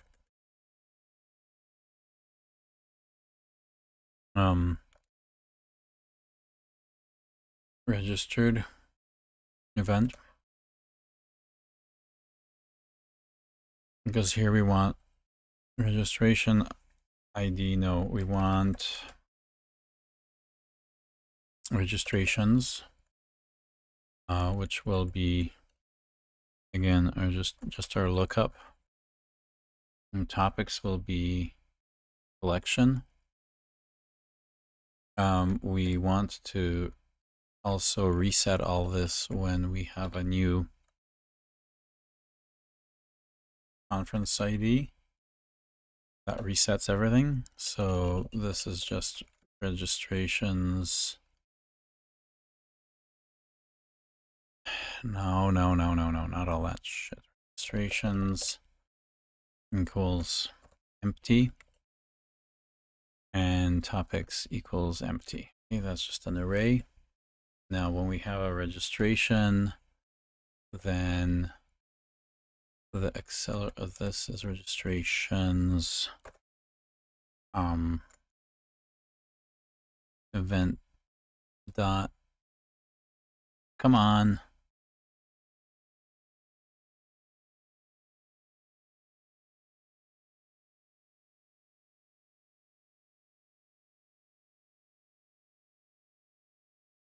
That's what we want. We have a registered event. We have a submitted thing. We have a topic, facilitation, and name. Name is not event name. There's no name in that event. We have a registration in that. So we do accumulator.registrations.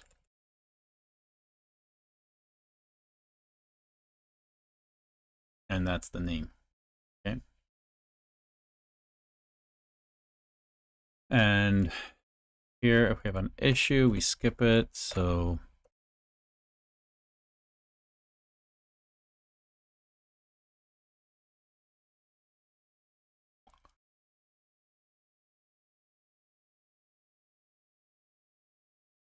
we don't have a registration ID in that.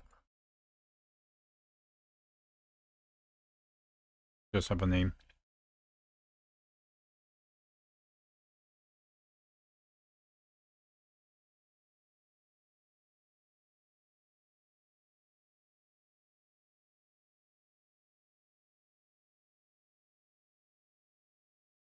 We do a try here.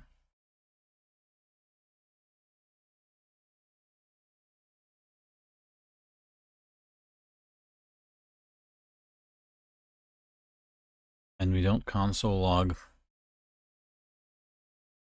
We actually want to show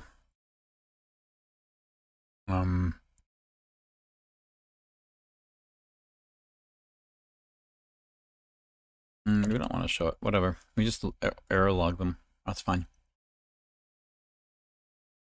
And we want to swallow these up because state views can't fail.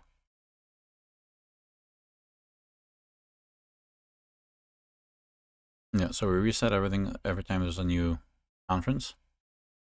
Every time someone registers, we create a lookup for their name. This is essentially your own view of the world for lookups. You have to do this. Don't go hitting another function that does it for some other slice.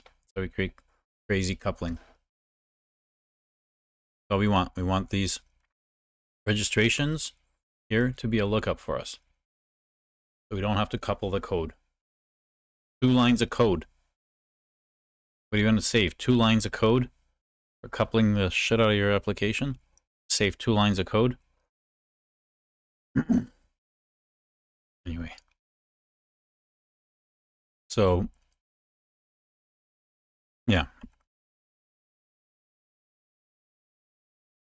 So I think that's about it. That's that. Our topics should do that. Registrations, topics. Now we need to adjust our topics mustache.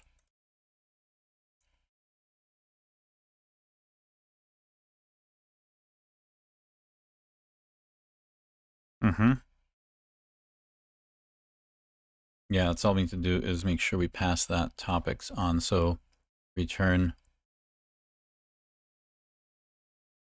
topics,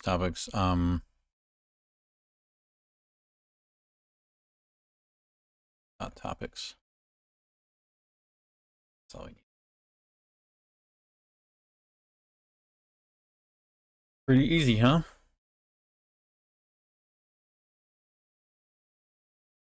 These things can't fail. They're just resetting. This can't fail. It's just putting in a new key. It'll overwrite previous ones. This can fail because of this lookup not being there. It'll be index not found or whatever. So we just log it and carry on. And then we return topics. And so we could just return the whole thing, be done with it, but I don't know why this registration ID is here. Don't really need it. We just have the history. Get events. No. No, those are topics. We need registration ID as another thing. Yes, that's what we need. And no.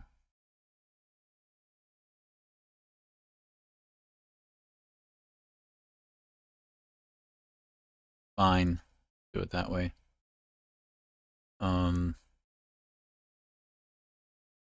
Good. That's good enough.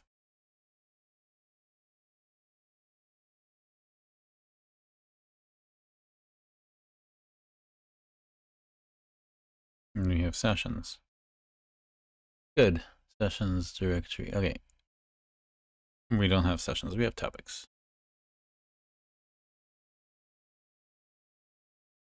You know what you need to do is close all tabs but this. Okay.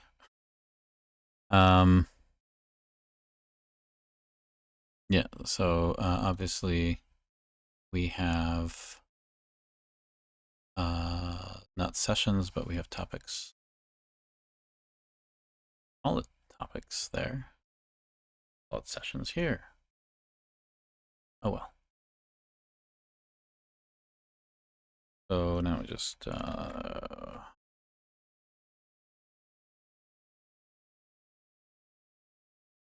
again.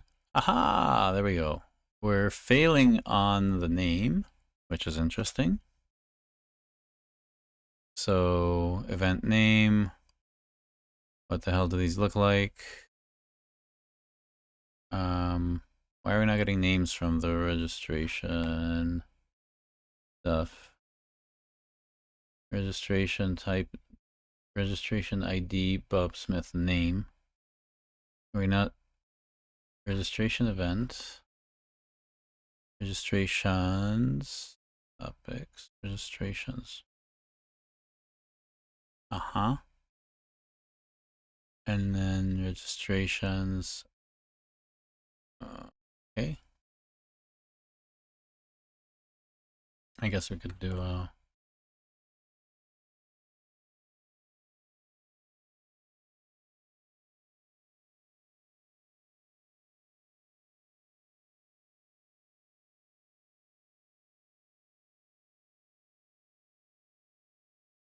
I want that in there.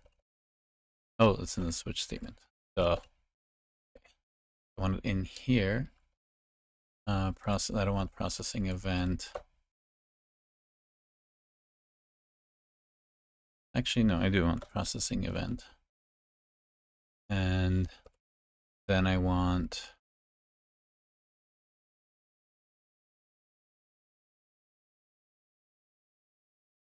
current state act null 2. Yeah, that's what I want. It's probably because I don't have a registration ID, but it shouldn't really matter. Let me run this. Fresh. And then we'll see. So topics, registrations.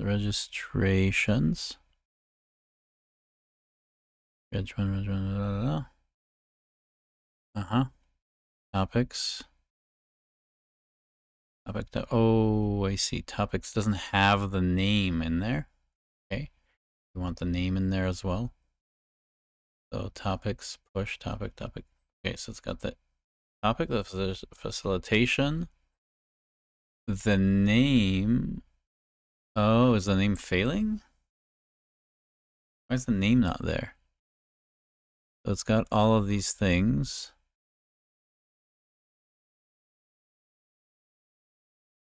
Processing event. Topic presentation.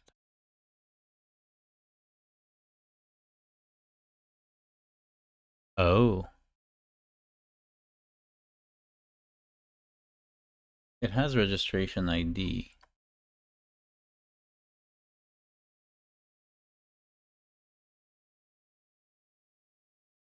Session submitted. Event topic, yes. Citation, yes. Name. Oh. No, no, no, no, no. I don't want these to have a name.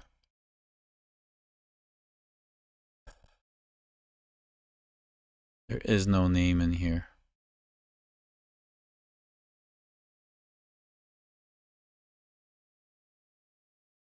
Don't have names in this. That's extra information that you can get from the lookup. You don't, events don't repeat information.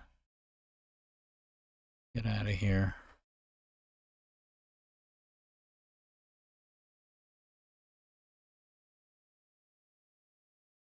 Yeah, thank you. Get out of here.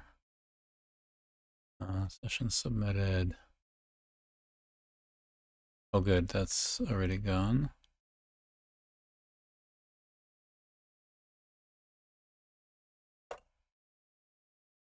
Okay. However, why are we not adding? We have topic facilitation and we don't have name. Something's wrong with that code.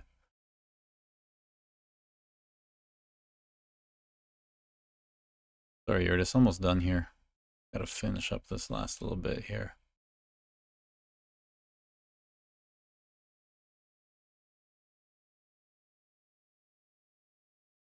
So submitted, it pushes in topic, facilitation, and name.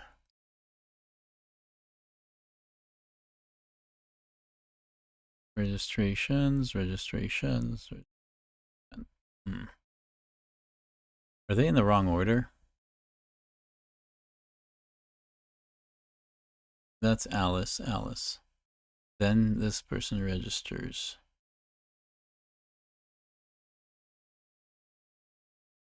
Bob. And then Bob and Alice. And then Carol, and then you got Carol, Bob, Carol, adding them.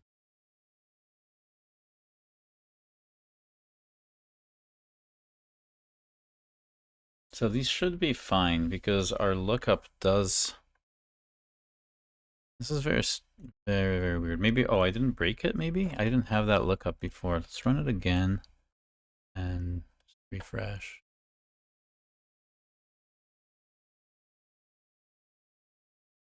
It's very weird. Okay, why is it not populating that? Current state, registrations, and it's got the topics here. Last one that it put in, submitted, facilitation, timestamp. Oh, there's no registration. Where is the registration? Processing event registration. Session submitted. There's a registration ID right there, but it's not showing up here. Why?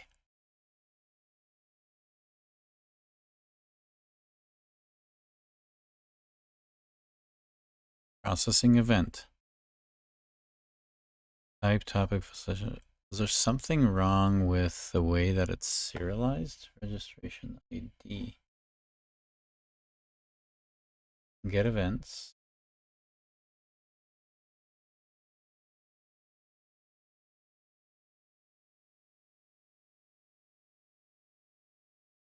What is it doing to the event?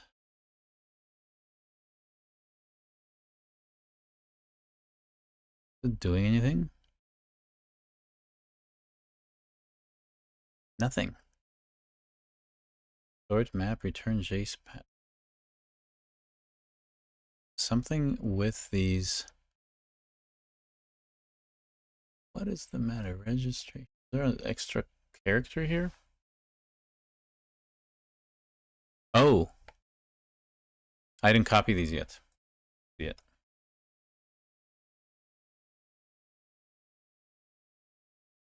Events, scenarios, topics, thank you. Run it again. I'm an idiot. There we go. Works. Okay, Rotus. Yeah. I'm glad it's entertaining. Yeah, so that's pretty cool. So just another, okay, we don't have submit session because we had a different thing for it, but that's okay. Can take care of that next time. We actually did finish this, so we can see this. We're going to, well, we didn't finish it. I actually want, if you have a registration here, to be highlighted. I think it should work without a registration in here. Just so you can see what's been submitted. And I actually want to add ordering by date maybe. And then so that the newest ones are at the top. Scroll down. But anyway, pretty cool that you have like CQRS implementation strategies in as AI suggested it, so it works. Yes, here it is. Let me shut down this thing and we can chat. So status, we have all these fake events. I think that's pretty good. Get add everything. Get commit. Basics done for showing suggested topics. Need more for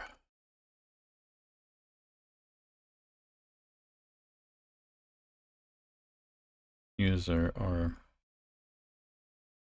separate section there.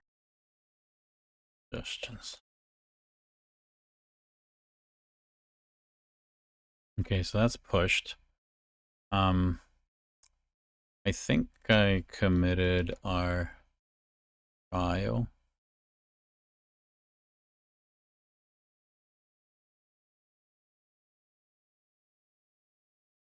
Yep. Okay. All right, everyone. Long stream today, but we got part of another important slice done, which is the topics. Suggesting topics, listing them, and as soon as we're done with that tomorrow, we'll hop into the voting for topics, which should be a lot of fun. And definitely do some pretty cool stuff. But I hope you saw the power of event sourcing in here in terms of just being able to very quickly make a projection that will show you exactly what you need, how you reset it based on certain events on your timeline. So hey, I got a new conference starting. That means I can wipe the slate clean. I can make my own lookups with like one line of code that decouples my slice from all the other people's work, right? You'd probably have more of a hard time understanding someone else's implementation and all these other things, and also be at the whim of whatever changes they may face. So this is, yeah, very, very important that this particular piece here shows you how easy it is to make your own lookup tables for your own purposes. You don't have to have this third normal form join some other table type of thinking. This is incredibly powerful. And what I'm going to be discussing with Yordis offline is really how do you optimize this history walking so that, for example, in this case, we just want to have an index to the last time that we had a conference started. And that will limit the length of the stream to be quite small, to just look at the current topics that are there. And of course, from there, you can do even more. So again, thanks for joining me. I will be back tomorrow to keep working on this. And yeah, hope to see you there. So until